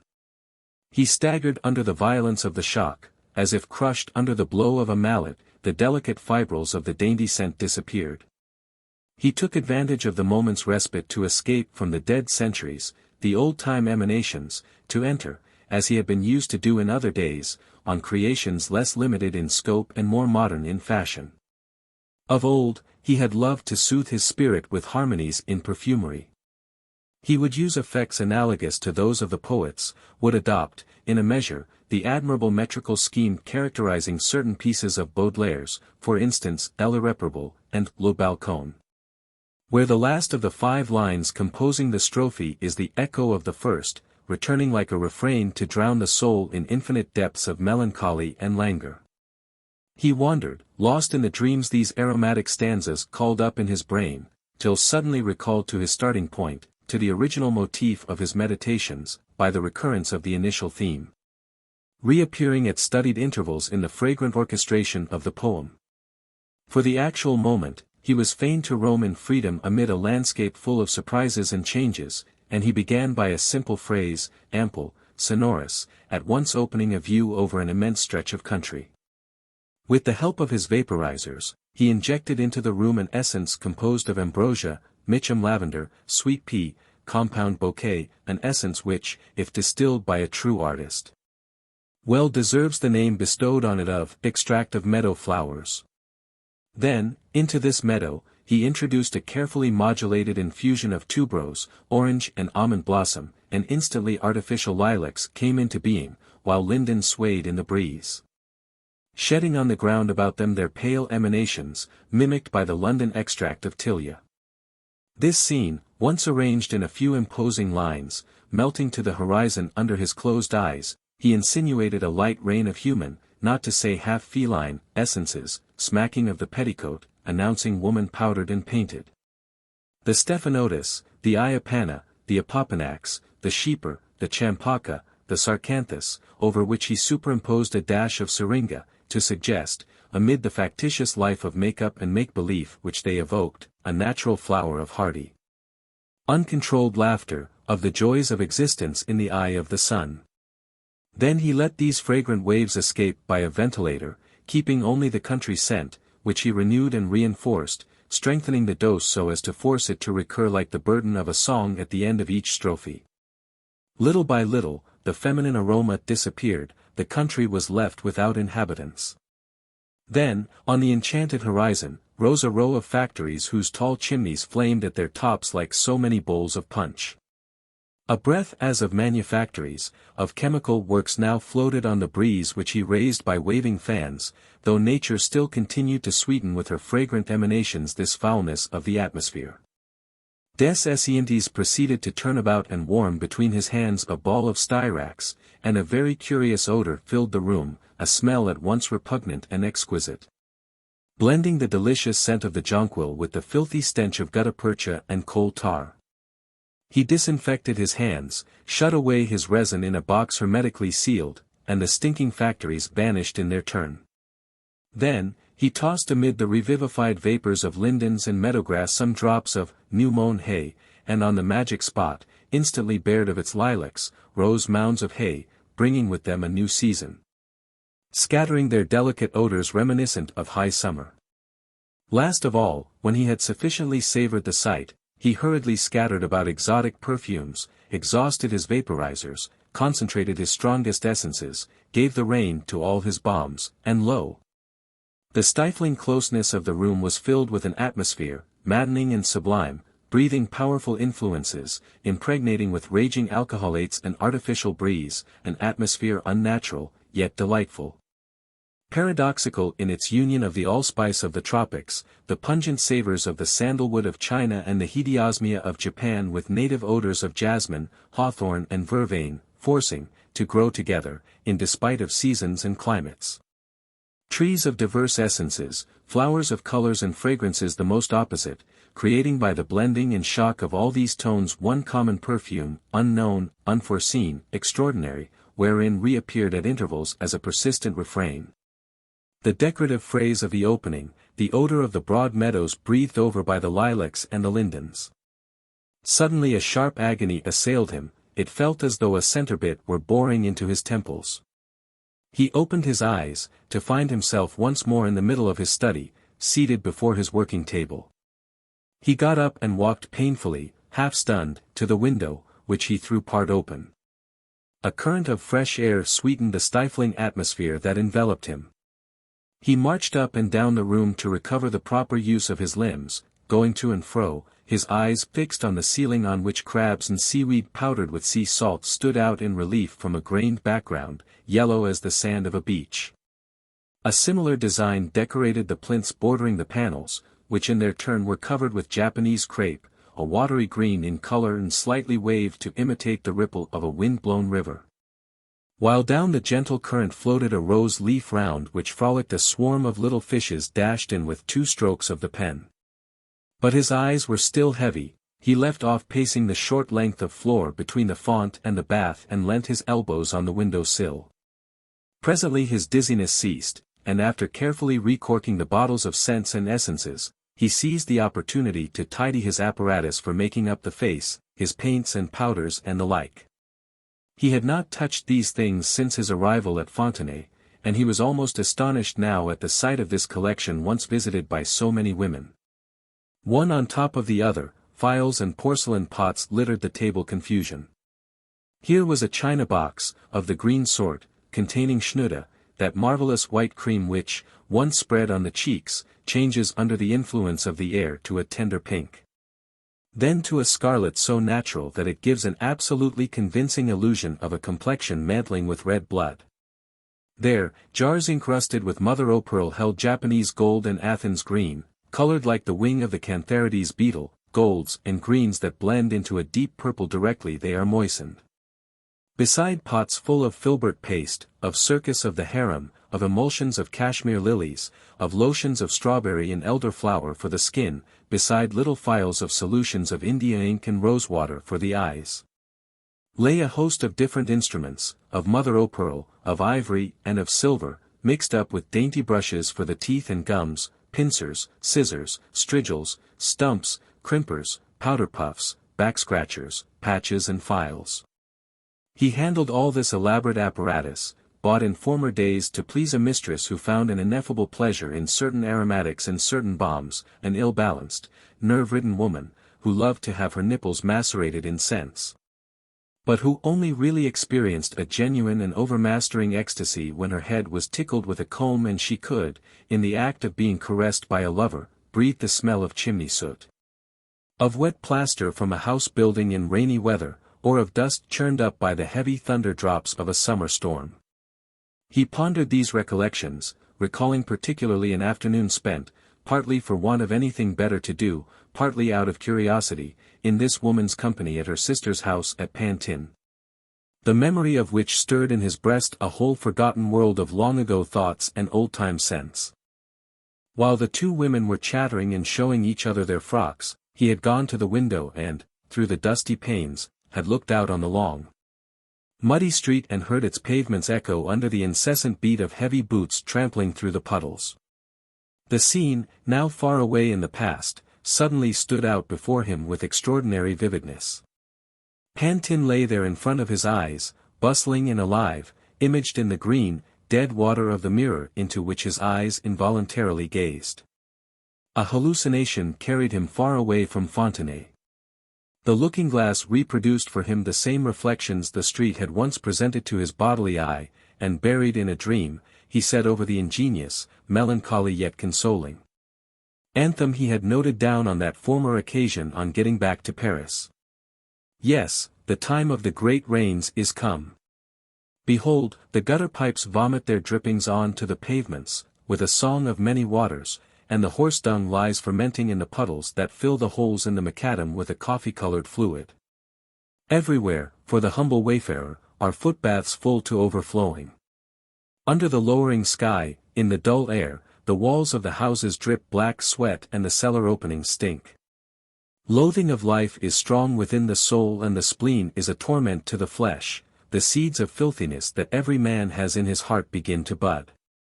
Cravings for foul pleasures trouble the austerest and in the brain of respectable folks criminal desires spring up. And yet, there I am, warming myself before a blazing fire, while a basket of blowing flowers on a table fills the room with a sweet savor of benzoin, geranium and bentgrass. In mid-November, it is still springtime at Pantin, in the Rue de Paris, and I find myself laughing in my sleeve to think of the timorous family parties that, in order to avoid the approach of winter, fly to Antibes or Cannes as fast as steam will take them.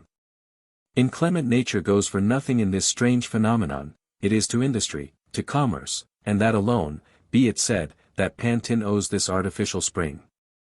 The truth is, these flowers are of lustring, mounted on brass wire, and the spring-like fragrance floating in through the cracks of the window frame, is exhaled by the neighboring factories where Pinot and St. James make their perfumes.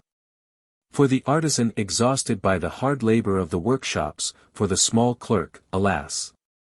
Only too often a father, the illusion of a breath or two of good air is a possibility, thanks to these manufacturers.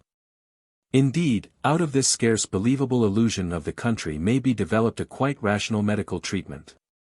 Fast livers affected by chest complaints who are now carted off to the south mostly die, broken down by the rupture of all their habits of life. By the homesick craving to return to the Parisian pleasures that have brought them to this pass by their excess. Here, in an artificial climate, heated and regulated by stoves, libertine recollections will return, gently and harmlessly, along with the languishing feminine emanations given off by scent factories. In lieu of the deadly dreariness of provincial existence, the physician can by this device supply his patient platonically with the longed-for atmosphere of Parisian boudoirs, of Parisian haunts of pleasure. In the majority of cases, all that will be required to complete the cure is for the sick man to possess a little touch of imagination. Now, seeing that, in these times of ours, there is no single thing really genuine to be found. Seeing that the wine we drink and the liberty we acclaim are equally adulterate and derisory. Considering how remarkable a dose of credulity it takes to suppose the governing classes to deserve respect and the lower to be worthy either of relief or commiseration, it appears to me, concluded des Esseintes, neither more absurd nor more insane to demand of my neighbor a sum total of illusion barely equal to that he expends every day in his life for quite idiotic objects. That he may successfully persuade himself that the town of Pantin is an artificial Nice, a factitious Menton. All which, he exclaimed, rudely interrupted in his reflections by a sudden failure of all his bodily powers, does not alter the fact that I must beware of these delicious and abominable experiments that are killing me. He heaved a sigh, well, more pleasures to moderate, more precautions to take, and he retired for refuge to his study, thinking in this way to escape more easily from the haunting influence of the perfumes. He threw the window wide open, delighted to enjoy an air bath, but next moment, the wind seemed to bring with it a vague breath of essence of bergamot, mingled with a smell of jasmine, cassia and rosewater. He shuddered, asking himself if he was not surely under the tyranny of one of those possessions by the devil that the priests used to exorcise in the Middle Ages. Soon the odor changed and altered, however. An uncertain savor of tincture of tolu, balm of Peru, saffron, blended together by a few drops of amber and musk, now floated in from the sleeping village at the bottom of the hill. Then, suddenly, in an instant, the metamorphosis was wrought, the scent of frangipane, of which his nostrils had caught the elements and were so familiar with the analysis, filled all the air from the valley of Fontenay away to the fort. Assailing his exhausted sense of smell, shaking afresh his shattered nerves, prostrating him to such a degree that he fell swooning and half dying across the window sill. Chapter 11. The terrified domestics hurried off in search of the Fontenay doctor, who did not understand one word of des Esseintes' condition.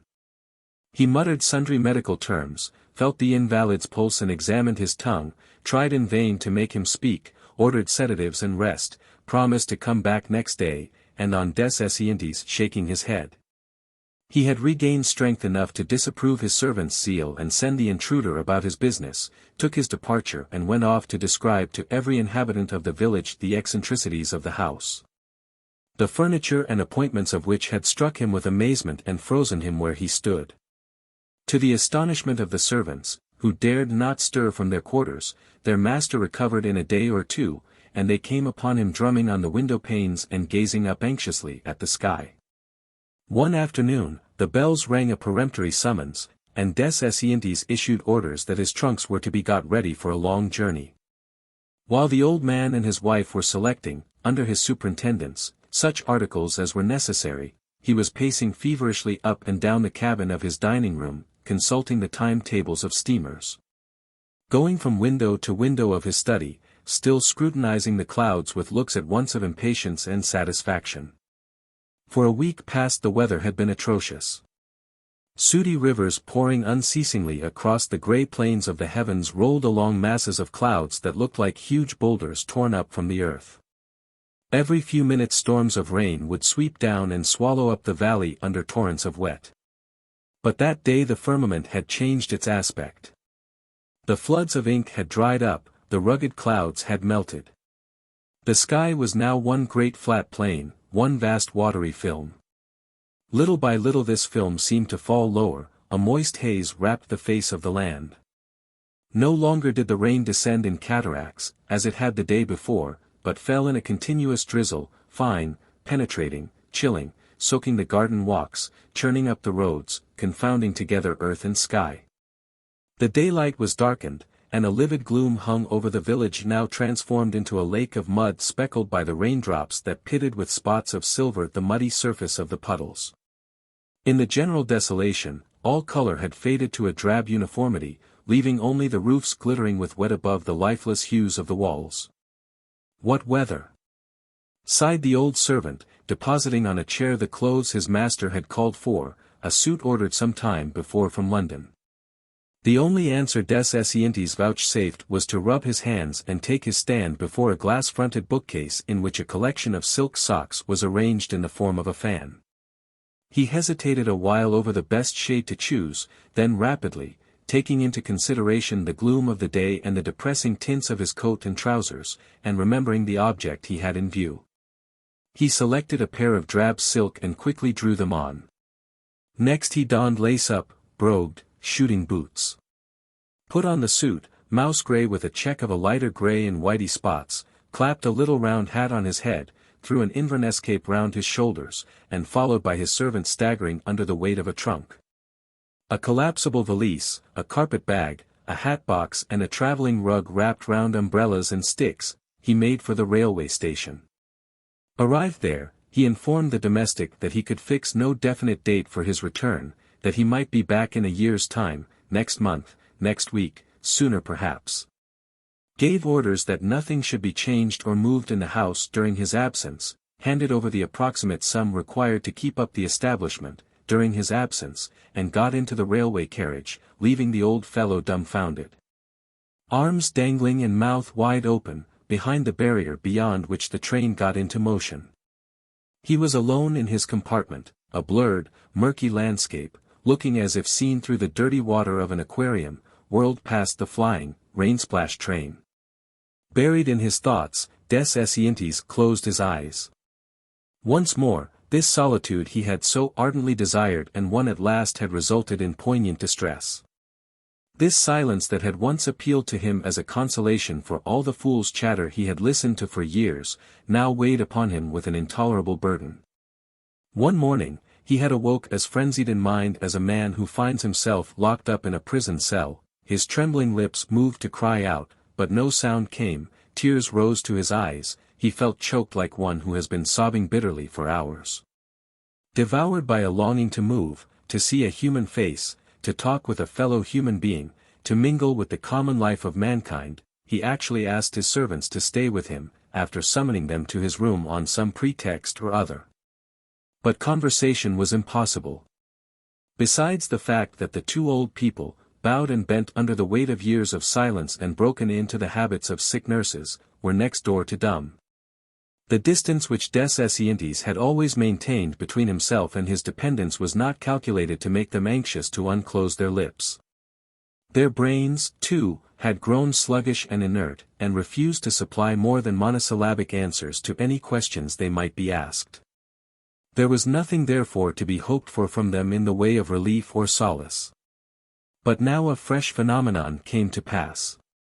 The reading of Dickens which he had in the first instance carried out with the object of composing his nerves, but which had produced just the opposite effect to what he had looked for in the matter of benefiting his health, now began to act little by little in an unexpected direction, inducing visions of English life over which he sat pondering for hours.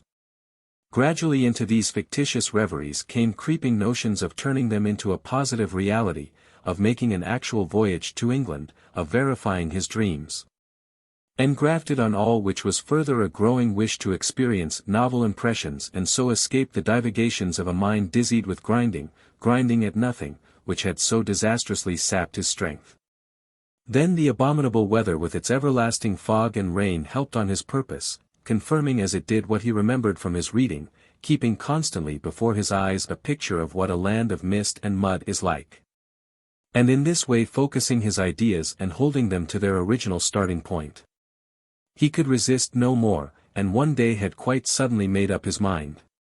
So great was his hurry to be off that he fled precipitately, impatient to be done with his present life, to feel himself hustled in the turmoil of a crowded street, in the crush and bustle of a railway station.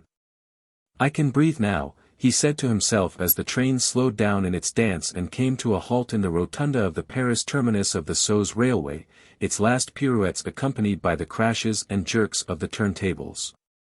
Once out in the street, on the Boulevard d'Offre, glad to be encumbered as he was with his trunks and rugs, he hailed a cabman. By the promise of a generous pourboire he soon came to an understanding with the man of the drab breeches and red waistcoat. By the hour, he ordered, drive to the Rue de Rivoli and stop at the office of Galignani's messenger. His idea was to purchase before starting a Baedeker's or Murray's Guide to London. The conveyance blundered off, throwing up showers of mud from the wheels. The streets were like a swamp. Under the grey sky that seemed to rest on the roofs of the houses, the walls were dripping from top to bottom, the rain gutters overflowing, the pavements coated with mud of the color of gingerbread in which the passers-by slipped and slid. On the sidewalks, as the omnibuses swept by, people would stop in crowded masses, and women, kilted to the knees and bending under sodden umbrellas, would press against the shop windows to escape the flying mire. The wet was coming in at the windows, so des Esseintes had to put up the glass, which the rain streaked with little rivulets of water, while clots of mud flew like a firework in all directions from the moving vehicle. To the monotonous accompaniment of the storm beating down with a noise like a sack of pears being shaken out on his luggage and the carriage roof, des Esseintes dreamed of his coming journey. It was already an installment on account of rainy London he was now receiving at Paris in this dreadful weather. The picture of a London, fog-bound, colossal, enormous, smelling of hot iron and soot, wrapped in a perpetual mantle of smoke and mist, unrolled itself before his mind's eye. Vistas of endless docks stretched farther than eye could see, crowded with cranes and capstans and bales of merchandise, swarming with men perched on masts, astraddle across ships' yards, while on the quays myriads of others were bending head down and rump in air, over casks which they were storing away in cellars. All this activity he could see in full swing on the riverbanks and in gigantic warehouses bathed by the foul, black water of an imaginary Thames, in a forest of masts. In vast entanglements of beams piercing the wan clouds of the lowering firmament, while trains raced by, some tearing full steam across the sky, others rolling along in the sewers, shrieking out horrid screams. Vomiting floods of smoke through the gaping mouths of wells, while along every avenue and every street, buried in an eternal twilight and disfigured by the monstrous, gaudy infamies of advertising. Streams of vehicles rolled by between marching columns of men, all silent, all intent on business, eyes bent straight ahead, elbows pressed to the sides. Des Esseintes shuddered deliciously to feel himself lost in this terrible world of men of business, in this isolating fog, in this incessant activity, in this ruthless machine grinding to powder millions of the poor and powerless, whom philanthropists urged, by way of consolation, to repeat verses of the Bible and sing the Psalms of David. Then, in a moment, the vision vanished as the vehicle gave a jolt that made him jump on the seat. He looked out of the window. Night had fallen, the gas lamps were winking through the fog, each surrounded by a dirty yellow halo. Ribbons of fire swam in the puddles and seemed to circle round the wheels of the carriages that jogged on through a sea of liquid, discolored flame. He tried to see where he was, caught sight of the Arc du Carrousel, and in an instant, without rhyme or reason, perhaps simply from the reaction of his sudden fall from the high regions where his imagination had been roaming. His thoughts fell back on a quite trivial incident he now remembered for the first time, how, when he stood looking on at his servant packing his trunks, the man had forgotten to put in a toothbrush among his other toilet necessaries. Then he mentally reviewed the list of objects included. Yes, they had all been duly arranged in his portmanteau, but the annoyance of this one omission pursued him obstinately till the coachman pulled up his horse and so broke the current of his reminiscences and regrets. He was now in the Rue de Rivoli, in front of Galignani's Messenger. On either side of a door of frosted glass, the panels covered with lettering and hung with Oxford frames containing cuttings from newspapers and telegrams in blue wrappers, were two broad windows crammed with books and albums of views. He came nearer, attracted by the look of these volumes, some of them in paper covers, butcher's blue and cabbage green, lavishly decorated with gold and silver patterning, others bound in cloth of various colors, carmelite blue, leek green, goose yellow, currant red, cold tooled on back and sides with black lines. All this had an anti-Parisian touch, a mercantile flavor, more vulgar but yet less cheap and tawdry than the way the bookhawkers' wares are got up in France. Here and there, among open albums showing comic scenes by Du Maurier and John Leech or chromos of mad gallops across country by Caldecott, appeared a few French novels.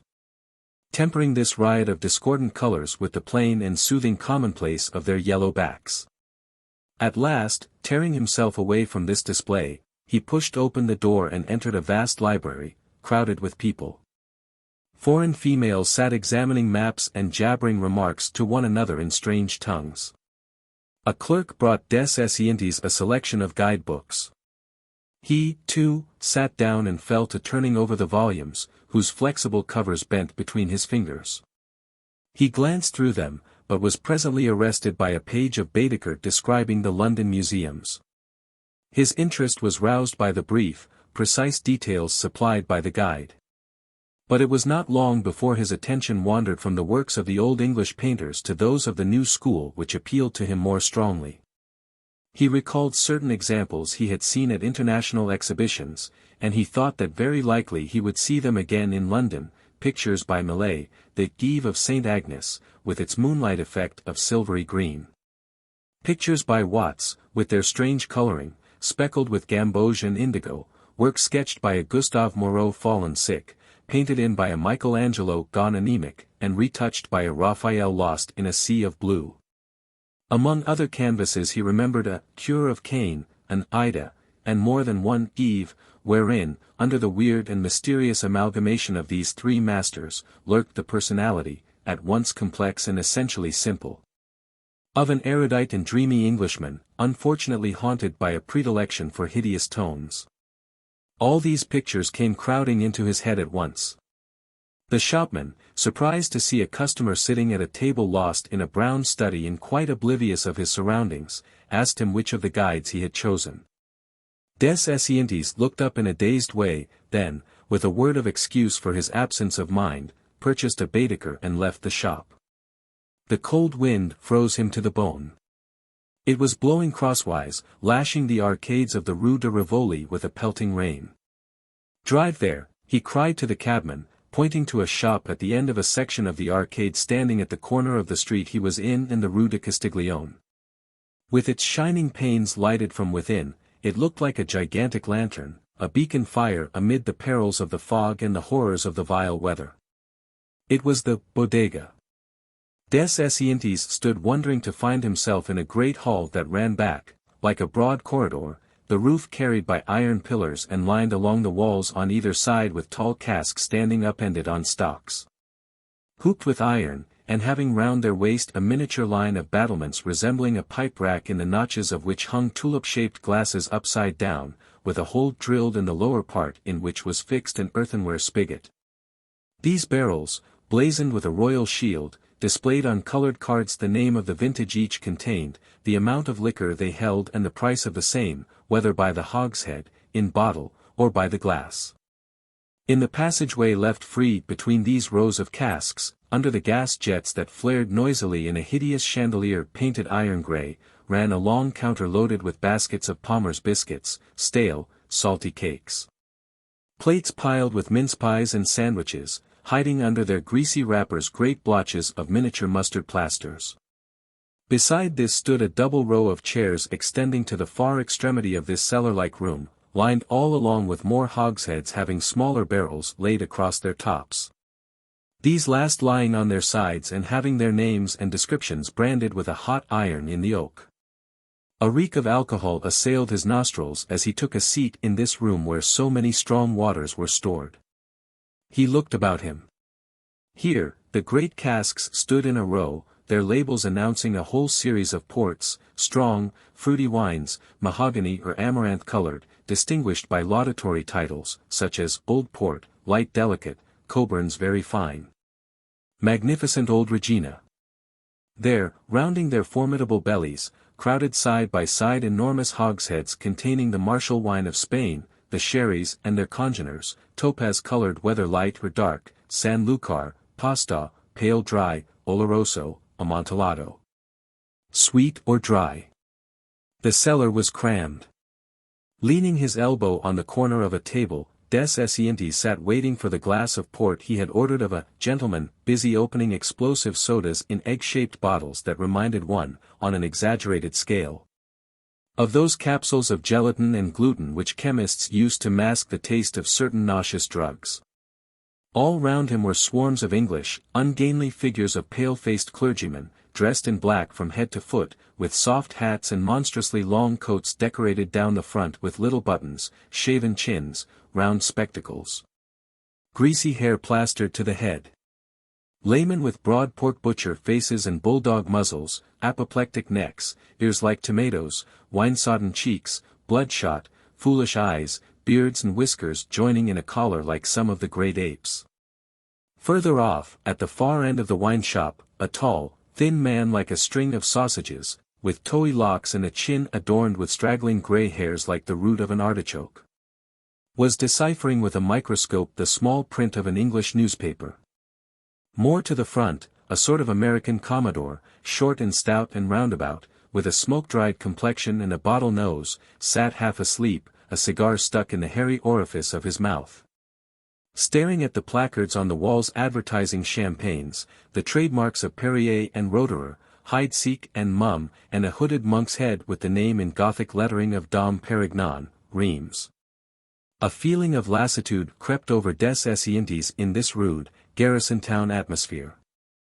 Deafened by the chatter of these English folk talking to one another, he fell into a dream, calling up from the purple of the port wine that filled their glasses a succession of Dickens characters, who were so partial to that beverage.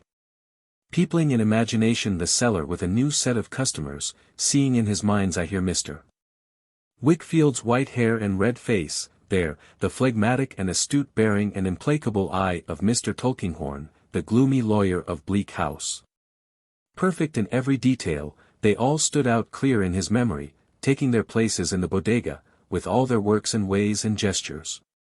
His recollections, lately revived by a fresh perusal of the stories, were extraordinarily full and precise. The novelist's town, the well-lighted, well-warmed house, cozy and comfortably appointed, the bottles slowly emptied by Little Dorrit, by Dora Copperfield, by Tom Pinch's sister Ruth, appeared to him sailing like a snug ark in a deluge of mire and soot. He loitered idly in this London of the imagination, happy to be under shelter, seeming to hear on the Thames the hideous whistles of the tugs at work behind the Tuileries, near the bridge. His glass was empty. Despite the mist that filled the room overheated by the smoke of pipes and cigars, he experienced a little shudder of disgust as he came back to the realities of life in this moist and foul-smelling weather. He asked for a glass of Amontillado, but then, as he sat before this pale, dry wine, the nerve-soothing stories, the gentle lenitives of the English author were scattered and the harsh revulsives, the cruel irritants of Edgar Allan Poe rose in their place. The chill nightmare of the cask of Amontillado, the story of the man walled up in an underground chamber, seized upon his fancy. The kindly, Commonplace faces of the American and English customers who filled the hall seemed to him to reflect uncontrollable and abominable cravings, odious and instinctive plans of wickedness.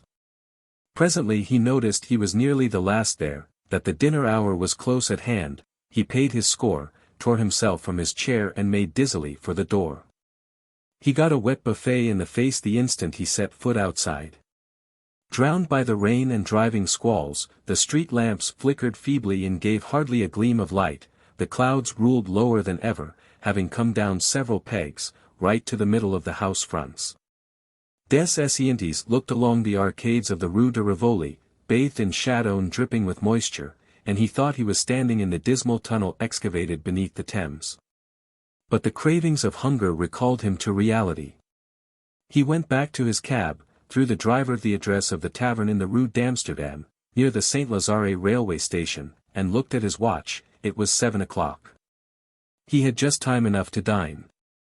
The train did not start till 8:50, and he fell to counting up the time on his fingers, calculating the hours required for the crossing from Dieppe to Newhaven, and telling himself, if the figures in the railway guide are right, I shall be in London tomorrow on the stroke of 12:30 noon.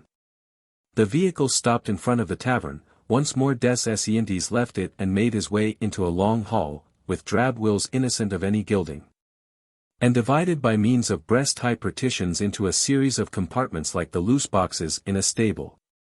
In this room, which opened out into a wider space by the door, rows of beer engines rose along a counter, side by side with hams as brown as old violins, lobsters of a bright metallic red, salted mackerel, along with slices of onion, raw carrots, pieces of lemon peel, bunches of bay leaves and thyme, juniper berries and coarse pepper swimming in a thick sauce. One of the boxes was unoccupied. He took possession of it and hailed a young man in a black coat, who nodded, muttering some incomprehensible words. While the table was being laid, Des Esseintes examined his neighbors. It was the same as at the bodega. A crowd of islanders with china blue eyes, crimson faces and pompous, supercilious looks, were skimming through foreign newspapers. There were some women amongst the rest, unaccompanied by male escort, dining by themselves, sturdy English dames with boys' faces, teeth as big as tombstones, fresh, apple-red cheeks, long hands and feet. They were attacking with unfeigned enthusiasm a rump steak pie, meat served hot in mushroom sauce and covered with a crust like a fruit tart. After his long loss of appetite, he looked on in amazement at these sturdy trencherwomen, whose voracity whetted his own hunger. He ordered a plate of oxtail, a soup that is at once unctuous and tasty, fat and satisfying. Then he scrutinized the list of fish, asked for a smoked haddock, which struck him as worthy of all praise, and seized with a rabid fit of appetite at the sight of other people stuffing themselves. He ate a great helping of roast beef and boiled potatoes and absorbed a couple of pints of ale, his palate tickled by the little musky, cow-like smack of this fine, light-colored beer. His hunger was nearly satisfied. He nibbled a bit of blue Stilton, a sweet cheese with an underlying touch of bitter, pecked at a rhubarb tart, and then, to vary the monotony, quenched his thirst with porter. That British black beer which tastes of licorice juice from which the sugar had been extracted. He drew a deep breath. For years he had not guzzled and swillied so much.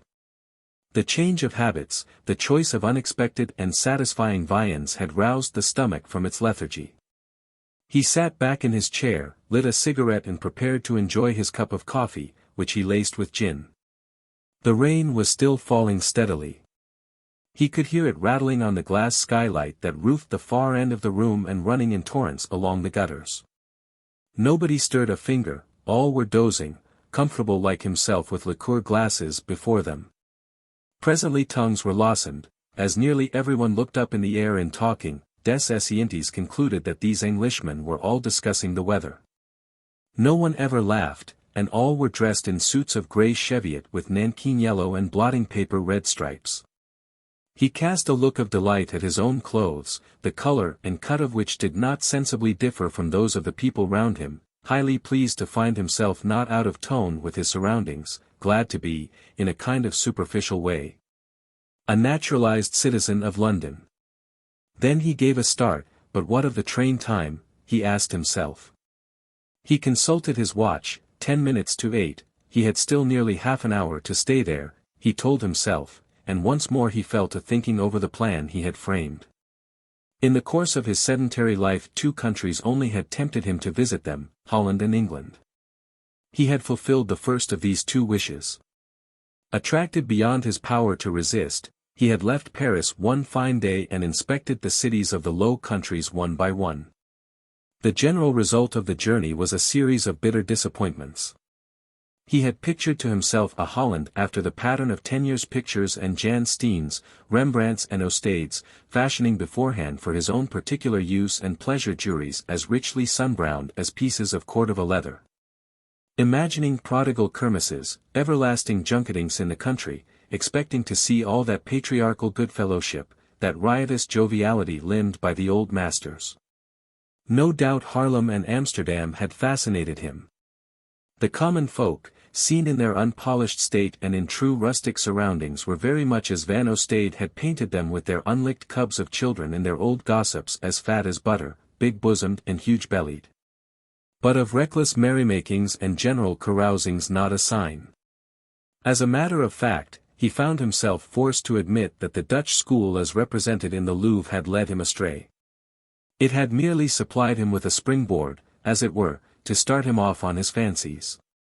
From it he had leapt off on a false trail and wandered away into an impossible dreamland, never to discover anywhere in this world the land of faerie he had hoped to find real. Nowhere to see peasants and peasant maidens dancing on the greensward littered with wine casks, crying with sheer happiness, shouting with joy, relieving themselves under stress of uncontrollable laughter in their petticoats and their trunks. No, decidedly, nothing of the sort was to be seen. Holland was a country like any other, and to boot, a country by no means simple and primitive, by no means specially genial, for the Protestant faith was rampant there with its stern hypocrisies and solemn scruples. This past disillusionment recurred to his memory, again he consulted his watch, there was then some minutes more before his train left. "It is high time to ask for my bill and be going," he muttered to himself. He felt an extreme heaviness of stomach and an overpowering general lethargy. "Come now," he exclaimed, by way of screwing up his courage, "let's drink the stirrup cup," and he poured himself out a glass of brandy, while waiting for his account. An individual in a black coat, a napkin under one arm, a sort of majordomo, with a pointed head very bald, a harsh beard turning grey and a shaved upper lip, came forward, a pencil behind his ear, took up a position. One leg thrown forward like a singer on the platform, drew a paper book from his pocket, and fixing his eyes on the ceiling without once looking at his writing, scribbled out the items and added up the total. "Here you are, sir," he said, tearing out the leaf from his book and handing it to des Esseintes, who examined it curiously, as if it had been some strange animal. What an extraordinary specimen, this John Bull, he thought, as he gazed at this phlegmatic personage whose clean-shaven lips gave him a vague resemblance to a helmsman of the American mercantile marine. At that moment, the door into the street opened, and a number of people came in, bringing with them a stench of drowned dog mingled with a smell of cooking which the wind beat back into the kitchen as the unlatched door banged to and fro. Des Esseintes could not stir a limb, a soothing, enervating lassitude, was creeping through every member, rendering him incapable of so much as lifting his hand to light a cigar. He kept telling himself, "Come, come now, get up, we must be off." But instantly objections occurred to him in contravention of these orders. What was the good of moving, when a man can travel so gloriously sitting in a chair? Was he not in London, whose odors and atmosphere, whose denizens and viands and table furniture were all about him? What could he expect, if he really went there, save fresh disappointments, the same as in Holland? He had only just time enough left now to hurry to the station, and a mighty aversion for the journey, an imperious desire to stay quiet, came over him with a force that grew momentarily more and more powerful and peremptory. He sat dreaming and let the minutes slip by, thus cutting off his retreat, telling himself, "Now I should have to dash up to the barriers, hustle with the luggage, how tiresome, what a nuisance that would be." Then, harking back, he told himself over again, "After all, I have felt and seen what I wanted to feel and see. I have been steeped in English life ever since I left home. It would be a fool's trick to go and lose these imperishable impressions by a clumsy change of locality. Why, surely I must be out of my senses to have tried thus to repudiate my old settled convictions, to have condemned the obedient figment of my imagination, to have believed like the veriest ninny in the necessity, the interest, the advantage of a trip abroad. There, he concluded, glancing at his watch, the time is ripe to go back home again. And this time he did get to his feet, left the tavern and ordered the cabman to take him back to the Gare de Sceaux. Thence he returned with his trunks, his packages, his portmanteaus, his rugs, his umbrellas and walking sticks to Fontenay. Feeling all the physical exhaustion and moral fatigue of a man restored to the domestic hearth after long and perilous journeyings. Chapter 12. During the days that followed his return home des Esseintes occupied himself in reviewing the books of his library. Drawing from the thought that he might have been parted from them for a long period as genuine a satisfaction as he would have enjoyed if he had really been coming back to them after a serious absence. Under the stimulus of this feeling, the volumes appeared to him in a new light altogether, for he found beauties in them he had quite forgotten ever since the day he first purchased them. Everything, books, bric-a-brac, furniture, acquired a peculiar charm in his eyes. His bed struck him as more downy, in comparison with the pallet he would have occupied in London. The discreet, silent bearing of his domestics enchanted him, harassed as he was to think of the noisy loquacity of hotel waiters. The methodical organization of his daily life seemed more than ever desirable, since the haphazard of traveling had become a possibility. He plunged himself again in the bath of fixed habits to which artificial regrets added a more bracing and tonic quality. But it was his books that chiefly attracted his interest. He examined them, arranged them afresh on the shelves, looking to see whether, since his coming to Fontenay, the heat and wet had not injured their bindings or foxed their costly papers. He began by turning over all his Latin library, after which he remarshalled the special works of Archelaus, Albertus Magnus, Raymond Lully and Arnaud de Villanova treating of the Kabbalah and the occult sciences. Lastly he verified, one by one, his modern books and was delighted to find they were all intact, dry and in good condition. This collection had cost him considerable sums of money. The fact is that he could not endure to see the authors he specially cherished printed, like those in other people's libraries, on rag paper, wearing hobnailed shoes like a clumsy peasant's. In former days at Paris, he had certain volumes specially set up for him and printed off by specially hired workmen on hand presses. Sometimes he would go to Perrin of Lyons, whose slim, clear types were suitable for archaic reimpressions of old tracts. Sometimes he would send to England or the States, for new characters to print works of the present century. Sometimes he would apply to a house at Lille which had for hundreds of years possessed a complete font of Gothic letters. Sometimes again he would call in the help of the long-established Enschede Press, of Haarlem, whose type foundry preserves the stamps and matrices of the so-called letters of civility. He had followed the same course for his papers. Wearying one fine day of the ordinary papers de luxe, the silvery Chinese, the pearly golden Japanese, the white Watmans, the brown Dutch, the turkey grains and Sakel mills tinted to resemble chamois leather. And long ago disgusted with the machine-made articles, Lai had commissioned a laid paper run in special molds from the ancient paper mills at Vire, where they still use the old-fashioned stamps formerly employed to break the hemp.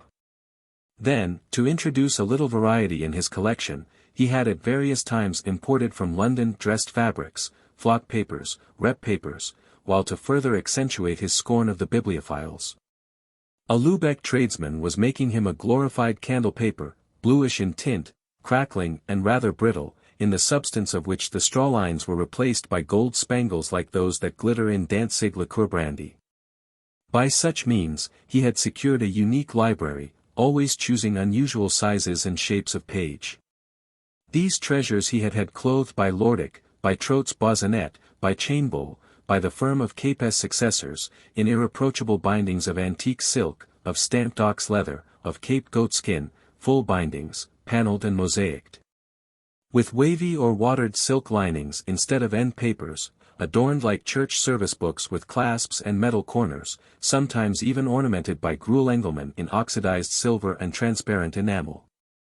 On these lines, he had printed in the admirable episcopal character of the ancient firm of Leclerc, a copy of Baudelaire in a large format, recalling that of a missal, on a very light Japanese felt, spongy in texture.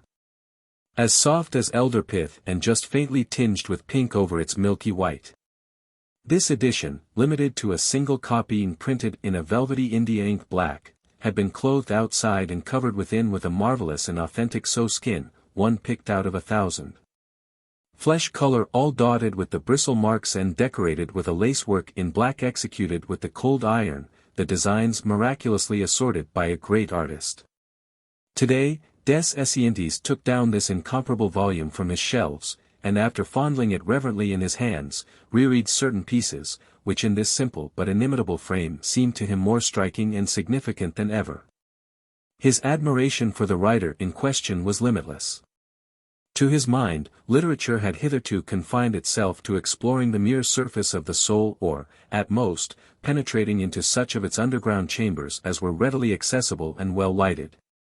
Verifying here and there the stratification of the deadly sins, studying their seams and their origin, noting for instance with Balzac the geological formation of the soul possessed by the monomania of an overmastering passion, by ambition, or avarice, or paternal infatuation, or senile love.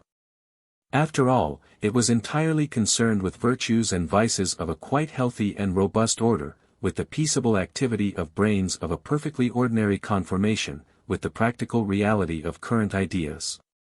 With never a thought of morbid deprivations, with no outlook beyond the pale of everyday. In a word, the speculations of these analysts of human nature stopped short at the ordinary classification of human acts by the Church into good and evil. It was all the simple investigation, the mere examination into normal conditions of a botanist who watches minutely the foreseen development of the everyday flora growing in common earth. But Baudelaire had gone further. He had descended to the bottom of the inexhaustible mine, had pushed his way along abandoned or unexplored galleries, had penetrated those districts of the soul where the monstrous vegetations of the sick mind flourish. There, near the confines where aberrations of the intellect and diseases of the will sojourn, the mystic tetanus, the burning fever of wantonness, the typhoids and yellow fevers of crime, he had found. Hatching in the gloomy forcing house of ennui, the appalling reaction of age on the feelings and ideas. He had revealed the morbid psychology of the mind that has reached the October of its sensations, detailed the symptoms of souls challenged by grief, set apart by spleen. Had demonstrated the ever-encroaching carries of the impressions at a time when the enthusiasms and beliefs of youth are faded. When there remains only the barren memory of miseries endured, of tyrannies suffered, of vexations undergone, in intelligences crushed by an incongruous fortune. He had traced all the phases of this lamentable autumn, as he watched the human creature, quick to grow embittered, ingenious at self-deception, forcing his thoughts to cheat each other, all to render his suffering more acute, spoiling in advance. Thanks to his powers of analysis and observation, all possibility of happiness. Next, following on this sensitive ease, this irritability of soul, on this ferocity of bitter reflection that repulses the importunate ardor of acts of devotion, the benevolent insults of charity. He saw arise little by little the horror of those passions of age, those loves of maturity, where one is still ready to comply while the other remains aloof and on guard. Where lassitude claims of the pair filial caresses whose false juvenility seems a something new, or maternal fondlings whose gentleness is so restful and affords, as it were, the stimulating remorse of a vague sort of incest. In magnificent pages he had exposed these hybrid loves, pages exasperated by their powerlessness to express the whole truth. These dangerous subterfuges of stupefying and poisonous drugs called upon to help soothe pain and conquer the weariness of the flesh. At a period when literature was wont to attribute the grief of living exclusively to the mischances of disappointed love or the jealousy of adulterous deceptions, he had said not a word of these childish maladies. But had sounded those more incurable, more poignant and more profound, wounds that are inflicted by satiety, disillusion and contempt in ruined souls tortured by the present, disgusted with the past, terrified and desperate of the future. And the more Des Esseintes reread his Baudelaire, the more fully he recognized an indescribable charm in this writer, who, in days when verse had ceased to serve any purpose save to depict the external aspect of men and things, had succeeded in expressing the inexpressible, thanks to a sinewy and firm-bodied diction which, more than any other, possessed the wondrous power of defining with a strange sanity of phrase the most fleeting, the most evanescent of the morbid conditions of broken spirits and disheartened souls. After Baudelaire, the number of French books that found a place on his shelves was very limited. He was assuredly insensible to the merits of those works which it is a mark of taste and cleverness to wax enthusiastic over.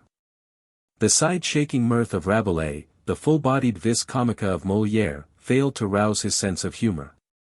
Indeed, his antipathy towards these comicalities even went so far that he did not hesitate to liken them, from the point of view of art, to those rows of flaring sconces that contribute to the jollity of country fairs. So far as older poets were concerned, his reading hardly went beyond Villon, whose mournful ballades touched him, and some stray morsels of D'Aubigne that stirred his blood by the incredible virulence of their apostrophes and anathemas. In prose, he made small account of Voltaire and Rousseau, or even of Diderot, whose extravagantly lauded salons struck him as being stuffed to a singular excess with moral twaddlings and nonsensical aspirations. Detesting all this balderdash, he confined his reading almost entirely to the masterpieces of Christian eloquence, to Bourdelot and Bossuet, whose sonorous and elaborate periods impressed him. But, for choicer preference, he savored those pithy aphorisms condensed in stern, strong phrases of the sort Nicole wrought, in his Meditations, and still more Pascal, whose austere pessimism and agonizing sense of sin stirred him to the bottom of his heart. Apart from these few books, French literature, so far as his library was concerned, began with the present century. It was classified into two groups, one comprising the ordinary, profane writers, the other the Catholic authors, a special literature, almost unknown to the generality, albeit disseminated by long-established and enormous bookselling firms to the four corners of the world. He had had the courage to wander in these hidden places, and, the same as in secular literature, he had discovered, underneath a gigantic mass of insipidities, some works written by true masters. The distinctive characteristic of this literature was the persistency, the unchangeableness of its ideas and diction. Just as the Church has perpetuated the primordial shape and form of sacred objects, in the same way has she kept intact the relics of her dogmas and piously preserved the reliquary that enshrined them. The oratorical phraseology of the grand siècle. As one of its own exponents, even, Ozanam to wit, declared, the Christian style had nothing to learn from the language of Rousseau, its duty was to employ exclusively the dialect made use of by Bourdelot and by Bossuet. Despite this dictum, the Church, more tolerant than her disciple, winked at sundry expressions, sundry turns of phrase, borrowed from the lay speech of the same century.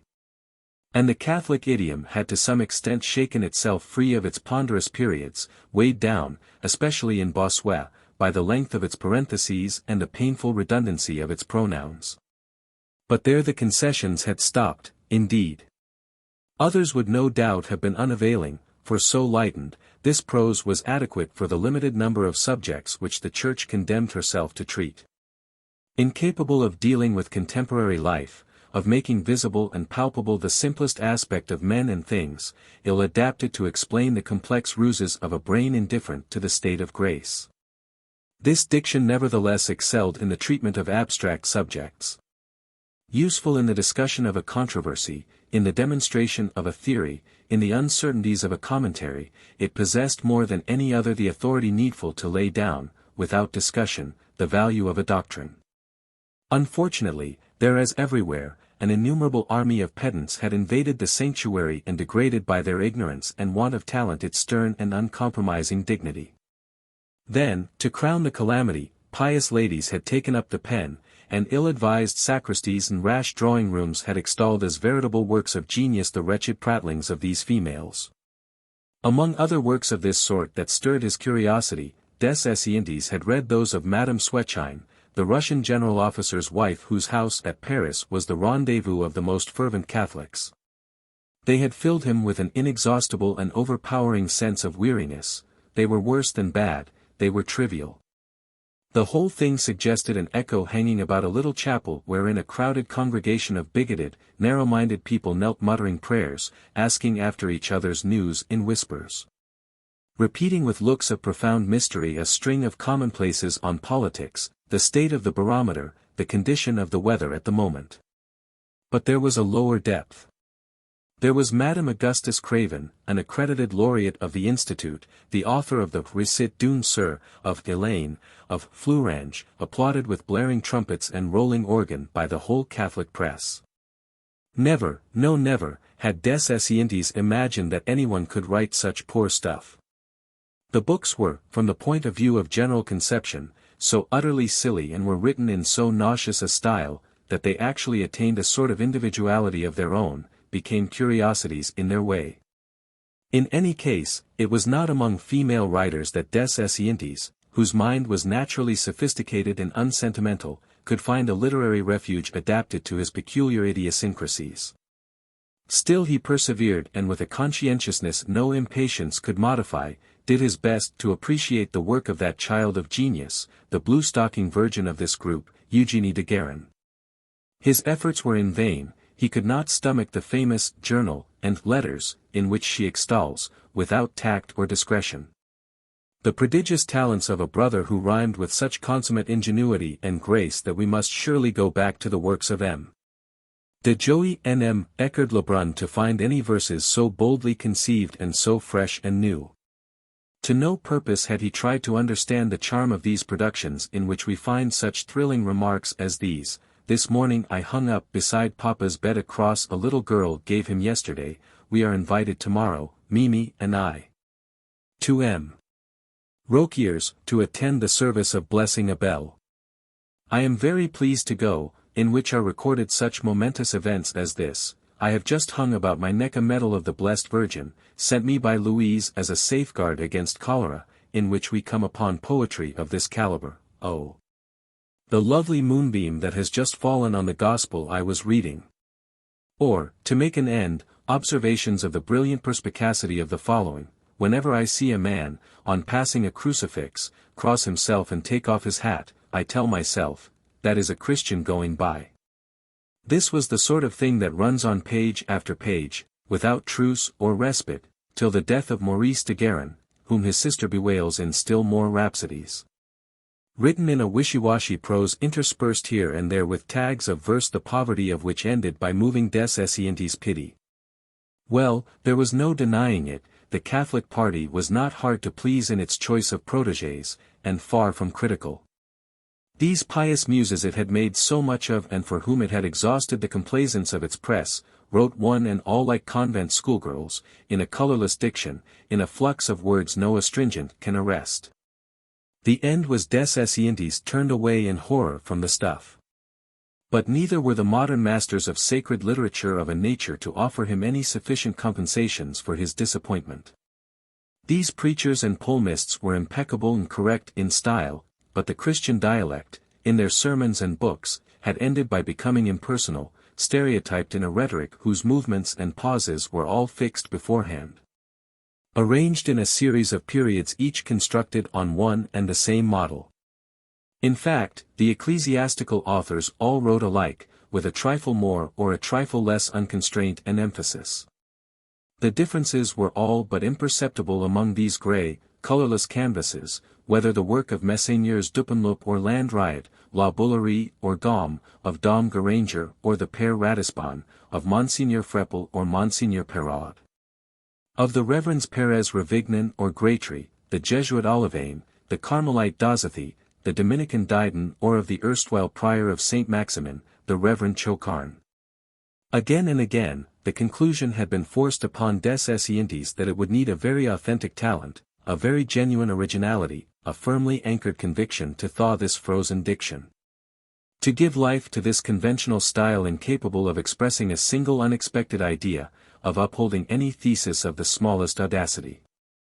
Nevertheless, one or two authors were to be found whose burning eloquence could melt and mold this inert phraseology, Lacordaire first and foremost, one of the only real authors the Church has produced for many years.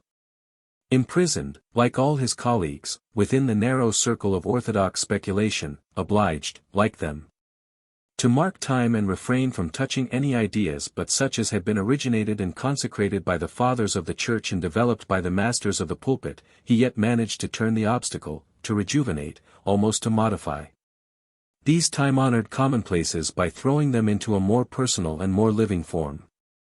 Scattered up and down his conferences de Notre Dame, happy phrases, bold expressions, accents of loving kindness, outbursts of enthusiasm, cries of gladness, ecstatic outpourings of spirit occurred that made the age-old style smoke under his pen. Then, over and above his talent as an orator, and he was a true orator, this capable gentle-hearted monk whose intellect and industry were exhausted in the hopeless effort to conciliate the liberal doctrines of an advanced society with the authoritative dogmas of the Church. He was further endowed with a temperament of fervent charity, of diplomatic tenderness. Then, again, the letters he used to write to young men often contained the loving words of a father exhorting his sons, smiling reprimands, indulgent expressions of forgiveness.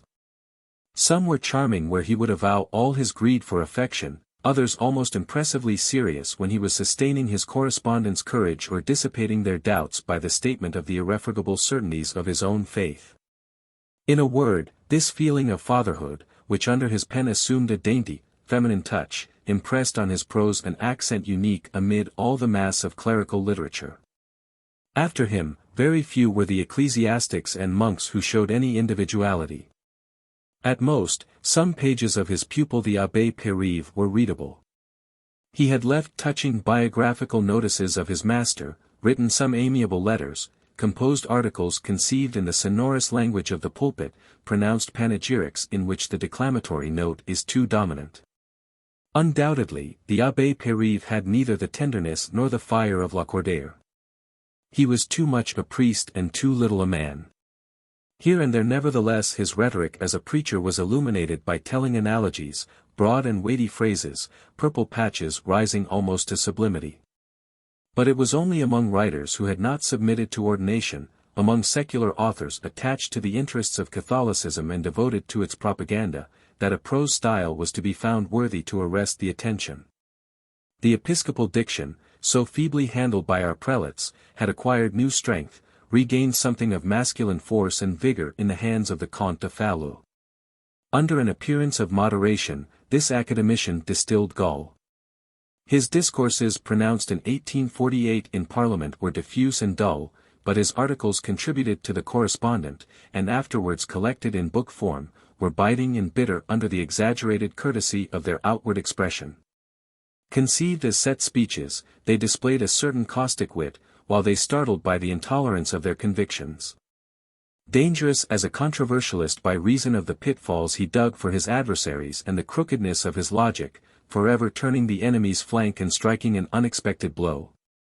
The Comte de Falloux had also written some striking pages on the death of Madame Swetchine, whose remains he had edited and whom he revered as a saint. But where this author's temperament really showed itself was in two pamphlets which appeared, one in 1846 and the other in 1880, the latter entitled L'Unité Nationale, National Unity. Filled with a cold fury, this implacable legitimist delivered for once, contrary to his custom, a frontal attack, and by way of peroration hurled at the skeptics' heads this thunder of savage invective. And you, utopians of a system, who make an abstraction of human nature, panegyrists of atheism, nourished on hallucinations and detestations, emancipators of woman, destroyers of the family, genealogists of the simian race, you, whose name was once insult enough, be well content. You will have been the prophets and your disciples will be the high priests of an abominable future. The other pamphlet bore for title, Le Part 1 Catholique, the Catholic Party, and was directed against the despotism of the universe and its editor Vuillet, whose name it refused to utter. Here the flank attacks were resumed, poison lurked under every line of the little book in which the gentleman, bruised and battered, answered with scornful sarcasms the brutal blows of the professional bully. Between them they represented the two parties in the Church whose differences degenerate into ungovernable hatred. De Falloux, at once more arrogant and more crafty than his opponents, belonged to that liberal coterie which already embraced both Montalembert and Cochin, both Lacordaire and de Broglie. He adhered heart and soul to the principles advocated by the Correspondent, a review which strove to overlay with a varnish of tolerance the peremptory theories of the Church. Vuillet, more outspoken and frank, threw off the mask, avowed unhesitatingly the tyranny of ultramontane aspirations, openly admitted and loudly acclaimed the pitiless yoke of her dogmas. The latter champion had forged himself for the struggle a special language, borrowed part from La Bruyère and part from the bully of the Gros Caillou. This style, half pompous, half familiar, wielded by this brutal personality, had the crushing weight of a bludgeon. Extraordinarily stubborn and extraordinarily courageous, he had felled with this terrible weapon freethinkers and bishops alike, hitting out might and main, rushing like a wild bull at his foes to whichever party they belonged. Distrusted by the Church, which approved neither his contraband diction nor his blackguard attitude, this religious mountebank had nevertheless made his mark by his undoubted talents, bringing about his heels the whole pack of the press, which he lashed till the blood came in his odeurs de Paris, keeping at bay every assault, kicking off the whole base horde of low quill drivers that tried to bite his calves. Unfortunately, his incontestable talents only showed in a fight. In cold blood Vuillet was but an indifferent writer. His poetry and novels only inspired pity, his peppery invective lost its pungency when blows were no longer flying. The Catholic warrior was metamorphosed, in peaceful days, into a dyspeptic wheezing out trite litanies and stammering puerile canticles. More narrow, more limited, more serious was the cherished apologist of the Church, the inquisitor of Christian diction, Ozanam. Difficult though he was to apprehend. Des Esseintes could not fail to be astonished by the aplomb of this author who would prate of the inscrutable purposes of God when he should have been adducing the proofs of the impossible assertions he was making. With the most perfect coolness he would travesty events, deny, more impudently still than the panegyrists of the other parties, the acknowledged facts of history, declare that the Church had never hidden the high esteem in which it held science. Describe heresies as foul miasmas, treat Buddhism and all other religions with such fine scorn that he excused himself from sullying Catholic prose by so much as an attack upon their doctrines. There were occasions when religious passion breathed a certain ardor into his oratorical periods, beneath the ice of which boiled an undercurrent of suppressed violence, in his numerous writings on Dante, on St. Francis, on the author of the Stabat, on the Franciscan poets, on socialism, on commercial law, on everything, the man never failed to plead the defense of the Vatican which he deemed impeccable. Judging all cases alike according as they approached more or less close or differed more or less widely from his own.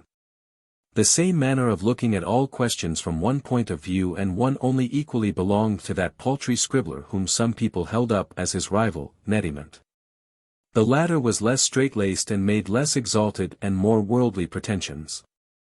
He had repeatedly trespassed beyond the literary cloister in which Ozanam was a voluntary prisoner, and had dipped into profane writings with a view to appraising them.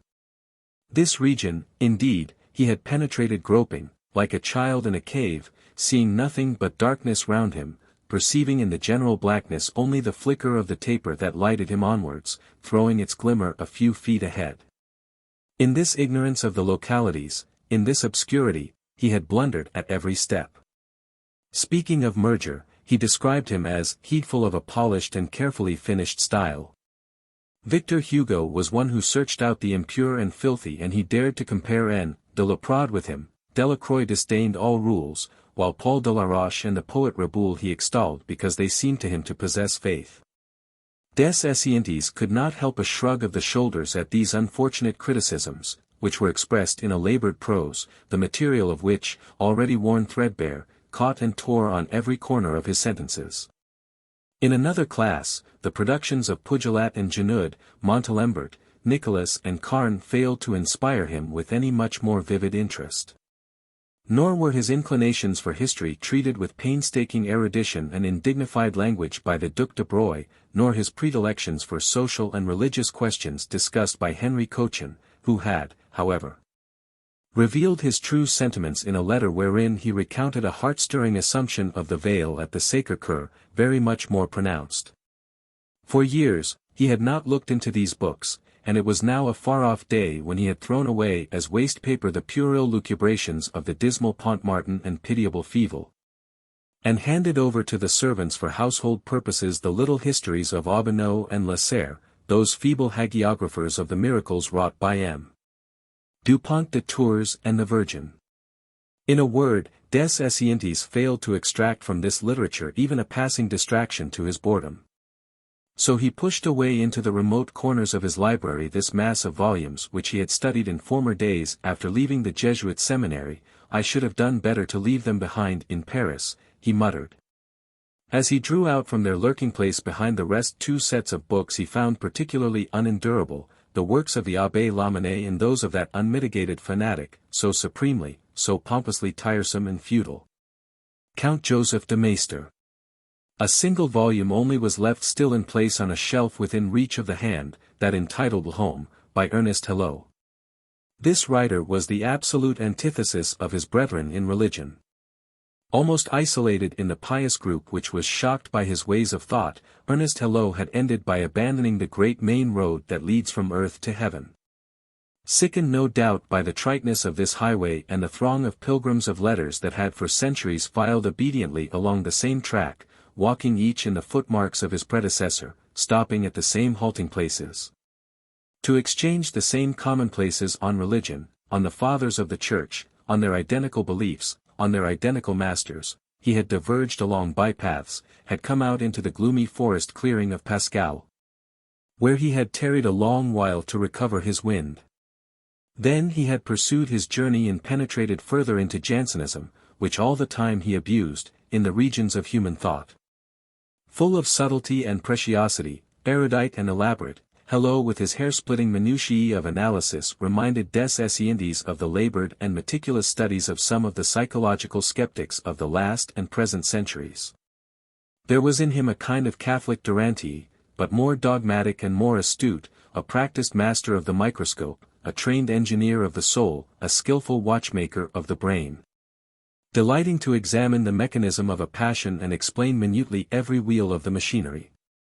In this oddly constituted mind were to be found associations of thought, analogies, and contrasts scarcely to have been expected.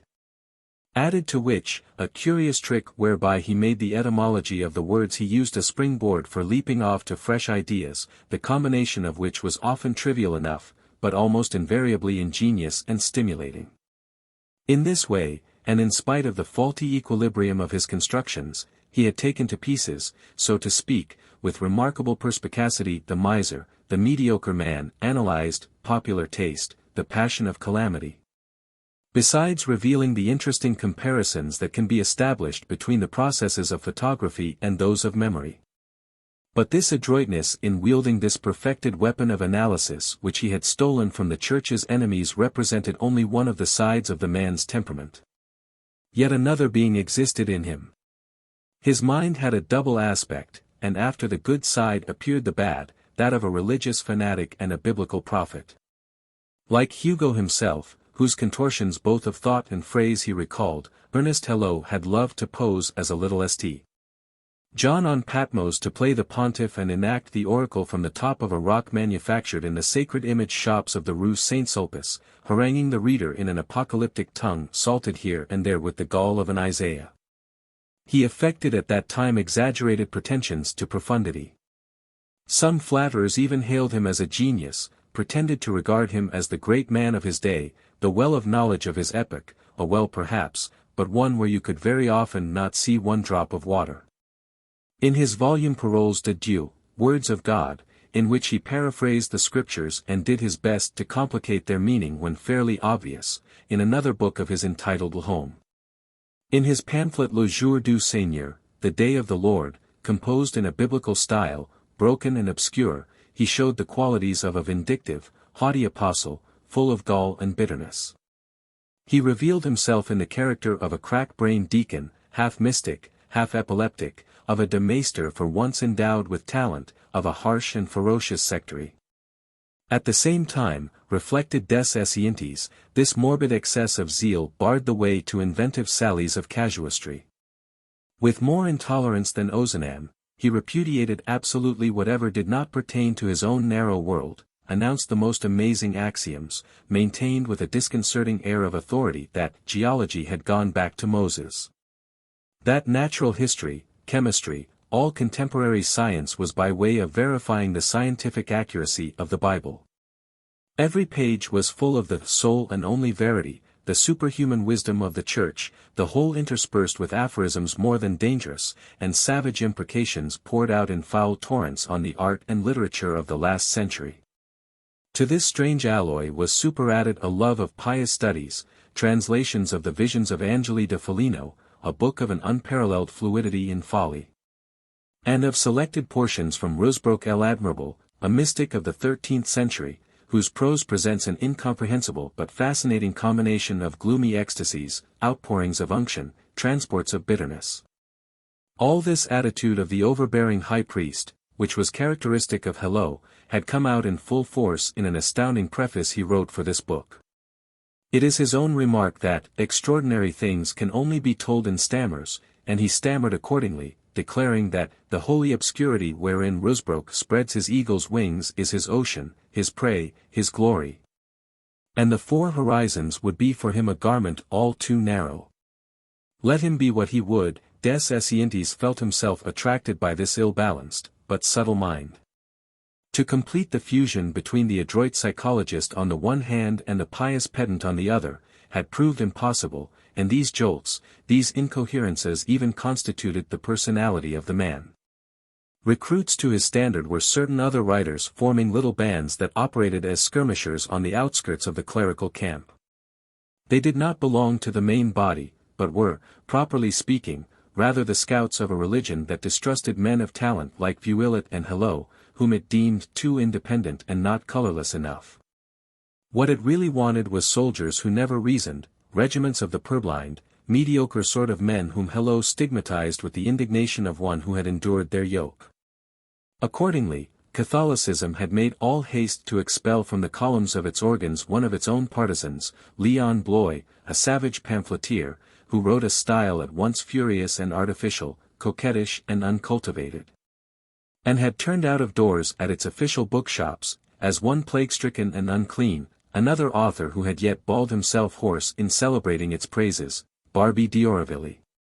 Truth to tell, he was too compromising an ally, and too indocile a disciple. The rest would always in the long run bow the head under rebuke and fall back into line. He was the incorrigible urchin the party could not recognize. He was a literary runagate after the girls, whom he brought bare-bosomed into the very sanctuary.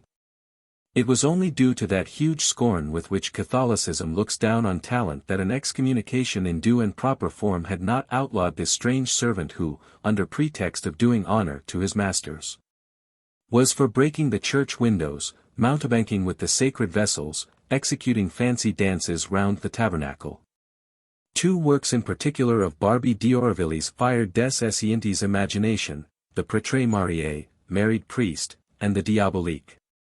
Others, such as L'Ensorcel, the Bewitched, the Chevalier de Touches, Un Vieille Maîtresse, an Old Mistress, were no doubt better balanced and more complete works, but they appealed less warmly to Des Esseintes, who was genuinely interested only in sickly books with health undermined and exasperated by fever. In these comparatively sane volumes Barbey d'Aurevilly was perpetually tacking to and fro between those two channels of Catholicism which eventually run into one, mysticism and sadism.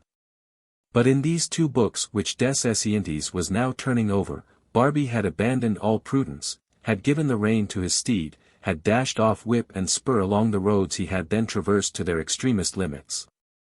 All the mysterious horror of the Middle Ages hovered over that improbable book the Prêtre Marie. Magic was mixed up with religion, gibberish with prayer, and more pitiless, more cruel than the devil, the god of original sin tortured without respite or remorse the innocent Caliste, the victim of his abhorrence, branding her with a red cross on the brow, as of old he had had one of his angels mark the houses of unbelievers whom he was fain to slay. Conceived by a fasting monk run delirious, these scenes succeeded one another in the broken language of a fever patient.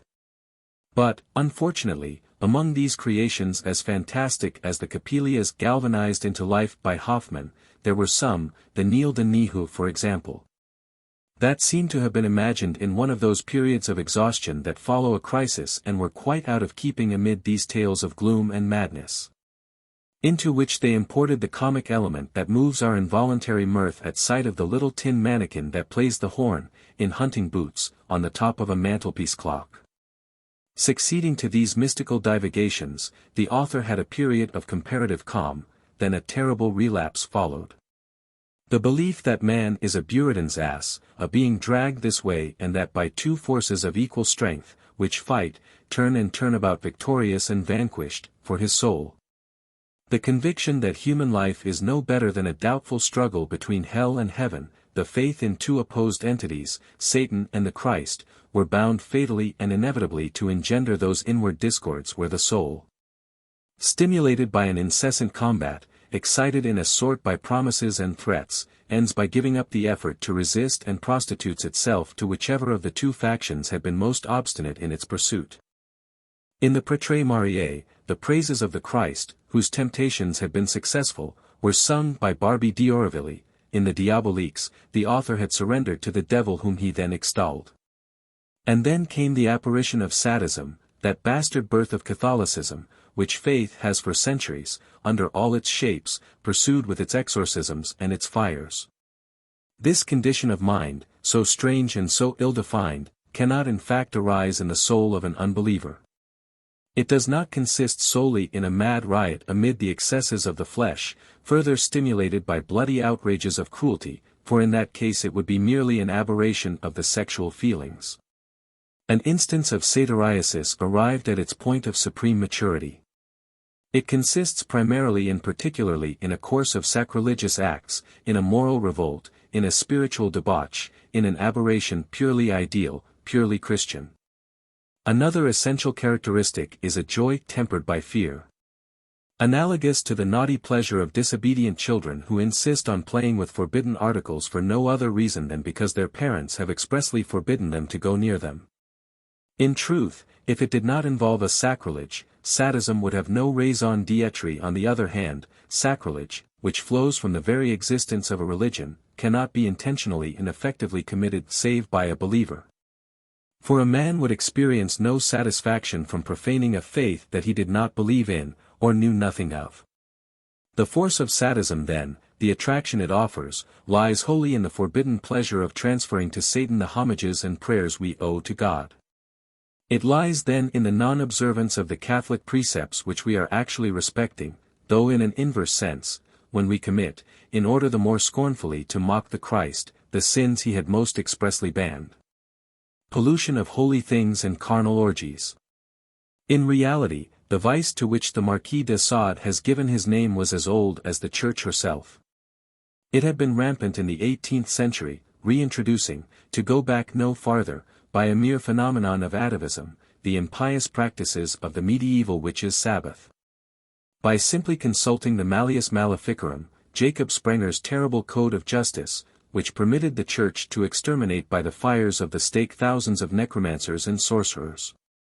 Des Esseintes was enabled to recognize in the ancient Sabbath all the obscene practices and all the blasphemies of sadism. Over and above the unclean orgies dear to the evil one, nights consecrated successively to lawful and unnatural coition, nights befouled by the bloody bestialities of rudimentish animals, he found repeated the same parodies of church processions. The same standing insults and defiances against God, the same ceremonies of devotion to his rival, when was celebrated, with curses in lieu of blessings on the bread and wine, the black mass on the back of a woman crouching on all fours, whose rump, naked and polluted again and again, served for altar table, and the congregation communicated, in derision, with a black host on the face of which a figure of a he-goat was impressed. The very same debauch of foul-mouthed raillery and degrading insults was to be seen in the Marquis de Sade, who added to his cruel and abominable sensualities the spice of sacrilegious profanities.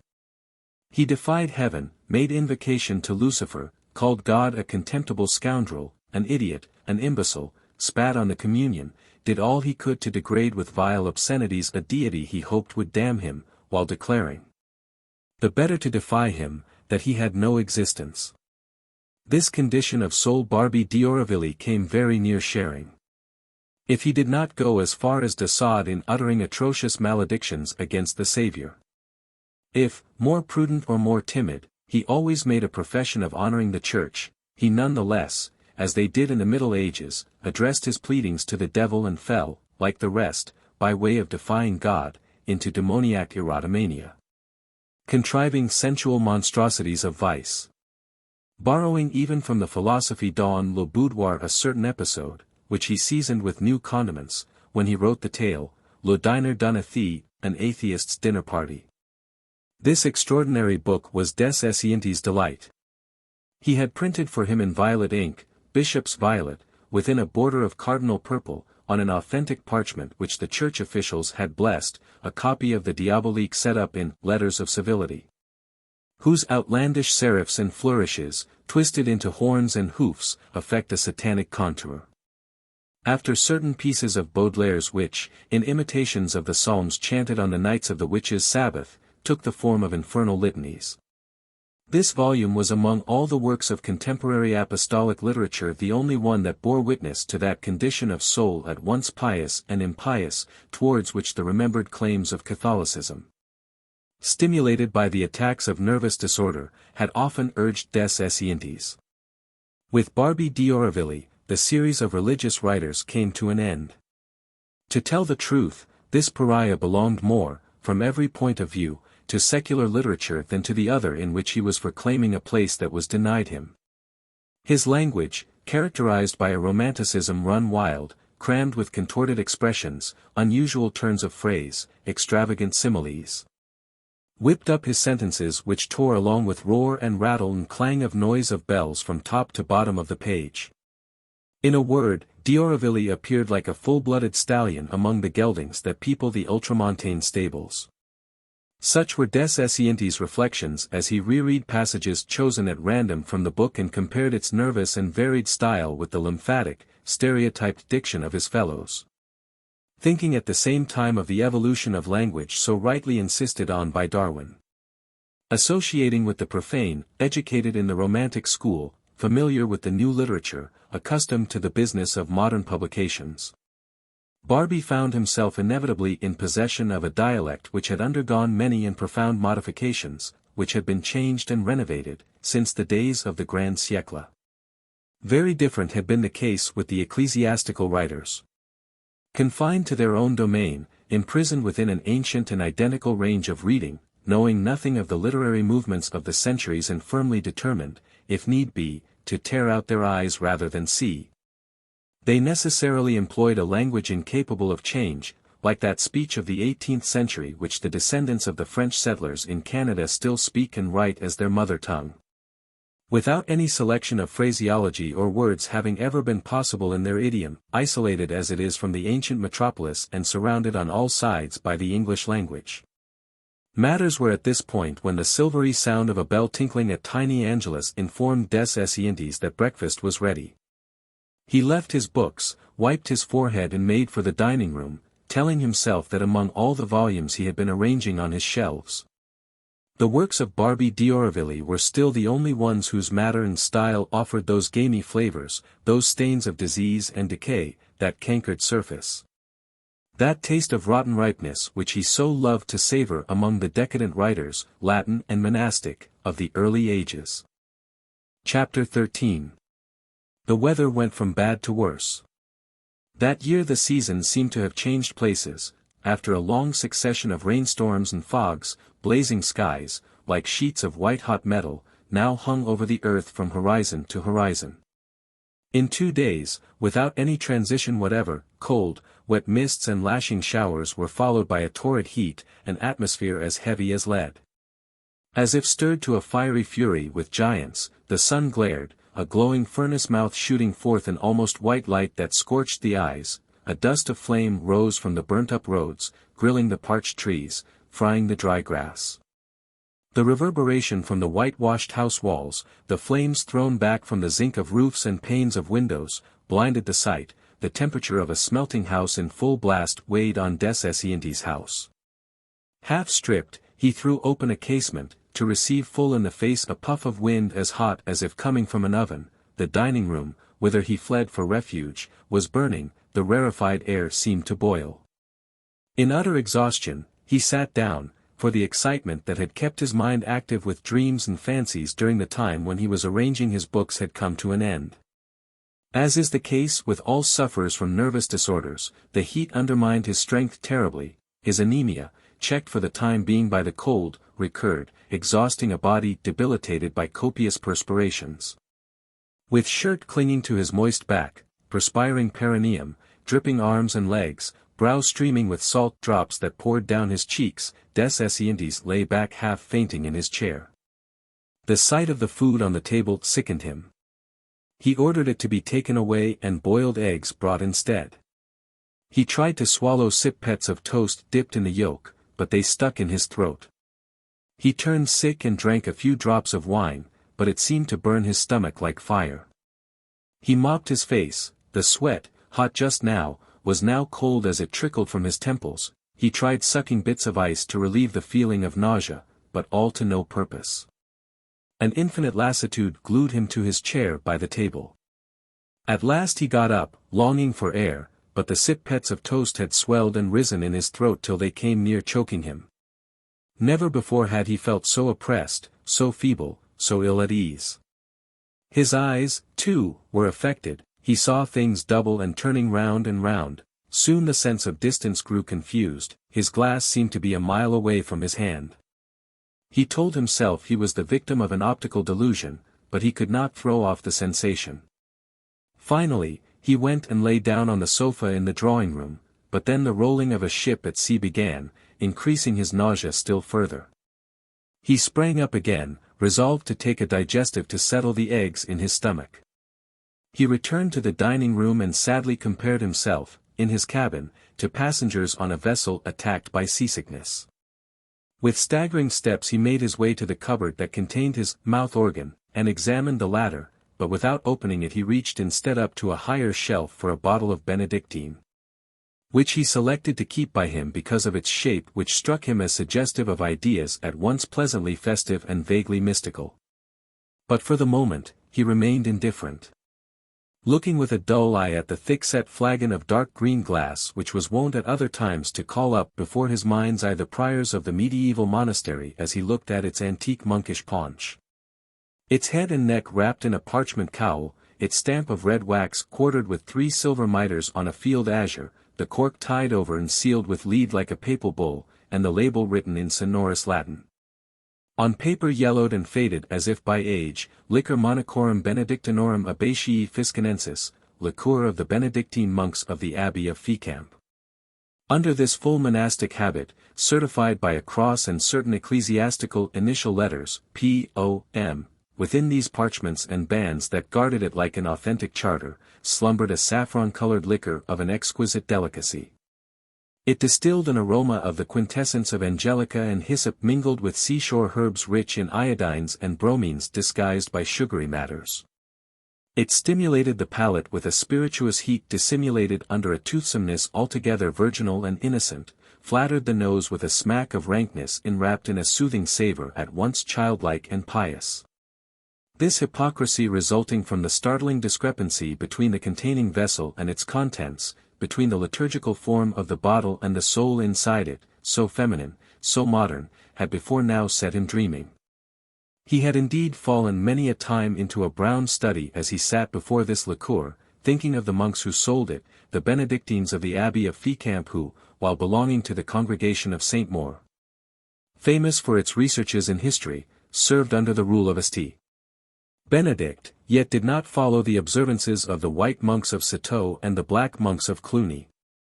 Irresistibly they came crowding before his mind's eye, in their daily life as they lived in the Middle Ages, cultivating simples, heating retorts, distilling in alembics sovereign panaceas, infallible cure-alls.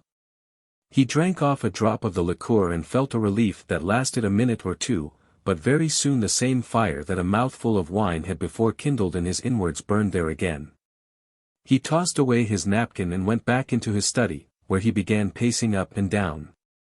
He felt as if he were under the bell of an air pump in which a vacuum was being gradually produced, and a sensation of faintness, at once soothing and excruciating, ran from his brain down every limb.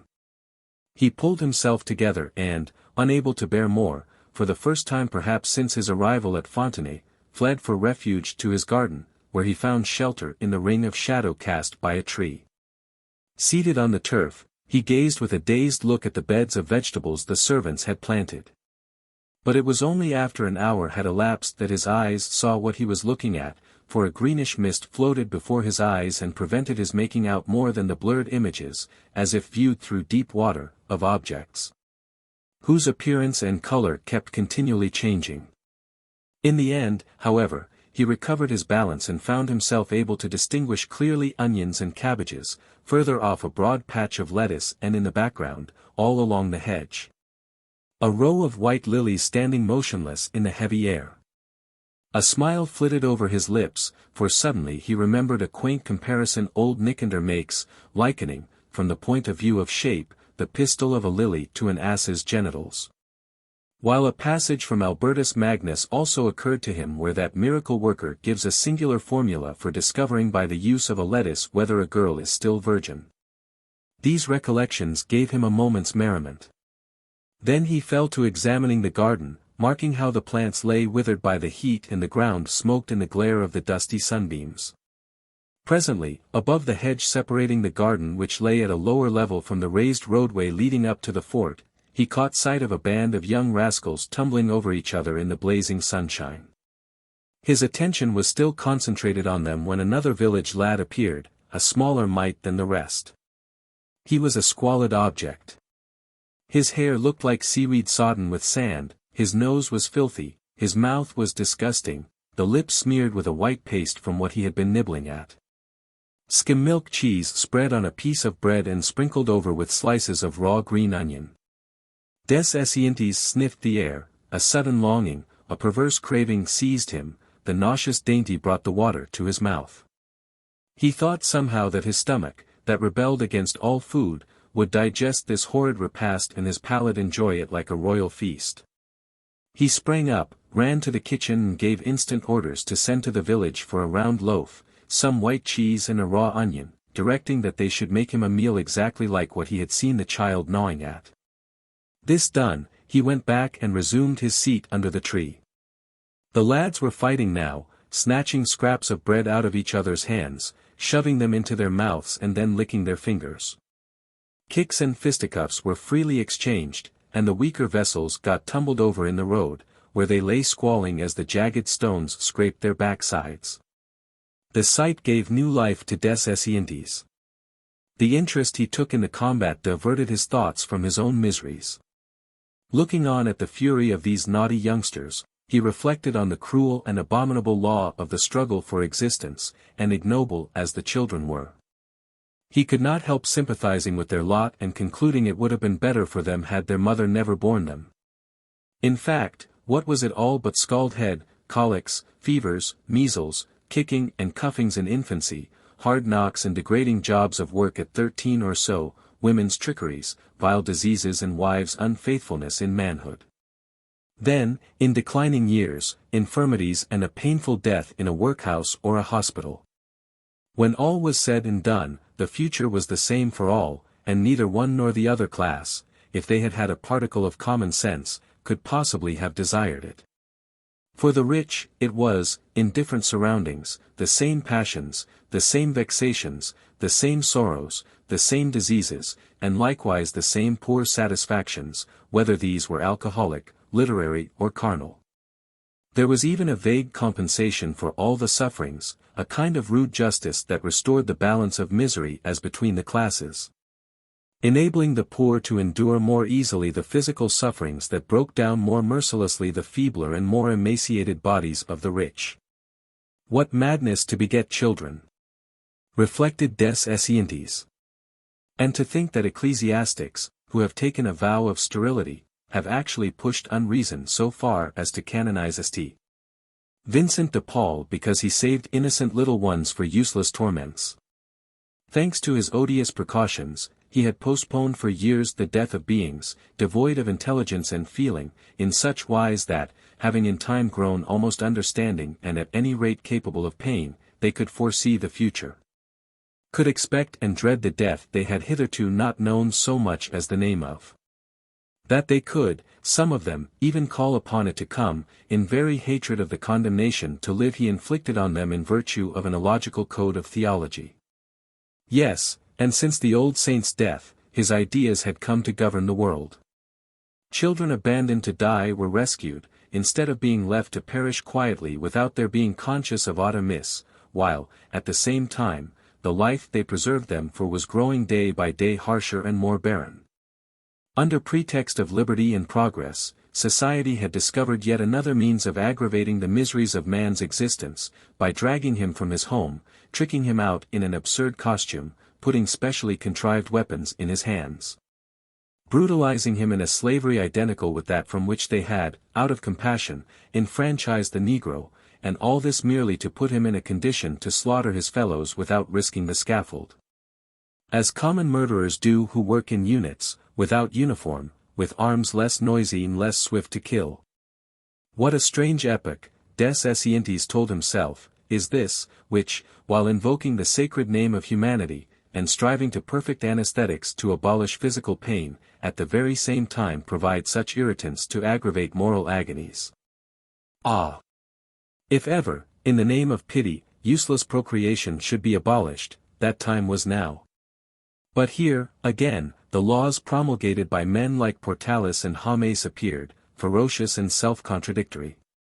Justice deemed quite natural the ways men used to trick nature in the marriage bed. It was a recognized, admitted fact. There was never a household, no matter how well-to-do, that did not employ means to hinder procreation, use contrivances to be bought openly in the shops, all artifices it would never occur to anybody to disapprove.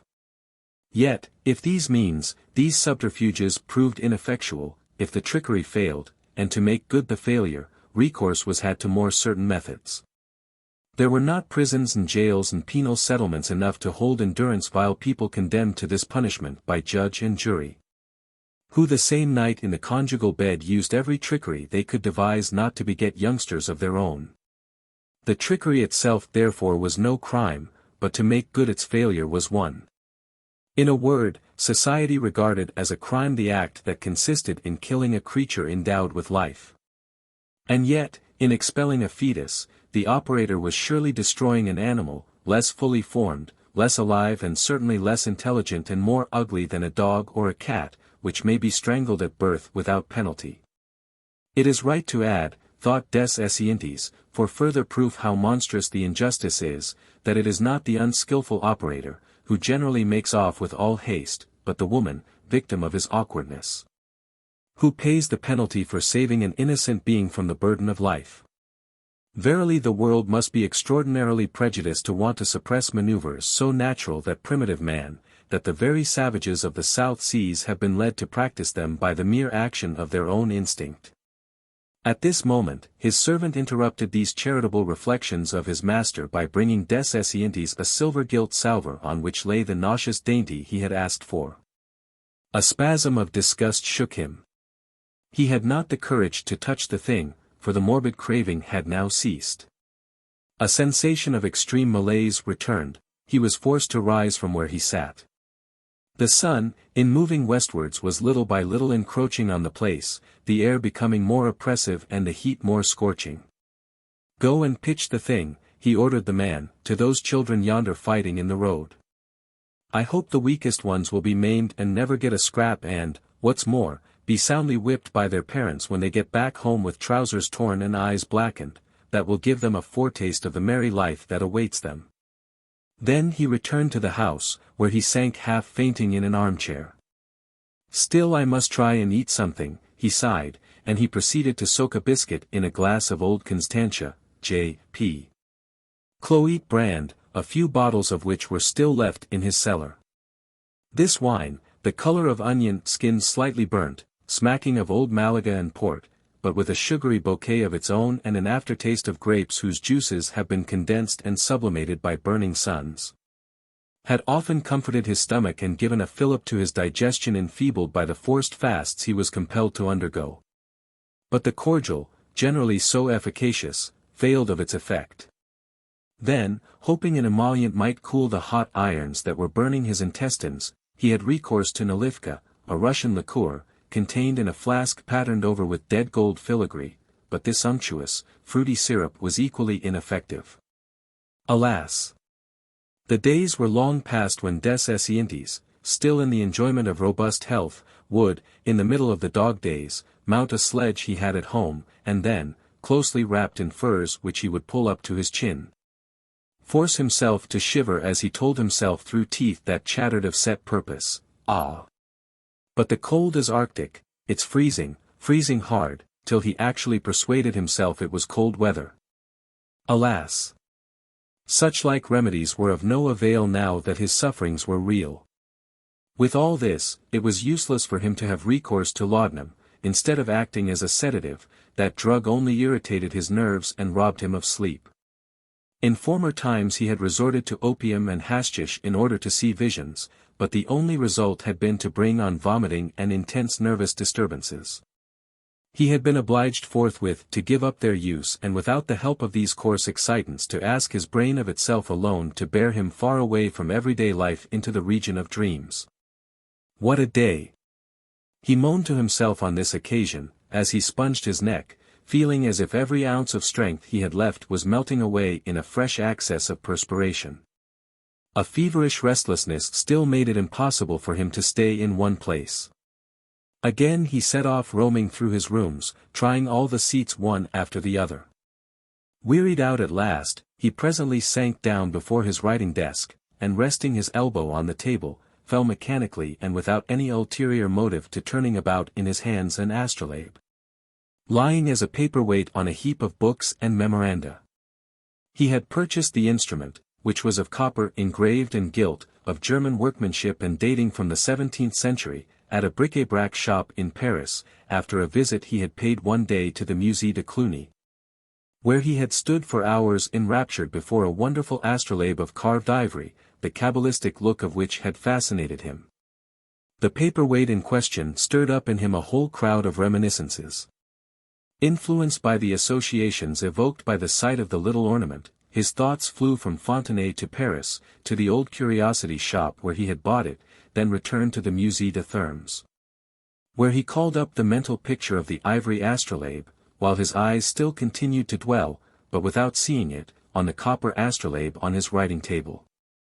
Then, still led by memory, he quitted the museum and, without leaving town, strolled up and down the streets. After roaming along the Rue Sommerard and the Boulevard Saint-Michel, he struck off into the adjoining streets and came to a halt in front of certain establishments whose frequency and peculiar character had often struck him. Beginning with the astrolabe, this mental excursion ended by leading him to the beer halls of the Quartier Latin. He recalled the great number of these places all along the Rue Monsieur le Prince and at the end of the Rue Vaugirard adjoining the Odeon.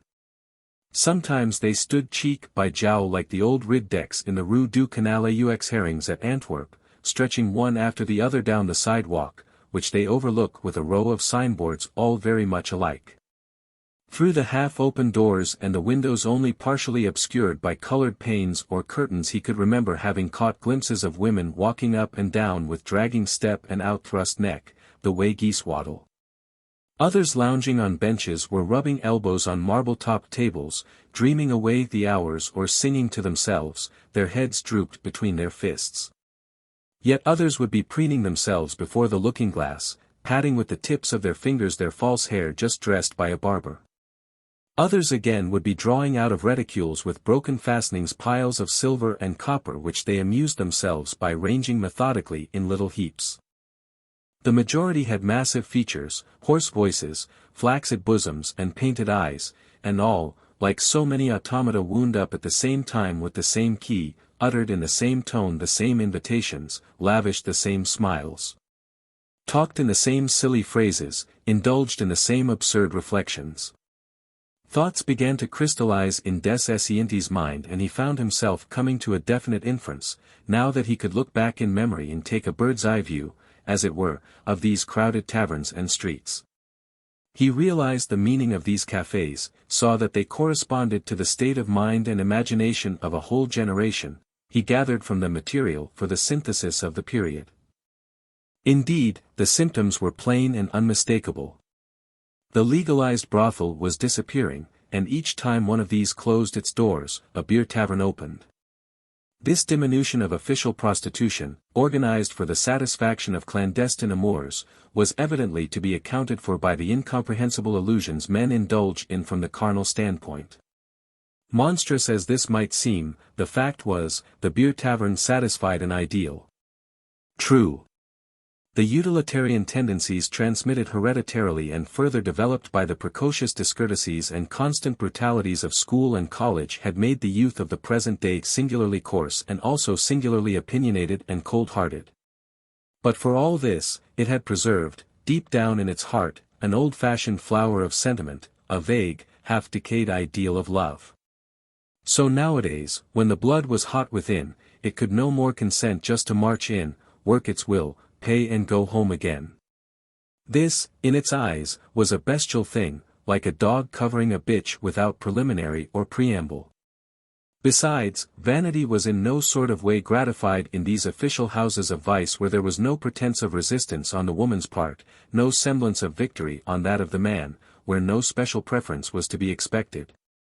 Nor even any special liberality of favors from the prostitute who, as a tradeswoman should, measured her caresses in proportion to the price paid. On the other hand, to pay court to a girl at a beer saloon was allowing for all these sentimentalities, all the delicacies of love. There were rivals in this case striving for her affection, and those to whom she agreed, for a sufficient consideration, to grant a rendezvous, imagined themselves, in all good faith, to have won a victory. To be the object of a flattering preference, the recipient of a precious favor. Yet, all the time, the creatures were every whit as stolid, as mercenary, as base and degraded as those who ply their trade in the houses with numbers. Like these, the tavern waitresses drank without being thirsty, laughed without being amused, were mad after the caresses of a fancy man from the streets, blackguarded each other and quarreled and fought on the slightest provocation. Yet, in spite of everything, the young Parisian rake had never learned that the servant wenches at these beer halls were, from every point of view, whether of personal good looks or attractive poses or pretty dresses, altogether inferior to the women confined in the luxurious rooms of the other sort of establishment. Great God! Des Esseintes could not help exclaiming, what simpletons these fools must be who flutter round beer halls, for, to say nothing of their ridiculous self-deception, they have positively brought themselves to ignore the danger they run from the low class, highly suspicious quality of the goods supplied, to think nothing of the money spent in drinks, all priced beforehand by the landlady. To forget the time wasted in waiting for delivery of the commodity, a delivery put off continually in order to raise the price, frittered away in delays and postponements endlessly repeated. All to quicken and stimulate the liberality of the client. This imbecile sentimentalism combined with ferocity in practice seemed to represent the dominant feeling of the age. These same fellows who would have gouged out their best friend's eye to make a sixpence, lost all clearness of vision, all perspicacity. In dealing with the disreputable tavern wenches who bullied them without compunction and exploited them without mercy.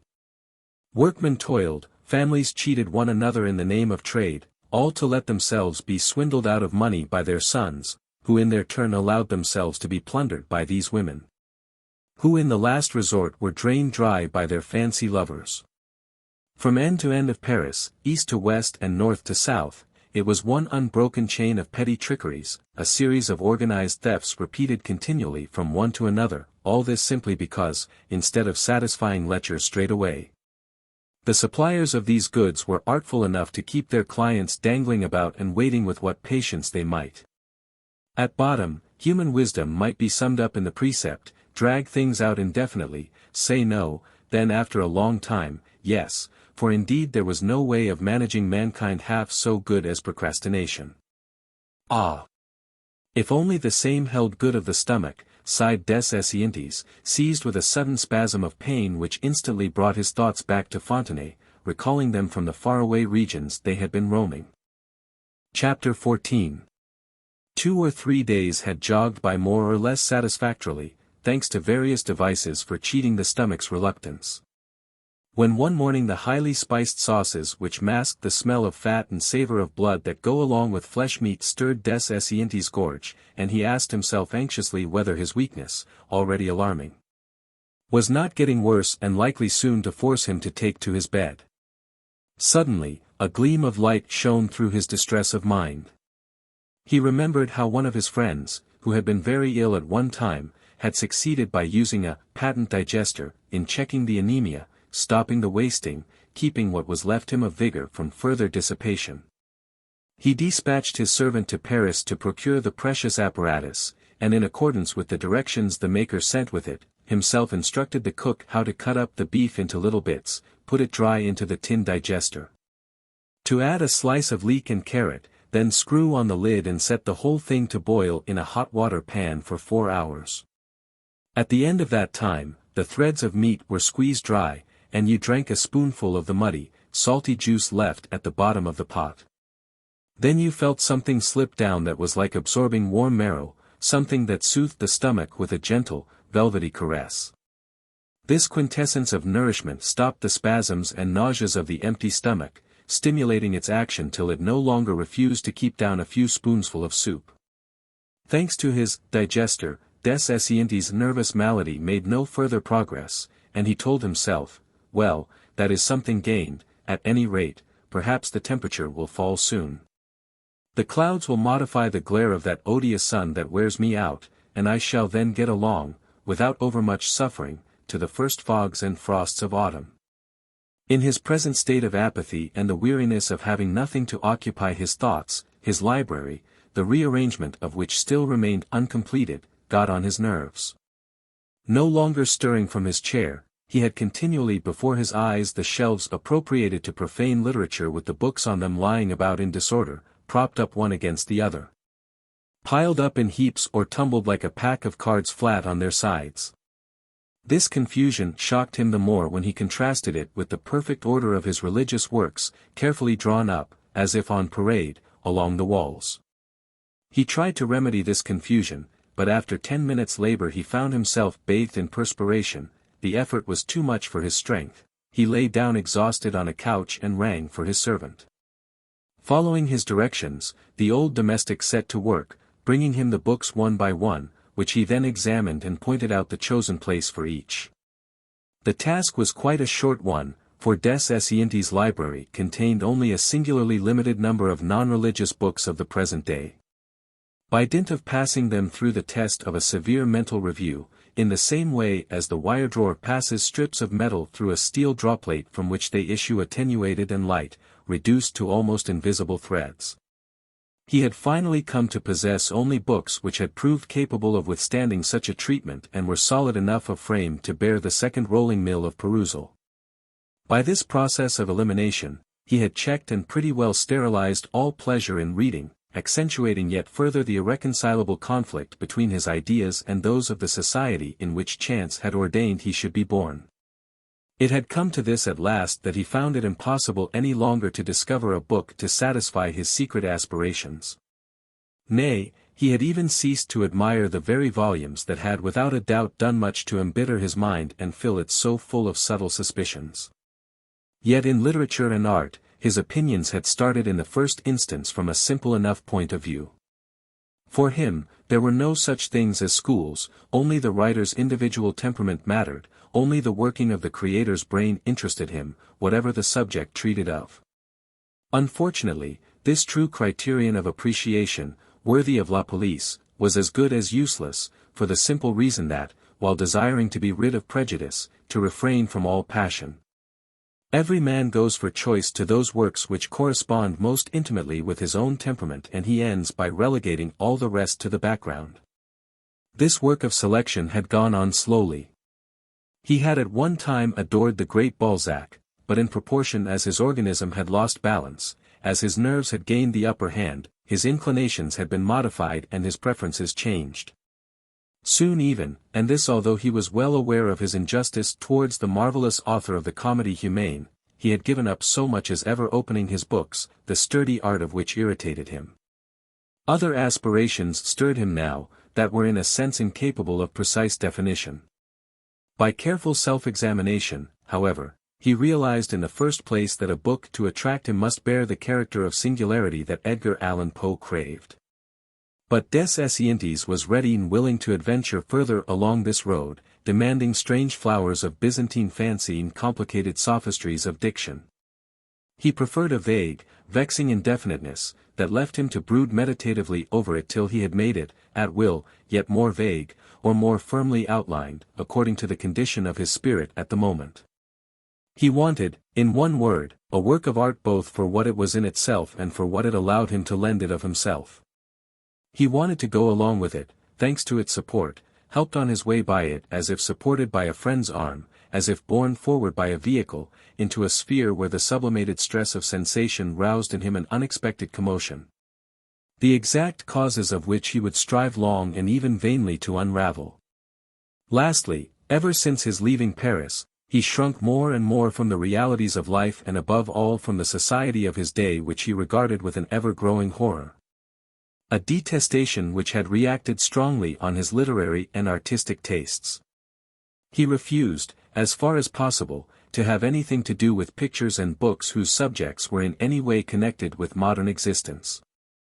Thus, losing the faculty of admiring beauty independently of the shape, whatever that may be, under which it presents itself, he now preferred, in Flaubert, the tentation de Saint-Antoine to the education sentimental. In de Goncourt, Faustin to Germany Lasserter, in Zola, La Faute de l'Abbé Mouret to l'Assommoir. This point of view seemed to him logical. These works, less direct indeed, but equally thrilling, equally human, let him penetrate further into the inmost secrets of temperament of these masters who displayed with a more unfeigned frankness the most mysterious impulses of their being. While at the same time they raised him also, higher than the rest, out of that trivial life he was weary of. Moreover, he could enter in reading them into complete community ideas with the writers who had conceived them, because at the moment of writing, the authors had been in a state of mind closely analogous to his own. The truth is, when the period at which a man of talent is condemned to live is dull and stupid, the artist is, unconsciously to himself, haunted by a sensation of morbid yearning for another century. Unable to bring himself into harmony, save at rare intervals, with the surroundings amid which he develops.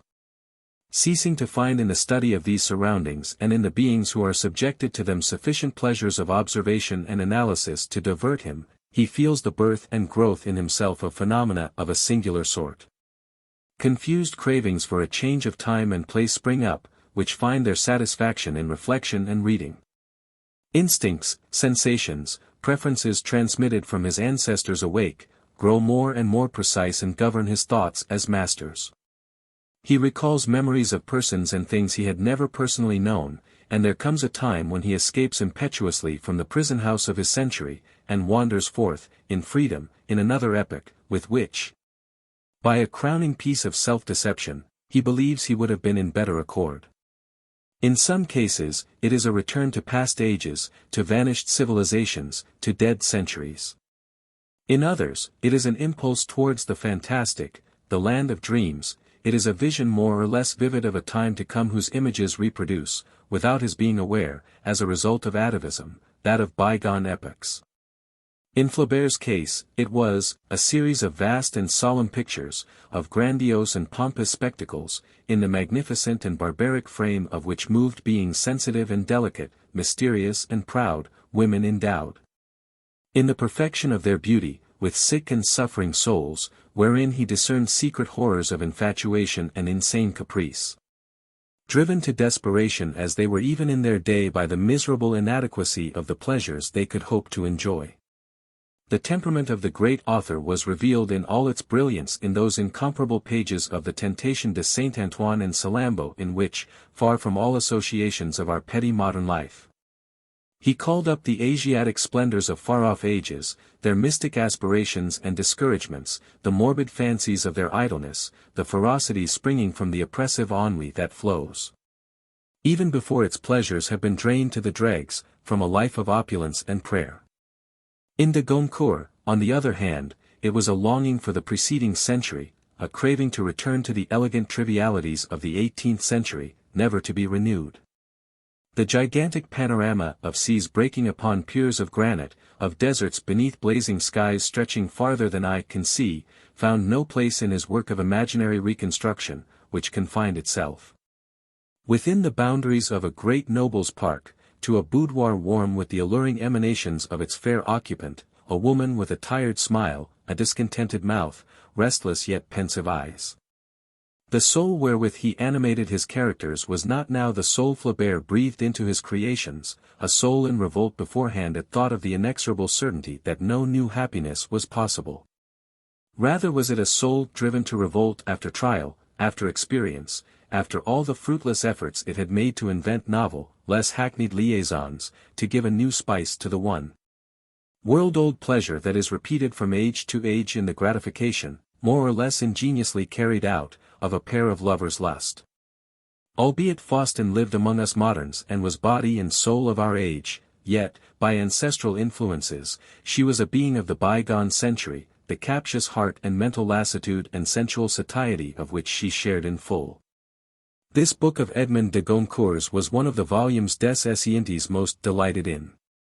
Indeed, that suggestiveness, that invitation to dreamy reverie which he loved, abounded in this work, where underneath the written line peeped another visible to the soul only, indicated rather than expressed, which revealed depths of passion piercing through a reticence that allowed spiritual infinities to be defined such as no idiom of human language could have encompassed. It was very different from the diction of Flaubert, no doubt one of inimitable magnificence. Here the style was at once clear and morbid, vigorous and deformed, careful to note the impalpable impression that strikes the senses and determines sensation. A style expert to modulate complicated shades of distinction of a period which was itself extraordinarily complex. In a word, it was the phraseology inevitably called for by decrepit civilizations which for the due expression of their needs demand, to whatever age they belong, special acceptations, special turns of phrase, novel molds of sentences and words. At Rome, expiring paganism had modified its prosody, transmuted its language, with Ausonius, Claudian, Rutilius, whose style, careful and scrupulous, full-bodied and sonorous, presented, particularly in passages descriptive of reflections, shadows, shades of meaning, an inevitable analogy with that of the de Goncourts. At Paris, a unique phenomenon in literary history had come about. This perishing society of the 18th century, which had produced painters, sculptors, musicians, architects, all influenced by its predilections, imbued with its beliefs, had never succeeded in fashioning a veritable writer capable of rendering its dying elegancies, or expressing the essential juice of its feverish pleasures, that were to be so cruelly expiated. It had had to wait for de Goncourt, whose temperament was made up of memories, of regrets stirred to life by the grievous spectacle of the intellectual poverty and the base aspirations of his own day, to resuscitate. Not alone in his books of history, but likewise in a retrospective work like Faustin, the very soul of the epoch, to incarnate its nervous daintinesses in his actress-heroine. So painfully eager to torment heart and head alike that she might savor to the verge of exhaustion the cruel revulsives of love and art.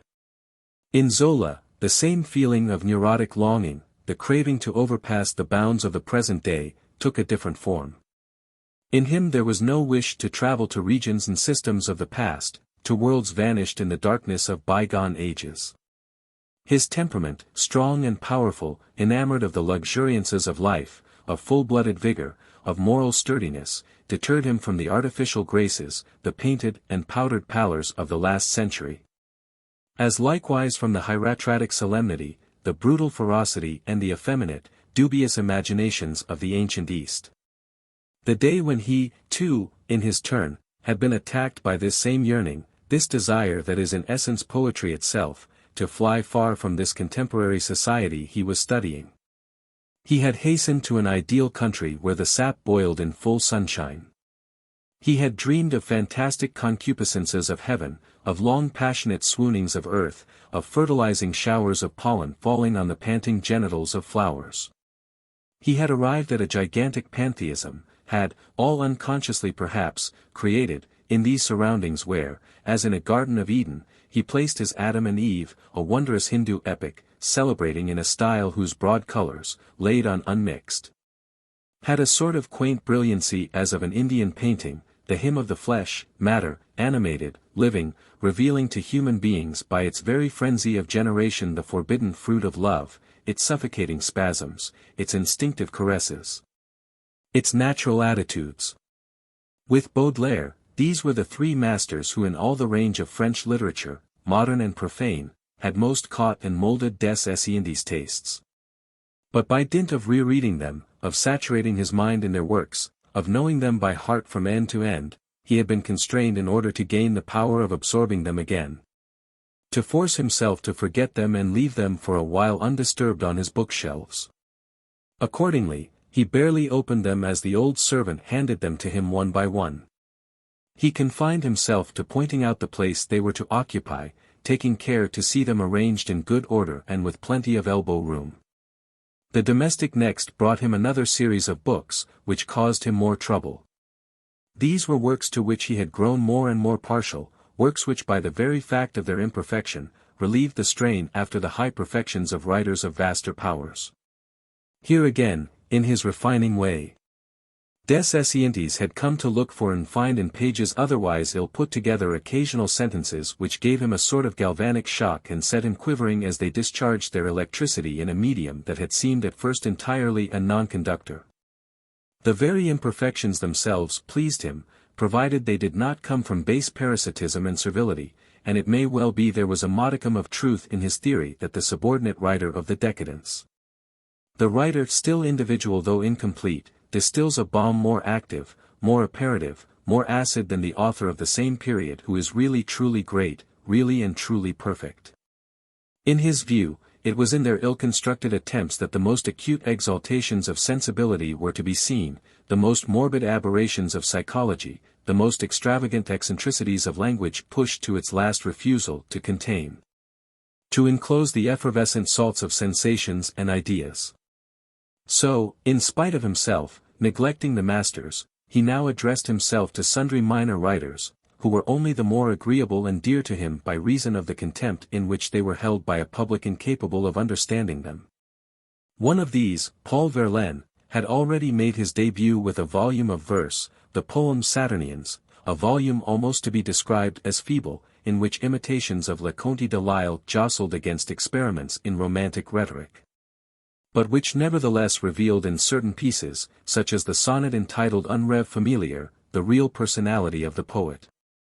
Going back to his antecedents, des Esseintes discovered underlying these attempts with their uncertain touch a talent already profoundly affected by Baudelaire, whose influence subsequently became much better marked, though without the contributions offered by the impeccable master being too flagrantly plagiarisms. Then later, some of his books, the Bonnes Chansons, the Fates Galantes, the Romances sans paroles and finally his last volume, Sagesse, contained poems in which the original writer was revealed, making his mark among the mass of his contemporaries. Provided with rhymes contrived by using the tenses of verbs, sometimes even by lengthy adverbs preceded by a monosyllable, from which they fell as from a stone sill in a massive cascade of water, his verse, divided by impossible caesuras, was often singularly obscure with its daring ellipses and strange breaches of rule, that were yet not without a certain grace. Handling metre better than most, he had endeavoured to rejuvenate the stereotyped forms of poetry, the sonnet, for instance, which he turned about, tail in air, like those Japanese fish of variegated earthenware we see which rest on their pedestals gills downwards. In other cases, he had degraded its form, employing only masculine rhymes, for which he seemed to show a predilection. Similarly and not unfrequently he had adopted a quaint form, a strophe of 3 lines, the middle one being left unrhymed, and a tercet, with 1 rhyme only, followed by a single line by way of refrain and recurring as an echo of itself, as in the popular pieces like Dansons la Jague. Yet other rhymes were to be found whose half-heard ring was only faintly to be caught in far-off strophes, like the distant sound of a bell. But his individuality was mainly conspicuous in the fact that he had known how to suggest vague and delicious secrets, in whispered voices, in the dusk of twilight. He alone had had the art to half-reveal certain mysterious and troublous instincts of the soul, certain whisperings of thought so soft and low, certain avowals so gently murmured, so brokenly expressed, that the ear catching them was left hesitating, passing on to the mind languors stirred by the mystery of this breath of sound divined rather than heard. Verlaine's very spirit is in those admirable lines of the Fates galantes. Le soir tombait, un soir équivoque d'automne, les belles ici pendant reverses à nos bras, dirent alors de mos essais spécieux tout bas. Que notre âme depuis ce temps tremble et s'étonne. Night was falling, a dubious night of autumn. It was the hour when fair ones hanging pensive on our arms said words so specious in whispered tones that since that time our soul is lost in trembling and amaze. It was not now the limitless horizon revealed through unforgettable portals by Baudelaire, but rather, on a moonlit night, a chink half opened upon a field of view more restricted and more intimate, in a word, a field peculiar to the author. Indeed the latter, in verses that des Esseintes greatly savoured, had formulated his own poetic system. Car nous voulons la nuance encore, pas la couleur, rien que la nuance. Et tout le reste est littérature. For what we still desire is the shade of color, not the color, nothing but the shade and all the rest is literature. Gladly des Esseintes had followed him through the series of his works, even the most diverse. After the publication of his romances Sans Paroles, issued from the printing office of a local newspaper at Sens, Verlaine had written nothing for a considerable interval. Then, in charming lines touched with the gentle, moving charm of Villon, he had reappeared, celebrating the Virgin, far from our days of carnal spirit and dreary flesh. Often would des Esseintes read and reread this book, sagesse, and enjoy under its inspiration secret reveries, imaginations of an occult passion for a Byzantine Madonna, transmuting at a given moment into a Cyprian goddess who had strayed into our century. She was so mysterious and so troublous to the senses that none could say whether she was craving for depravities of vice so monstrous that, once accomplished they would become irresistible by mankind, or whether she herself was immersed in a dream, an immaculate reverie, where the adoration of the soul should float about her in a love forever unconfessed, forever pure. There were other poets, too, who enticed him to trust their guidance. One was Tristan Corbière, who, in 1873, amid general indifference, had launched a volume of verses of the wildest eccentricity under the title of Les Amours Jaunes. Des Esseintes, who, in his hatred of the trivial and commonplace, would have welcomed the most unmitigated follies, the most grotesque extravagancies, spent some agreeable hours with this book where the burlesque was strangely combined with an inordinate vigor, where lines of a disconcerting brilliance occurred in poems that were as a whole utterly incomprehensible, such as the litanies in his Psalmo, which he himself in one passage stigmatized as obsgrave. Any confesseur de devotes mortnis. Obscene confessor of fair bigots stillborn. It was barely French. The author was talking Negro, using a sort of telegram language, passing all bounds in the suppression of verbs, affecting a ribald humor, condescending to quips and quibbles only worthy of a commercial traveler of the baser sort. Then, in a moment, in this tangle of ludicrous conceits, of smirking affectations, would rise a cry of acute pain, like a violoncello string breaking. But with all this, in this style, rugged, arid, fleshless, bristling with unusual vocables and unexpected neologisms, flashed many a happy expression, many a stray verse, rhymeless yet superb. Finally, to say nothing of his poems Parisians, from which des Esseintes used to quote this profound definition of womankind. Eternal feminine de l'éternel Joris. Eternal feminine of the eternal clown. Tristan Corbière had, in a style almost imposing in its conciseness, sung the seas of Brittany, the mariner's seraglios, the pardon of St. and had even risen to the eloquence of hate in the invective he hurled, in connection with the camp of Conly, at the individuals whom he reviled under the title of mountebanks of the 4th of September. This overripe flavor which des Esseintes loved and which was offered him by this poet of the contorted epithets and beauties that are always of the rather suspect sort, he found likewise in another poet, Theodore Hannon. A disciple of Baudelaire and Gautier, a writer animated by a very special sense of far-sought elegancies and factitious pleasures. Unlike Verlaine, who came direct, without cross, from the Baudelaire breed, particularly on the psychological side, the whimsical turn of his thought and the artful concentration of his sentiment, Theodor Hannon derived from the master. Mainly on the plastic side, by his external envisagement of men and things. His fascinating corruption bore a fatal correspondence with des Esseintes' predilections, and, in days of fog and rain, the latter would shut himself up in the retreat imagined by this poet. Intoxicating his eyes with the glitter of his rich stuffs, with the flash of his jewels, with his sumptuosities, exclusively material. Which all helped to excite the brain to frenzy and rose like a cantharides powder in a cloud of hot incense towards a Brussels idol with painted face and belly tanned with perfumes. With the exception of these and of Stephen Mallarmé, whom he directed his servant to set on one side, in order to give him a class apart, des Esseintes was only very moderately drawn to the poets. For all his magnificence of technique, for all the impressive roll of his verse which moved with so fine a stateliness that even Victor Hugo's hexameters seemed in comparison flat and dull, Le Conte de Lisle could now no longer satisfy him. The ancient world, reanimated with so marvelous a vigor by Flaubert, remained dead and cold in his hands. There was no movement in his verse, it was all outside façade, with, most part of the time, never an idea to prop it up. There was no life in the dusty poems whose dull mythologies ended by chilling him. On the other hand, after having long cherished him as a prime favorite, des Esseintes was coming to lose interest in Gautier's work.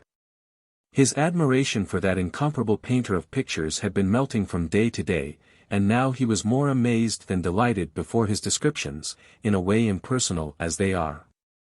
The impression of objects had fixed itself on his eminently perceptive eye, but there it had, so to say, localized itself, had penetrated no further into brain and into body.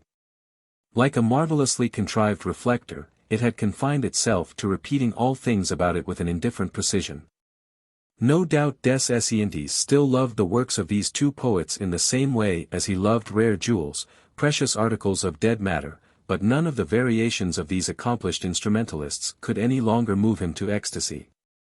For not one of them was conducive to reverie, not one of them opened, at any rate for him, one of those living outbursts that enabled him to speed the slow flight of the hours.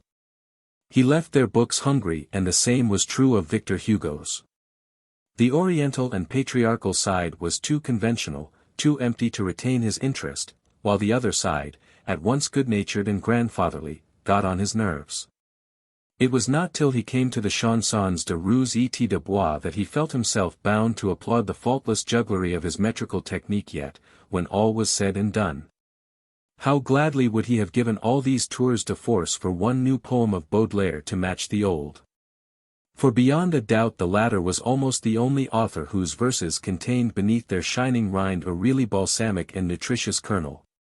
To leap from one extreme to the other, from form devoid of ideas to ideas devoid of form, left des Esseintes no less cold and circumspect in his admiration. The psychological labyrinths of Stendhal, the analytical divagations of Duranty attracted him, but their diction, official, colorless, dry, their mercenary prose, at most good for the ignoble consumption of the stage, repelled him. Besides, the interesting intricacies of their analyses appealed, after all, only to brains still stirred by passions that no longer moved him. Little he cared for the common emotions of humanity, for the ordinary associations of ideas, now that his mental reserve was growing more and more pronounced. And he was sensitive to none but superfine sensations and the doubts raised by Catholicism and sensual phenomena. To enjoy a literature uniting, as he desired, with an incisive style, a penetrating, feline power of analysis, he must resort to that master of induction, that strange, profound thinker, Edgar Allan Poe, for whom, since the moment when he had begun to reread him, his predilection had suffered no possible diminution. Better than any other writer perhaps, Poe possessed those close affinities of spirit that fulfilled the demands des Esseintes had formulated in the course of his meditations. While Baudelaire had deciphered in the hieroglyphics of the soul the period of recurrence of feelings and thoughts, he had, in the realm of morbid psychology, more particularly scrutinized the region of will. In literature, he had been the first, under the emblematic title of the demon of perversity. To explore those irresistible impulses which the will submits to without understanding their nature and which cerebral pathology now accounts for with a fair degree of certainty. Again, he was the first, if not to note, at any rate to make generally known, the depressing influence of fear acting on the will, like those anesthetics that paralyze sensibility and that curare that annihilates the nervous elements of motion.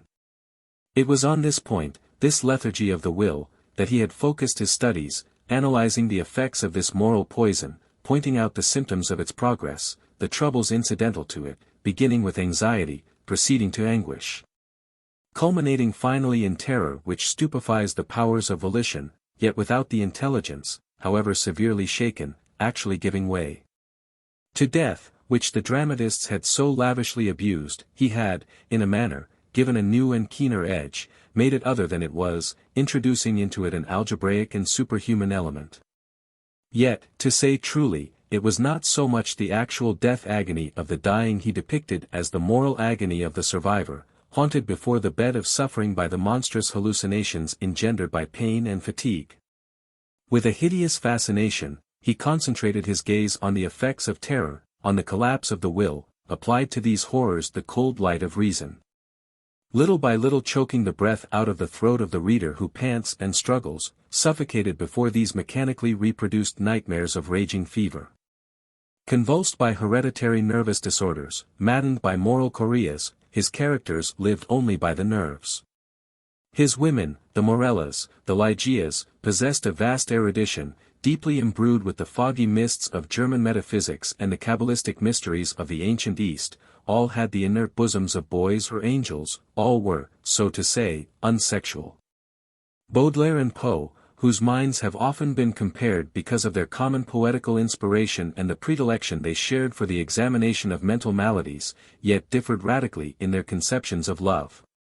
And these conceptions filled a large place in their works. Baudelaire's passion was a thirsty, ruthless thing, a thing of cruel disillusion that suggested only reprisals and tortures. Poe's a matter of chaste and ethereal amours, where the senses had no existence, and the brain alone was stirred to erethism with nothing to correspond in the bodily organs, which, if they existed at all, remained forever frozen and virgin. This cerebral clinic where, vivisecting in a stifling atmosphere, this spiritual surgeon became, directly his attention flagged, the prey of his imagination, which sprayed about him, like delicious miasmas. Apparitions whether of nightmare horrors or of angelic hosts, was for des Esseintes a source of indefatigable conjectures. Now, however, when his nerves were all sick and on edge, there were days when such reading exhausted him, days when it left him with trembling hands and ears strained and watchful, feeling himself, like the lamentable usher, seized by unreasoning pangs of dread, by a secret terror. So he felt bound to moderate his zeal, to indulge sparingly in these formidable elixirs. Just as he could now no longer visit with impunity his red vestibule and intoxicate himself with the sight of Odilon Redon's gloomy paintings or Jan Lucan's representations of tortures. And yet, when he was in these dispositions of mind, all literature struck him as vapid after these terrible filters imported from America. Thereupon he turned his attention to Villiers de l'Isle-Adam, in whose works he noted, here and there, observations equally unorthodox, vibrations equally spasmodic, but which, at any rate, with the exception of his Claire Lenore, did not distill so overwhelming a sense of horror. First published in 1867 in the Revue de Lettres et des Arts, this Claire Lenore opened a series of romances included under the generic title of Histoires Moroses. On a background of obscure speculations borrowed from old Hegel, moved a phantasmagoria of impossible beings, a Dr. Triboulet Bonhomet, pompous and puerile, a Claire Lenore, comic and uncanny, wearing blue spectacles, as round and big as 5-franc pieces, concealing her almost lifeless eyes. The romance turned on an ordinary adultery, but ended on an unspeakable note of horror, when Bonhomet, uncovering Claire's eyeballs on her deathbed and searching them with hideous probes, beheld distinctly reflected on the retina the picture of the offended husband brandishing in his extended hand the severed head of the lover, and, like a Kanaka savage, howling a war song of triumph. Based on the physiological fact, more or less surely verified, that the eyes of some animals, oxen for instance, preserved till decomposition sets in the same way as photographic plates. The image of the persons and things lying at the instant of their death within the range of their last look, the tale evidently derived from those of Edgar Allan Poe, from whom he copied the meticulous and appalling discussion of the details. The same might be said of the Intersign, subsequently incorporated in the Contes Cruels, a collection of stories displaying indisputable talent, and in which occurred Vera, a romance des Esseintes regarded as a little masterpiece. Here the hallucination was impressed with an exquisite tenderness. There was nothing here of the gloomy imaginings of the American author, it was a vision of warmth and gentleness, almost celestial in its beauty. It formed, in an identical mode, the antithesis of Poe's Beatrices and Lygias, those sad, wan phantoms engendered by the inexorable nightmare of black opium. This romance likewise brought into play the operations of the will, but it no longer treated of its enfeeblements and failures under the action of fear. On the contrary, it made a study of its exaltations under the impulse of a conviction become a fixed idea. It demonstrated its power, which even came to saturate the atmosphere and impose its faith on surrounding things. Another book of Villiers, Isis, struck him as curious on other grounds. The philosophical lumber of Claire Lenore cumbered this book no less than its predecessor, and it presented an incredible confusion of verbose, chaotic observations and reminiscences of old-fashioned melodramas, oubliettes, poniards, rope ladders. All those transpontine situations Villiers was to prove himself unable to revivify in his Elin and his Morgan, pieces long since forgotten, published by an obscure local printer, Monsieur Francisque Guyon, of Saint-Brook. The heroine of this book, a Marquise Tullia Fabriana, who was supposed to have assimilated the Chaldean learning of Poe's women together with the diplomatic wisdom of the Sanseverina taxis of Stendhal, had into the bargain put on the enigmatic air of a Bradamante added to an antique Circe. These incompatible mixtures developed a smoky vapor through which philosophical and literary influences elbowed each other. Without having been able to take order in the author's brain at the time he was writing the prolegomena to this work, which was planned to embrace not less than 7 volumes. But in Villiers' temperament there existed another side, altogether more telling, more clearly defined, an element of grim pleasantry and savage raillery. It was no longer, when this came into play, a case of Poe's paradoxical mystifications, but rather a cruel jeering, a gloomy jesting, of the same sort as Swift's black rage against humanity. A whole series of pieces, Les Memoiselles de Bayan Philidor, Elle Affichage Céleste, La Machine à Gouloir, Le Plus Beau Diner au Monde, revealed a gift of satirical banter singularly inventive and effective. All the filth of utilitarian ideals, all the mercenary baseness of the century were glorified in pages the bitter irony of which moved des Esseintes to ecstasy. In this special class of serious and biting pleasantry no other book existed in France. At most, a romance of Charles Cros, La Science de l'Amour, published originally in the Revue du Monde Nouveau, might well amaze readers by its wild eccentricities, its satiric humor, its coldly comic observations. But the pleasure was no more than relative, for the execution was fatally defective. Villiers' style, strong, varied, often original, had disappeared to give place to a sort of force-meat scraped from the shop-board of the first literary pork-butcher to hand. Great God! How few books then there are that one can reread, sighed des Esseintes, watching the servant as he stepped off the stool he had been perched on and drew aside to let his master cast a general look along the shelves. Des Esseintes nodded his approval. There now remained on his table only 2 thin volumes. He beckoned the old man to leave the room, and fell to skimming the pages of one of these, bound in wild ass's skin, first glazed under a hydraulic press, dappled in water-color with silver clouds and provided with end papers of old China silk. The pattern of which, now rather dim with age, had that grace of faded splendor that Mallarmé celebrated in a singularly delightful poem. These pages, 9 in all, contained extracts from unique copies of the 2 earliest Parnasses, printed on parchment, and preceded by a title page bearing the words, Quelques vers de Mallarmé, designed by a wonderful calligrapher in uncial letters. Colored and picked out, like the characters in an ancient manuscript, with points of gold. Among the 11 pieces included in the collection some, Les Fernandesic, Trace, El Epilogue, Aza, attracted him, but one of all the rest, a fragment of the Herodiad, mastered him like a veritable spell at certain times. How many evenings, under the light of the lowered lamp flooding the silent room, had he not felt his senses stirred by this same Herodias who, in Gustave Moreau's masterpiece that, now half invisible in the dimness, gleamed merely as a vaguely seen white statue in the midst of a dull glowing brazier of jewels.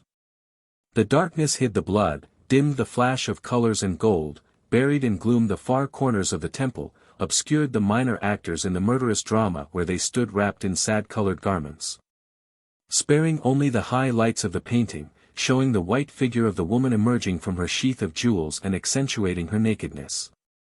Involuntarily he lifted his eyes and looked. There gleamed the never-to-be-forgotten outlines of her shape. She lived again, recalling to his lips those weird, sweet words that Mallarmé puts in her mouth. O miroir! O froide par l'ennui dans ton cadre joli! Que de fois il pendant les heures désolées. Des songes et cherchant mes souvenirs cassant. Comme de fuiles sous ta glacée au trou profond. J'ai m'apparis en toi comme un ombre lointain. Mais, horreur! De soirs, dans ta sévère fontaine. J'ai de mon rêve épars connu ta nudite. O mirror! Chill water pool frozen by ennui within thy frame, how many times, and for hours long, tortured by dreams and searching my memories that are like dead leaves under the glassy surface that covers thy depths profound. Have I seen myself in these like a far-off shadow? But, horror! Of evenings, in thy cruel fountain, have I known the bare nudity of my broken vision. He loved these verses as he loved all the works of this poet who, in an age of universal suffrage and an epoch of filthy lucre, lived aloof from literary society, sheltered against the folly of the world about him by his fine scorn. Finding joy, far from the crowd, in the surprises of the intellect, the visions of his brain. Refining on thoughts already fine and specious, engrafting on them Byzantine conceits, perpetuating them in deductions just lightly hinted, deductions barely bound together by an imperceptible thread. These thoughts, interwoven and precious, he knotted into one with an adhesive diction, aloof and secret, full of contorted phrases, elliptical turns of speech, audacious tropes. Catching analogies the most remote, he would often designate by a word that suggests by an effect of likeness at once form, scent, color, quality, brilliancy. The object or being to which he must have appended a host of different epithets to indicate all its aspects, all its lights and shades, if it had been merely referred to by its technical name. He thus contrived to do away with the formal statement of a comparison, which arose of itself in the reader's mind by analogy, once he had comprehended the symbol, and avoided dissipating the attention over each of the several qualities which might otherwise have been presented one by a series of adjectives strung in a row, concentrating it instead on one single word, on one whole, producing, as an artist does in a picture, one unique and complete effect, one general aspect. The result was a sort of condensed literature, an essence of nutriment, a sublimate of art. It was a device which Mallarmé, after first employing it only sparingly in his earlier works, had openly and boldly adopted in a piece he wrote on Théophile Gautier and in the L'Après-midi du Faun. An eclogue in which the subtleties of sensual joys were unfolded in mysterious, softly suggestive verses, broken suddenly by this frantic, wild beast cry of the faun. Alors émivélerai je à la ferveur première. Droit et sol sous un flot antique de luminaire. Lis. Et un de vous tout pour l'ingénuité. Then shall I awake to the pristine fervor, standing upright and alone under an old-world flood of light, flower of the lily. And the one of you all for innocence. The last verse, which with its monosyllable, lis, thrown back to the beginning called up the idea of something rigid, tall, white, an indication further strengthened by the noun, ingenuite, brought in as a rhyme, expressed allegorically.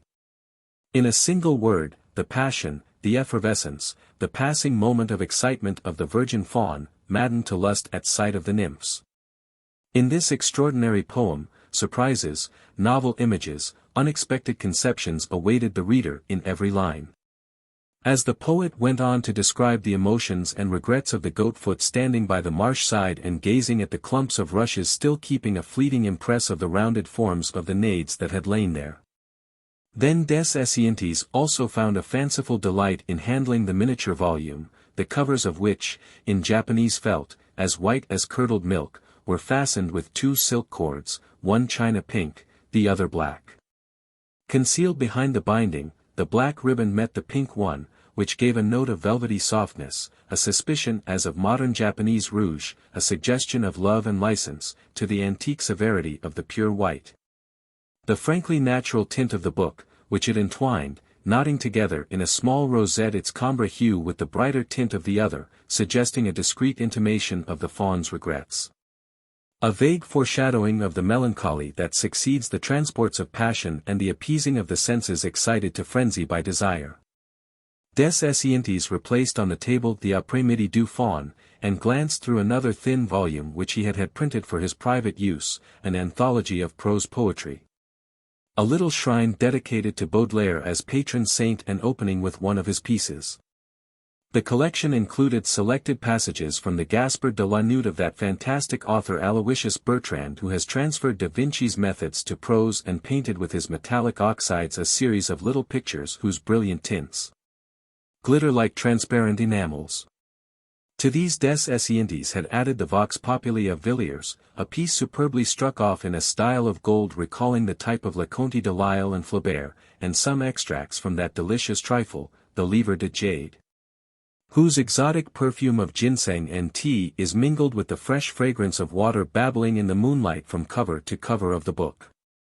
But, in this selection, had likewise been gathered sundry pieces rescued from dead and gone reviews, Le Démon de l'Analogie, La Pipe, Le Pauvre Enfant Pale, Le Spectacle Interrompu, Le Phénomène Futur. And in particular the Plaintes d'Automne et Frisson d'Hiver.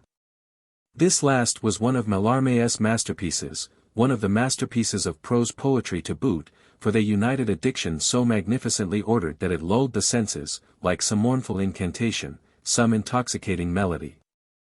With thoughts of an irresistible seductiveness, stirrings of soul of the sensitive reader whose quivering nerves vibrate with an acuteness that rises to ravishment, to pain itself. Of all forms of literature that of the prose poem was des Esseintes' chosen favorite. Handled by an alchemist of genius, it should, according to him, store up in its small compass, like an extract of meat, so to say, the essence of the novel, while suppressing its long, tedious analytical passages and superfluous descriptions. Again and again des Esseintes had pondered the distracting problem, how to write a novel concentrated in a few sentences, but which should yet contain the coabated juice of the hundreds of pages always taken up in describing the setting, sketching the characters, gathering together the necessary incidental observations and minor details. In that case, so inevitable and unalterable would be the words selected that they must take the place of all others. In so ingenious and masterly a fashion would each adjective be chosen that it could not with any justice be robbed of its right to be there, and would open up such wide perspectives as would set the reader dreaming for weeks together of its meaning. At once precise and manifold, and enable him to know the present, reconstruct the past, divine the future of the spiritual history of the characters, all revealed by the flashlight of this single epithet. The novel, thus conceived, thus condensed in a page or two, would become a communion, an interchange of thought between a magic-working author and an ideal reader. A mental collaboration by consent between half a score persons of superior intellect scattered up and down the world, a delectable feast for epicures and appreciable by them only. In a word, the prose poem represented in des Esseintes' eyes the concrete juice, the osmazone of literature, the essential oil of art. This succulence, developed and concentrated in a drop, already existed in Baudelaire, as also in those poems of Mallarmé's which he savoured with so deep a delight. When he had closed his anthology, des Esseintes told himself, here was the last book of his library, which would probably never receive another edition. In fact, the decadence of a literature, attacked by incurable organic disease, enfeebled by the decay of ideas, exhausted by the excess of grammatical subtlety, sensitive only to the whims of curiosity that torment a fever patient.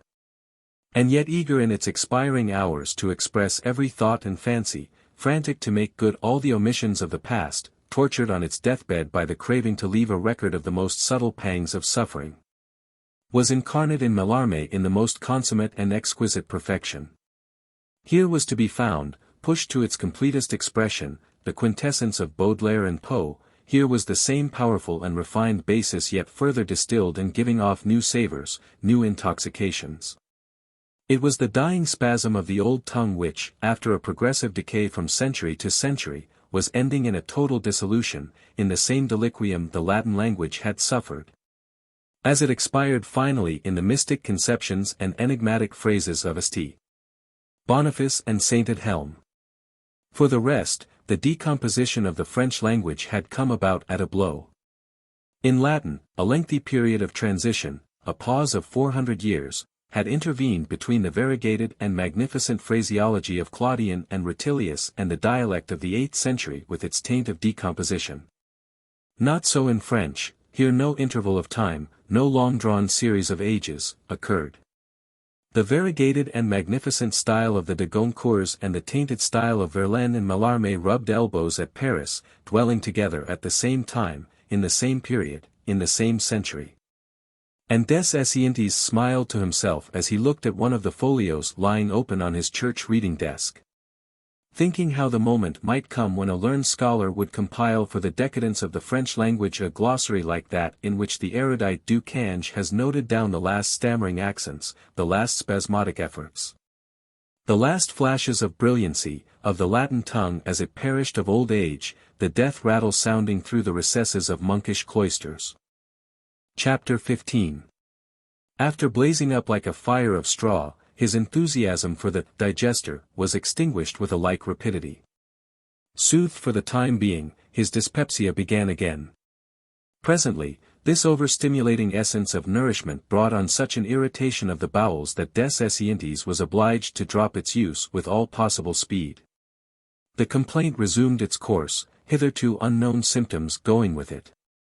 First nightmares, hallucinations of smell, disturbances of vision, a hacking cough, coming on at a fixed hour with the regularity of clockwork, a beating of the arteries and heart accompanied by cold sweats.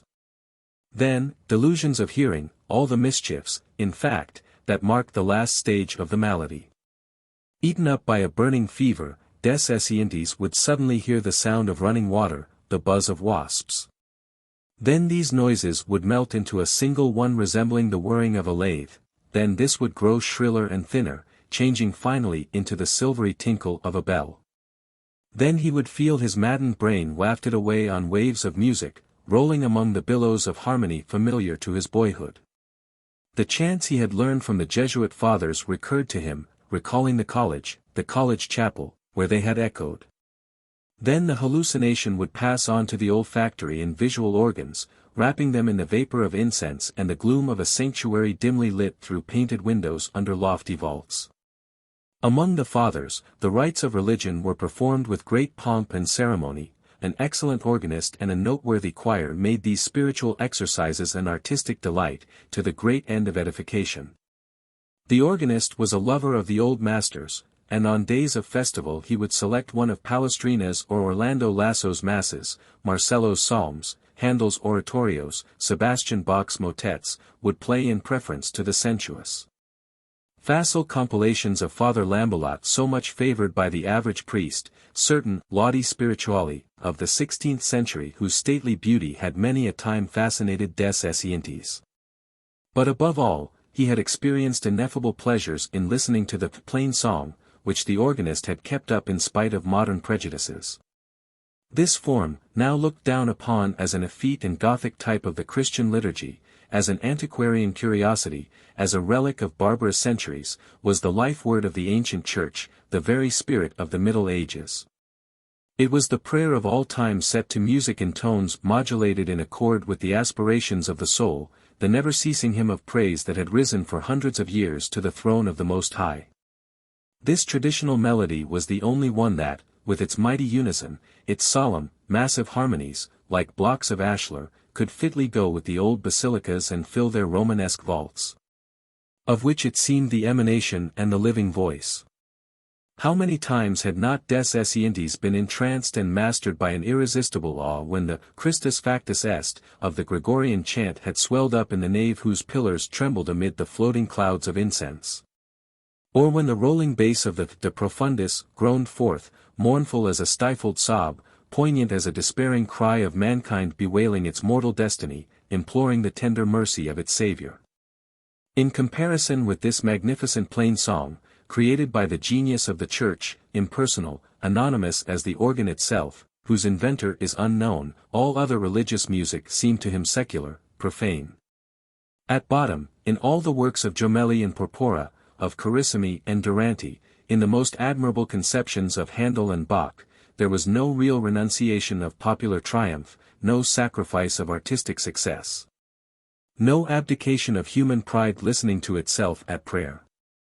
At best, in those imposing masses of Lesueurs performed at Saint Roch was the true religious style renewed, grave and august, making some approach to the unadorned nudity, the austere majesty of the old plain song.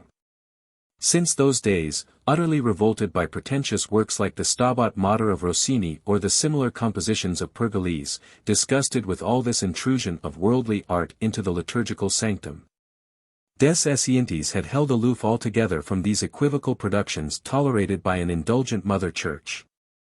In fact, this fatal complaisance, due partly to the greed for offertories, partly to a supposed attraction the music exercised on the faithful, had led directly to abuses, airs borrowed from Italian operas, trivial cavatinas, unseemly quadrilles, performed with full orchestral accompaniment in the churches transformed into fine ladies' boudoirs, entrusted to theatre actors who bellowed aloft under the roof while down below the women fought a pitched battle of fine clothes with one another and quivered with soft emotion to hear the heroes of the opera whose wanton tones defiled the sacred notes of the organ.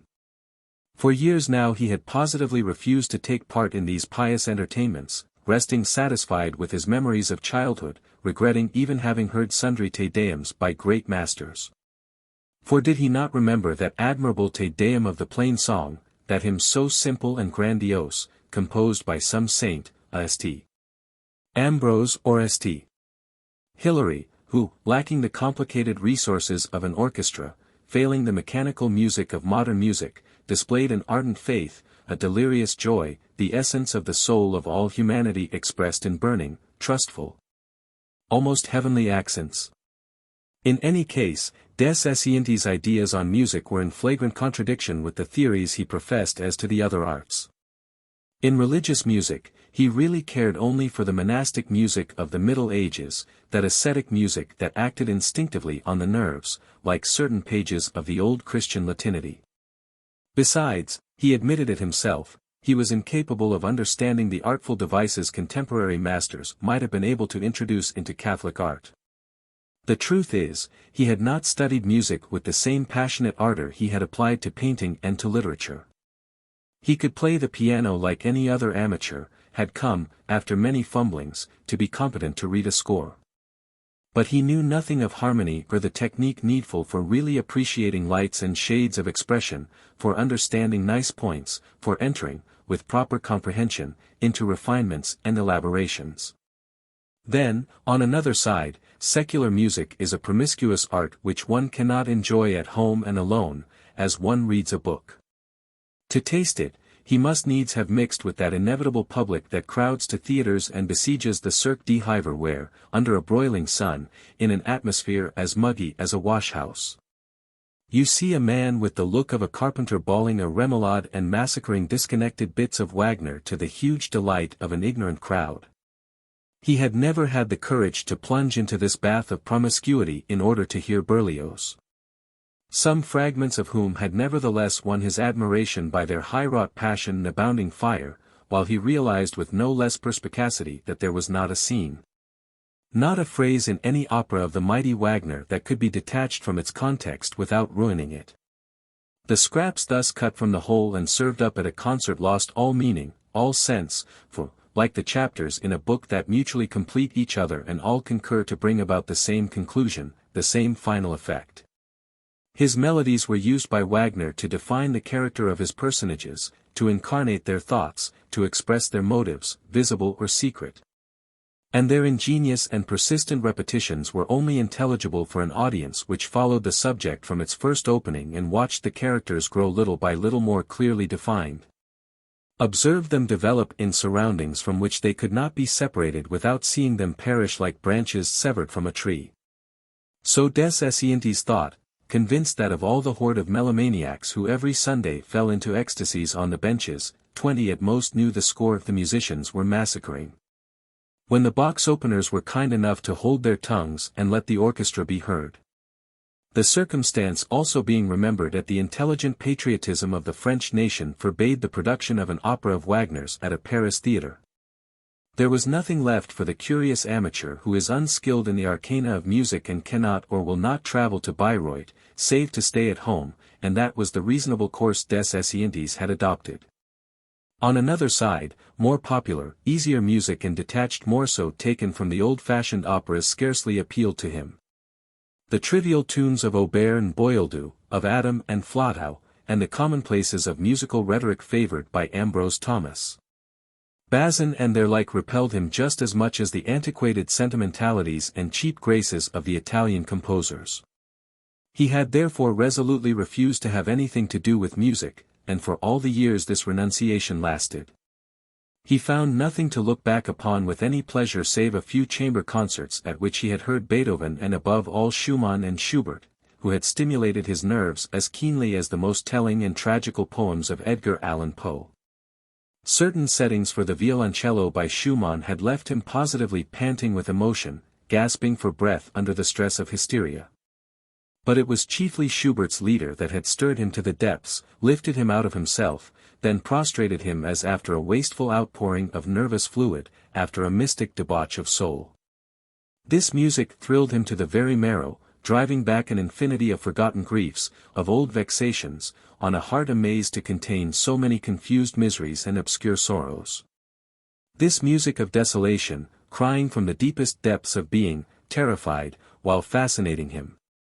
Never, without nervous tears rising to his eyes, had he been able to repeat the young girl's plaints, for in this lamento there was something more than heartbroken, something despairing that tore his entrails. Something recalling the end of love's dream in a dismal landscape. Every time they came back to his lips, these exquisite and funereal laments called up before his fancy a lonely place beyond the city boundaries, a beggarly, forsaken locality, where noiselessly, in the distance, lines of poor folks, harassed by life's wretchedness, filed away, bent double, into the gloom of twilight, while, meantime, he himself, full of bitterness, overflowing with disgust, felt himself standing alone, all alone in the midst of weeping nature. Overborne by an unspeakable melancholy, by an obstinate distress, the mysterious intensity of which brooked no consolation, no comparison, no respite.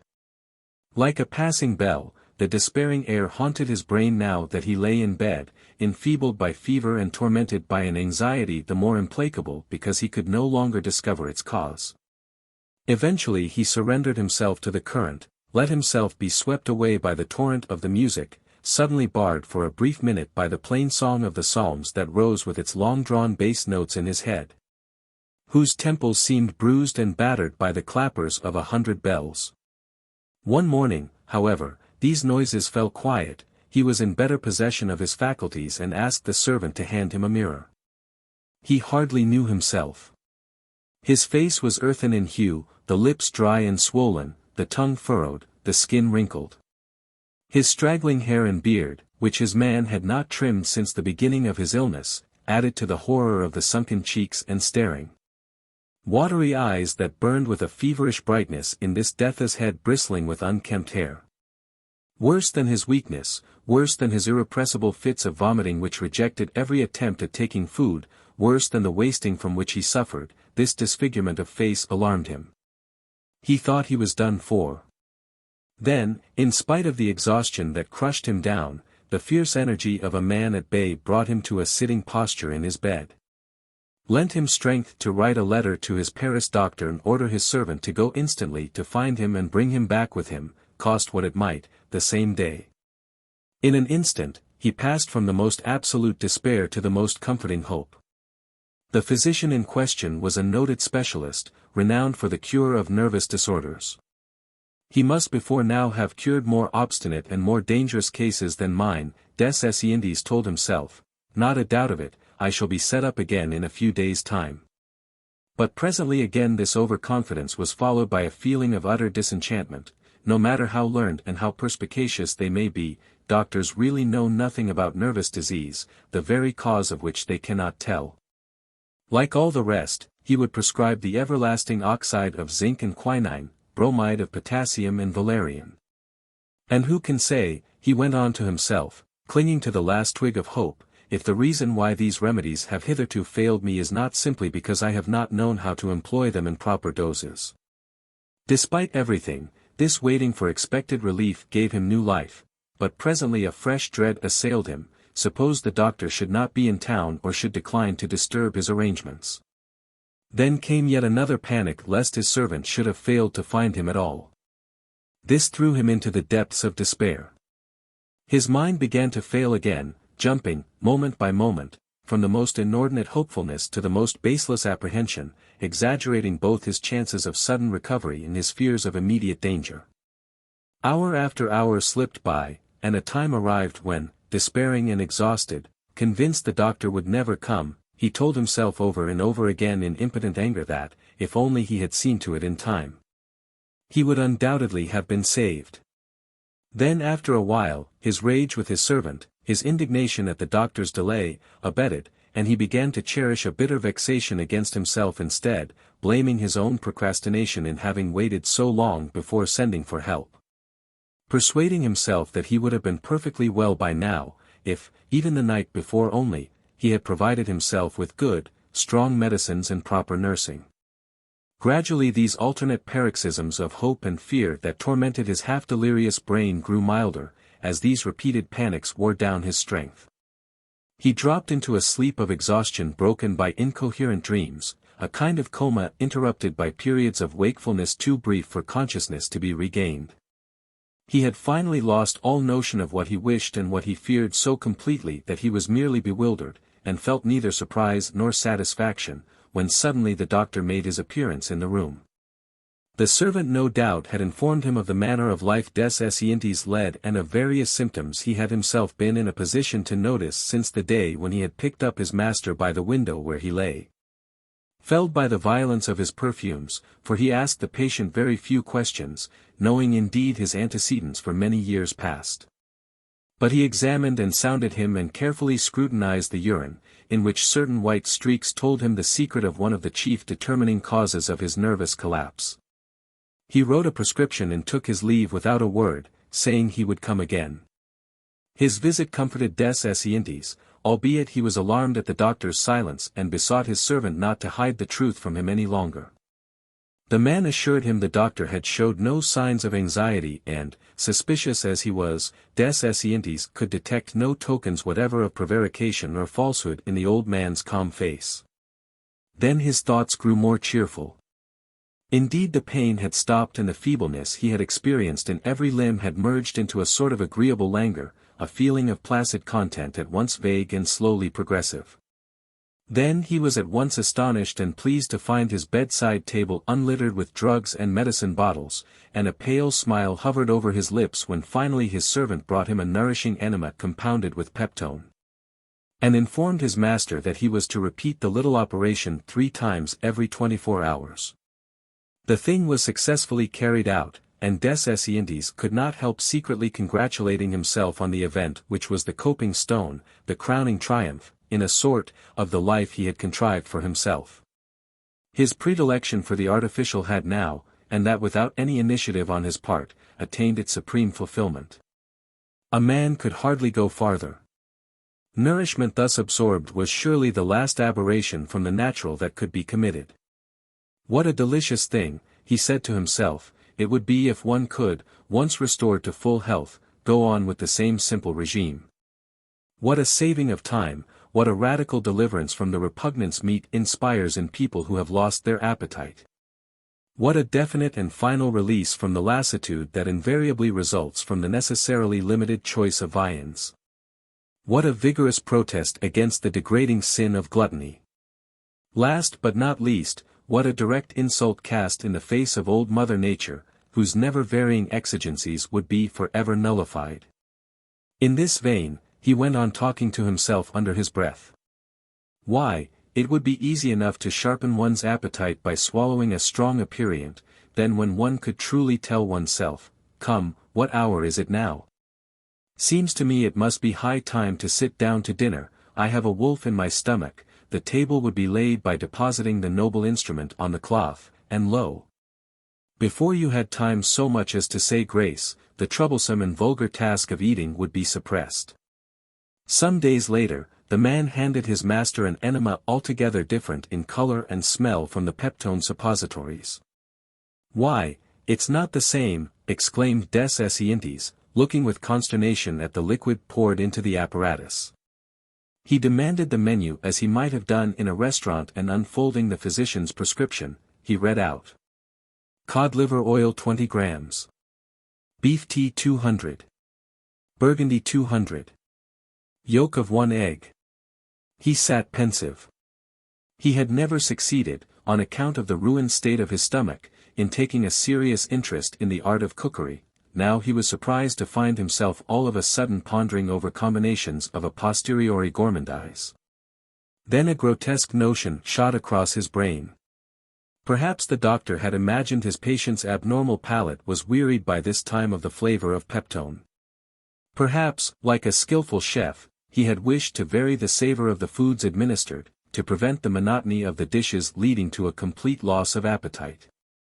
Once started on this train of thought, des Esseintes busied himself in composing novel recipes, contriving dinners for fast days and Fridays, strengthening the dose of cod liver oil and wine, while striking out the beef tea as being meat and therefore expressly forbidden by the Church. But, before very long, the necessity disappeared of deliberating about these nourishing liquids, for the doctor managed little by little to overcome the nausea and gave him, to be swallowed by the ordinary channel, a syrup of punch mixed with powdered meat and having a vague aroma of cocoa about it that was grateful to his genuine mouth. Weeks passed and the stomach at last consented to act. Occasionally fits of nausea still recurred, which, however, ginger beer and Riviere's antiemetic draught were effectual in subduing. Eventually, little by little, the organs recovered with the help of the pepsins, and ordinary foods were digested. Strength returned and des Esseintes was able to stand on his feet and try to walk about his bedroom, leaning on a stick and holding on to the furniture. Instead of being pleased with this success, he forgot all his past sufferings, was irritated by the length of his convalescence, and upbraided the doctor for protracting it in this slow fashion. True, sundry ineffectual experiments had delayed matters. No better than quinine did the stomach tolerate iron, even when mitigated by the addition of laudanum, and these drugs had to be replaced by preparations of arsenic. This after a fortnight had been lost in useless efforts, as des Esseintes noted with no small impatience. At last, the moment was reached when he could remain up for whole afternoons at a time and walk about his rooms without assistance. Then his working room began to get on his nerves. Defects to which custom had blinded his eyes now struck him forcibly on his coming back to the room after his long absence. The colors chosen to be seen by lamplight seemed to him discordant under the glare of daylight. He thought how best to alter them and spent hours in contriving artificial harmonies of hues, hybrid combinations of cloths and leathers. Without a doubt I am on the highroad to health, he told himself, as he noted the return of his former preoccupations and old predilections. One morning, as he was gazing at his orange and blue walls, dreaming of ideal hangings made out of stoles of the Greek church, of gold-fringed Russian dalmatics, of brocaded copes patterned with Slavonic lettering, adorned with precious stones from the Urals and rows of pearls, the doctor came in and, noting what his patient's eyes were looking at, questioned him. Then des Esseintes told him of his unrealizable ideals and began to plan out new experiments in color, to speak of novel combinations and contrasts of hues that he meant to contrive. When the physician soused a sudden douche of cold water over his head, declaring in the most peremptory fashion that, come what might, it would not be in that house he could put his projects into execution. Then, without giving him time to recover breath, he announced that so far he had only attacked the most urgent necessity, the re-establishment of the digestive functions. But that now he must deal with the nervous derangements which were by no means mitigated and would require for their cure years of regimen and careful living. He concluded with the ultimatum that, before trying any course of cure, before beginning any sort of hydropathic treatment, impracticable in any case at Fontenay, he was bound to abandon this solitary existence. To return to Paris and take part again in the common life of men. In a word, endeavor to find diversions the same as other people. But they don't divert me, the pleasures other people enjoy, protested des Esseintes, indignantly. Without discussing the question, the doctor simply assured his hearer that this radical change of life which he ordered was in his opinion a matter of life and death, of restored health or insanity followed at short notice by tuberculosis. Then it is a case either of death or deportation, cried des Esseintes, in exasperation. The physician, who was imbued with all the prejudices of a man of the world, only smiled and made for the door without vouchsafing an answer. Chapter 16. Des Esseintes shut himself up in his bedroom and turned a deaf ear to the knocking of the men's hammers who were nailing up the packing cases the servants had got ready. Each stroke seemed to beat on his heart and send a pang of pain through his flesh. The sentence pronounced by the doctor was being executed. The dread of enduring all over again the same sufferings he had borne before, the fear of an agonizing death, had exercised a more powerful influence over des Esseintes than his hatred of the detestable existence to which the physician's orders condemned him could counteract. And yet, he kept telling himself, there are people who live alone, without a soul to speak to, self-absorbed and utterly aloof from society, like the reclusionists and Trappists for instance, and there is nothing to show that these unfortunates, these wise men, run mad or develop consumption. These examples he had quoted to the doctor, without effect. The latter had merely repeated in a dry tone admitting of no reply, that his verdict, confirmed moreover by all the writers on nervous diseases, was that distraction, amusement, cheerfulness, were the only means of benefiting this complaint which, on the mental side, remained unaffected by any remedies in the nature of drugs. Finally, annoyed by his patient's reproaches, he had once for all declared his refusal to go on with his case unless he consented to take change of air and live under altered conditions of hygiene. Des Esseintes had immediately repaired to Paris, where he had consulted other specialists and frankly submitted his case to them. All had with one accord and unhesitatingly approved their colleagues' prescriptions. Thereupon, he had taken a flat still vacant in a newly built house, had returned to Fontenay and, white with rage, had given his servant orders to pack his boxes. Buried in his armchair, he was now pondering these express directions of the faculty which upset all his plans, broke all the ties binding him to his present life, made his future projects futile. So, his time of bliss was over.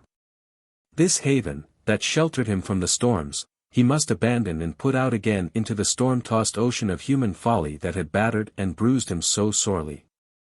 The doctors prated of amusement, of distraction. With whom, pray with what, did they expect him to be blithe and gay? Had he not deliberately put himself under a social ban? Did he know one single friend who would be willing to essay a life, like his, of contemplation, of dreamy abstraction? Did he know a single individual capable of appreciating the delicate shades of a style, the subtle joints of a picture, the quintessence of a thought, one whose soul was so finely framed as to understand Mallarmé and love Verlaine? Where, when, in what depths must he sound to discover a twin soul, a mind free of commonplace prejudices, blessing silence as a boon, ingratitude as a solace, suspicion as a port of security, a harbor of refuge? In the society he had frequented before he took his departure for Fontenay? Why, the majority of the clowns he associated with in those times must, since that date, have yet further stultified themselves in drawing-rooms, grown more degraded sitting at gaming tables, reached lower depths in the arms of prostitutes. Nay, the most part must by now be married. After having enjoyed all their life hitherto the leavings of the street loafers, it was their wives who at present owned the leavings of the street walkers, for, master of the first fruits. The vulgar herd was the one and only class that did not feed on refuse. What a pretty change of partners, what a gallant interchange, this custom adopted by a society that still calls itself prudish. Des Esseintes growled to himself. Yes, nobility was utterly decayed, dead. Aristocracy had fallen into idiocy or filthy pleasures.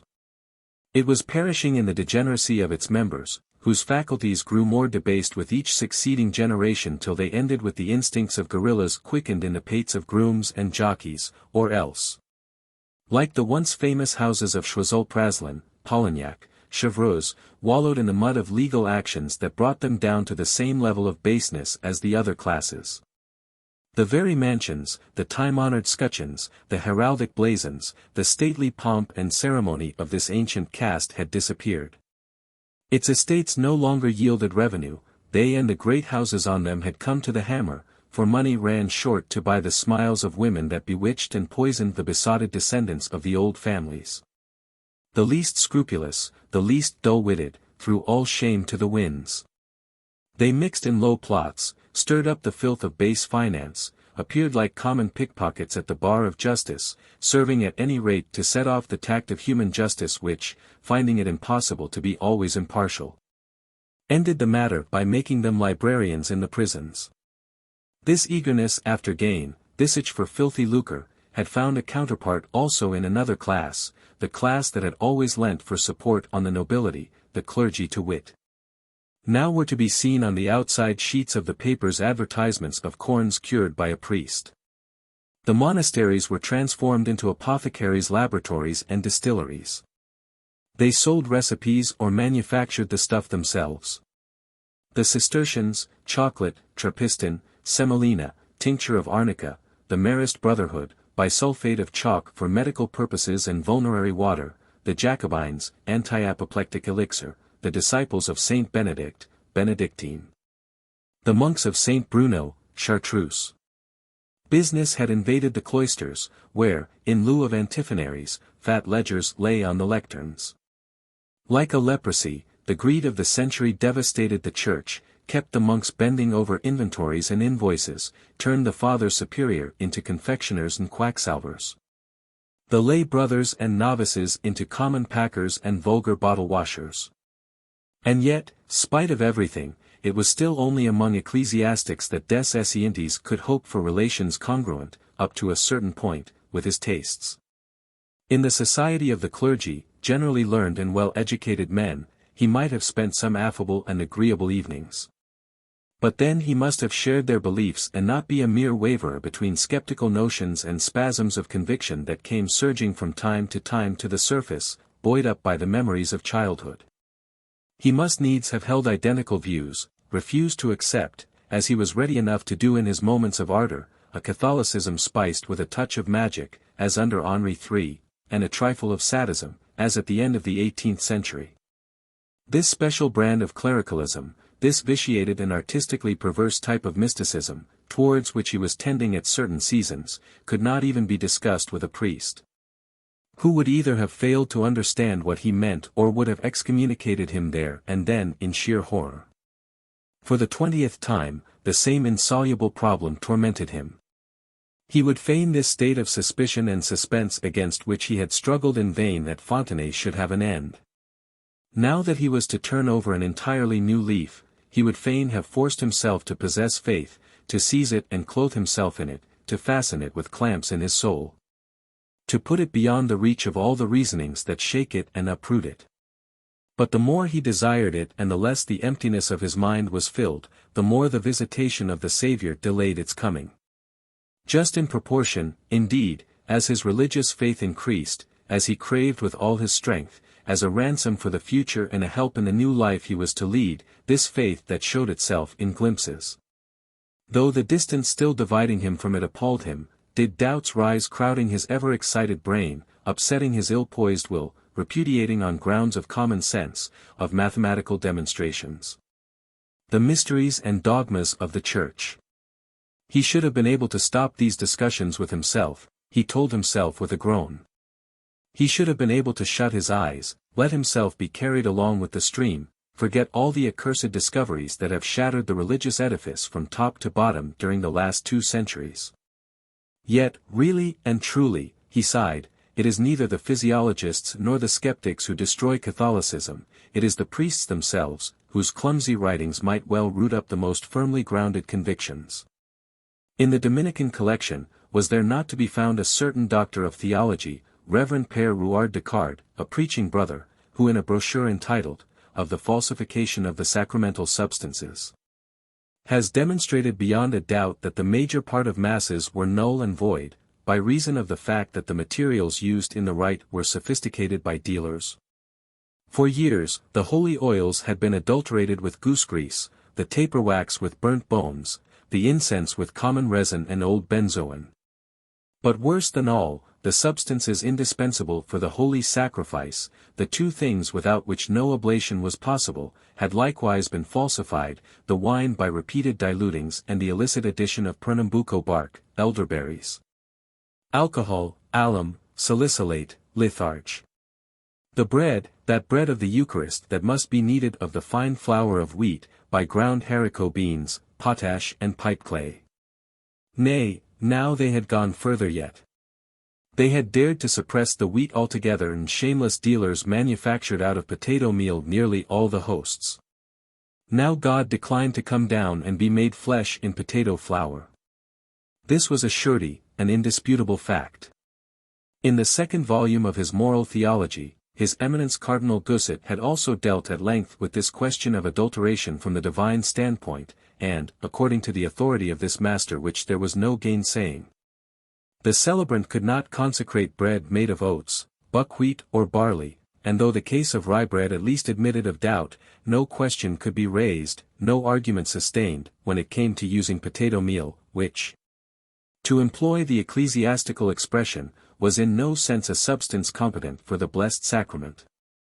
By reason of the easy manipulation of this meal and the good appearance presented by the unleavened cakes made of this substance, the unworthy and fraudulent substitution had become so widely prevalent that the mystery of the transubstantiation could hardly be said to exist any longer, and priests and faithful laymen communicated, all unwittingly, with neutral elements.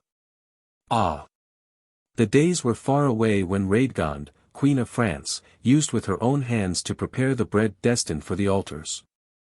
The days when, by the custom of Cluny, 3 priests or 3 deacons, fasting, clad in alb and amice, after washing face and fingers, sorted out the wheat grain by grain, crushed it in the hand mill, kneaded the dough with cold spring water and baked it themselves over a clear fire, singing psalms the while.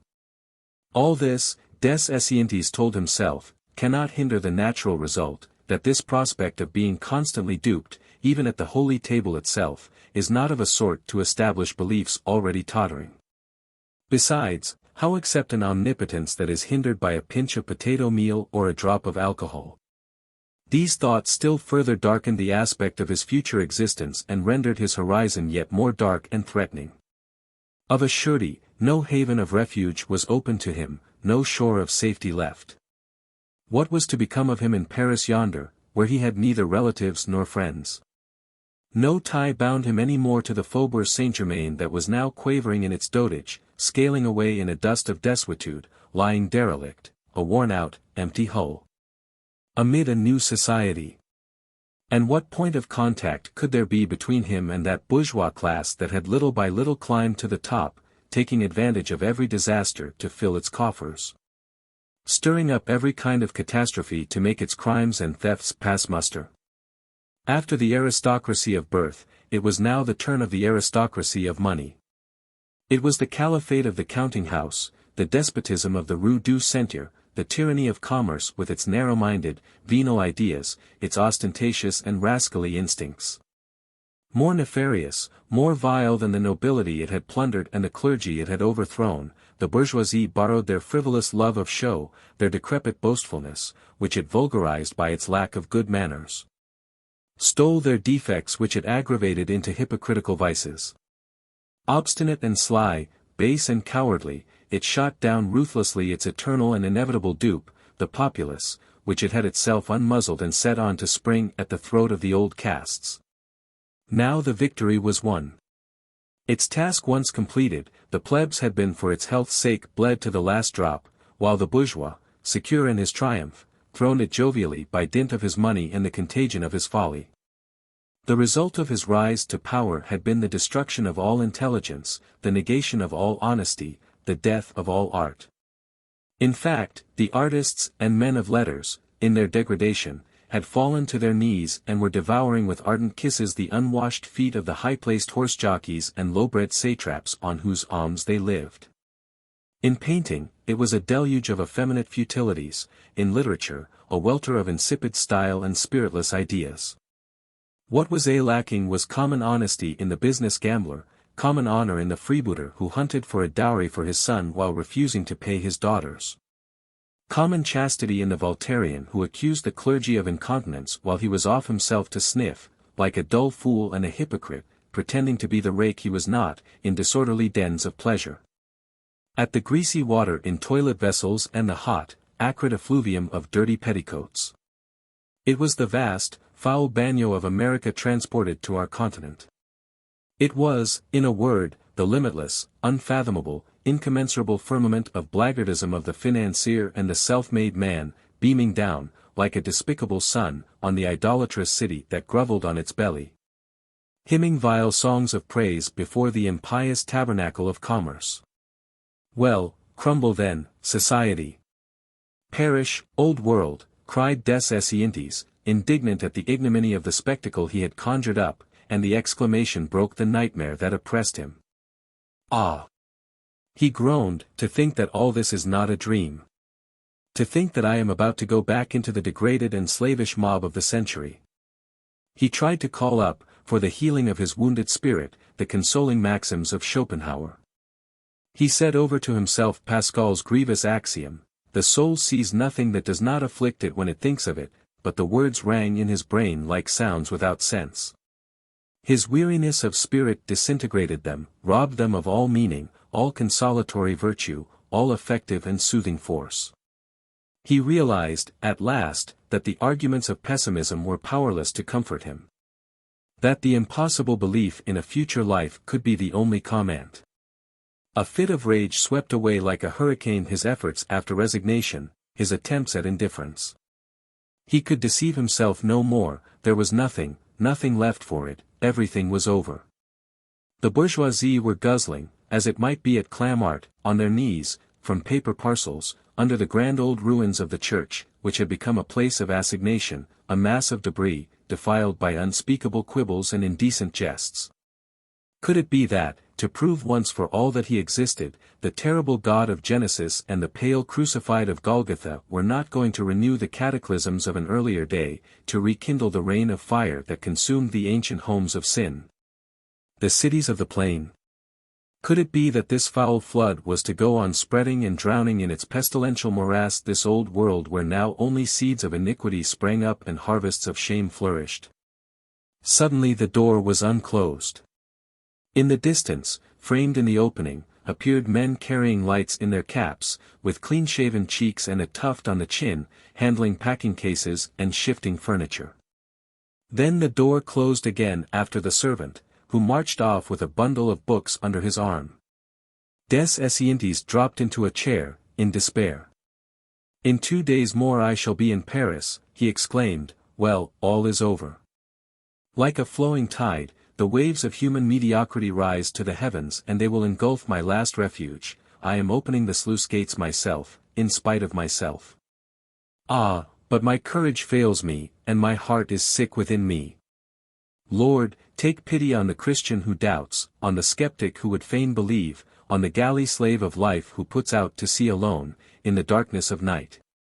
Beneath a firmament illumined no longer by the consoling beacon fires of the ancient hope.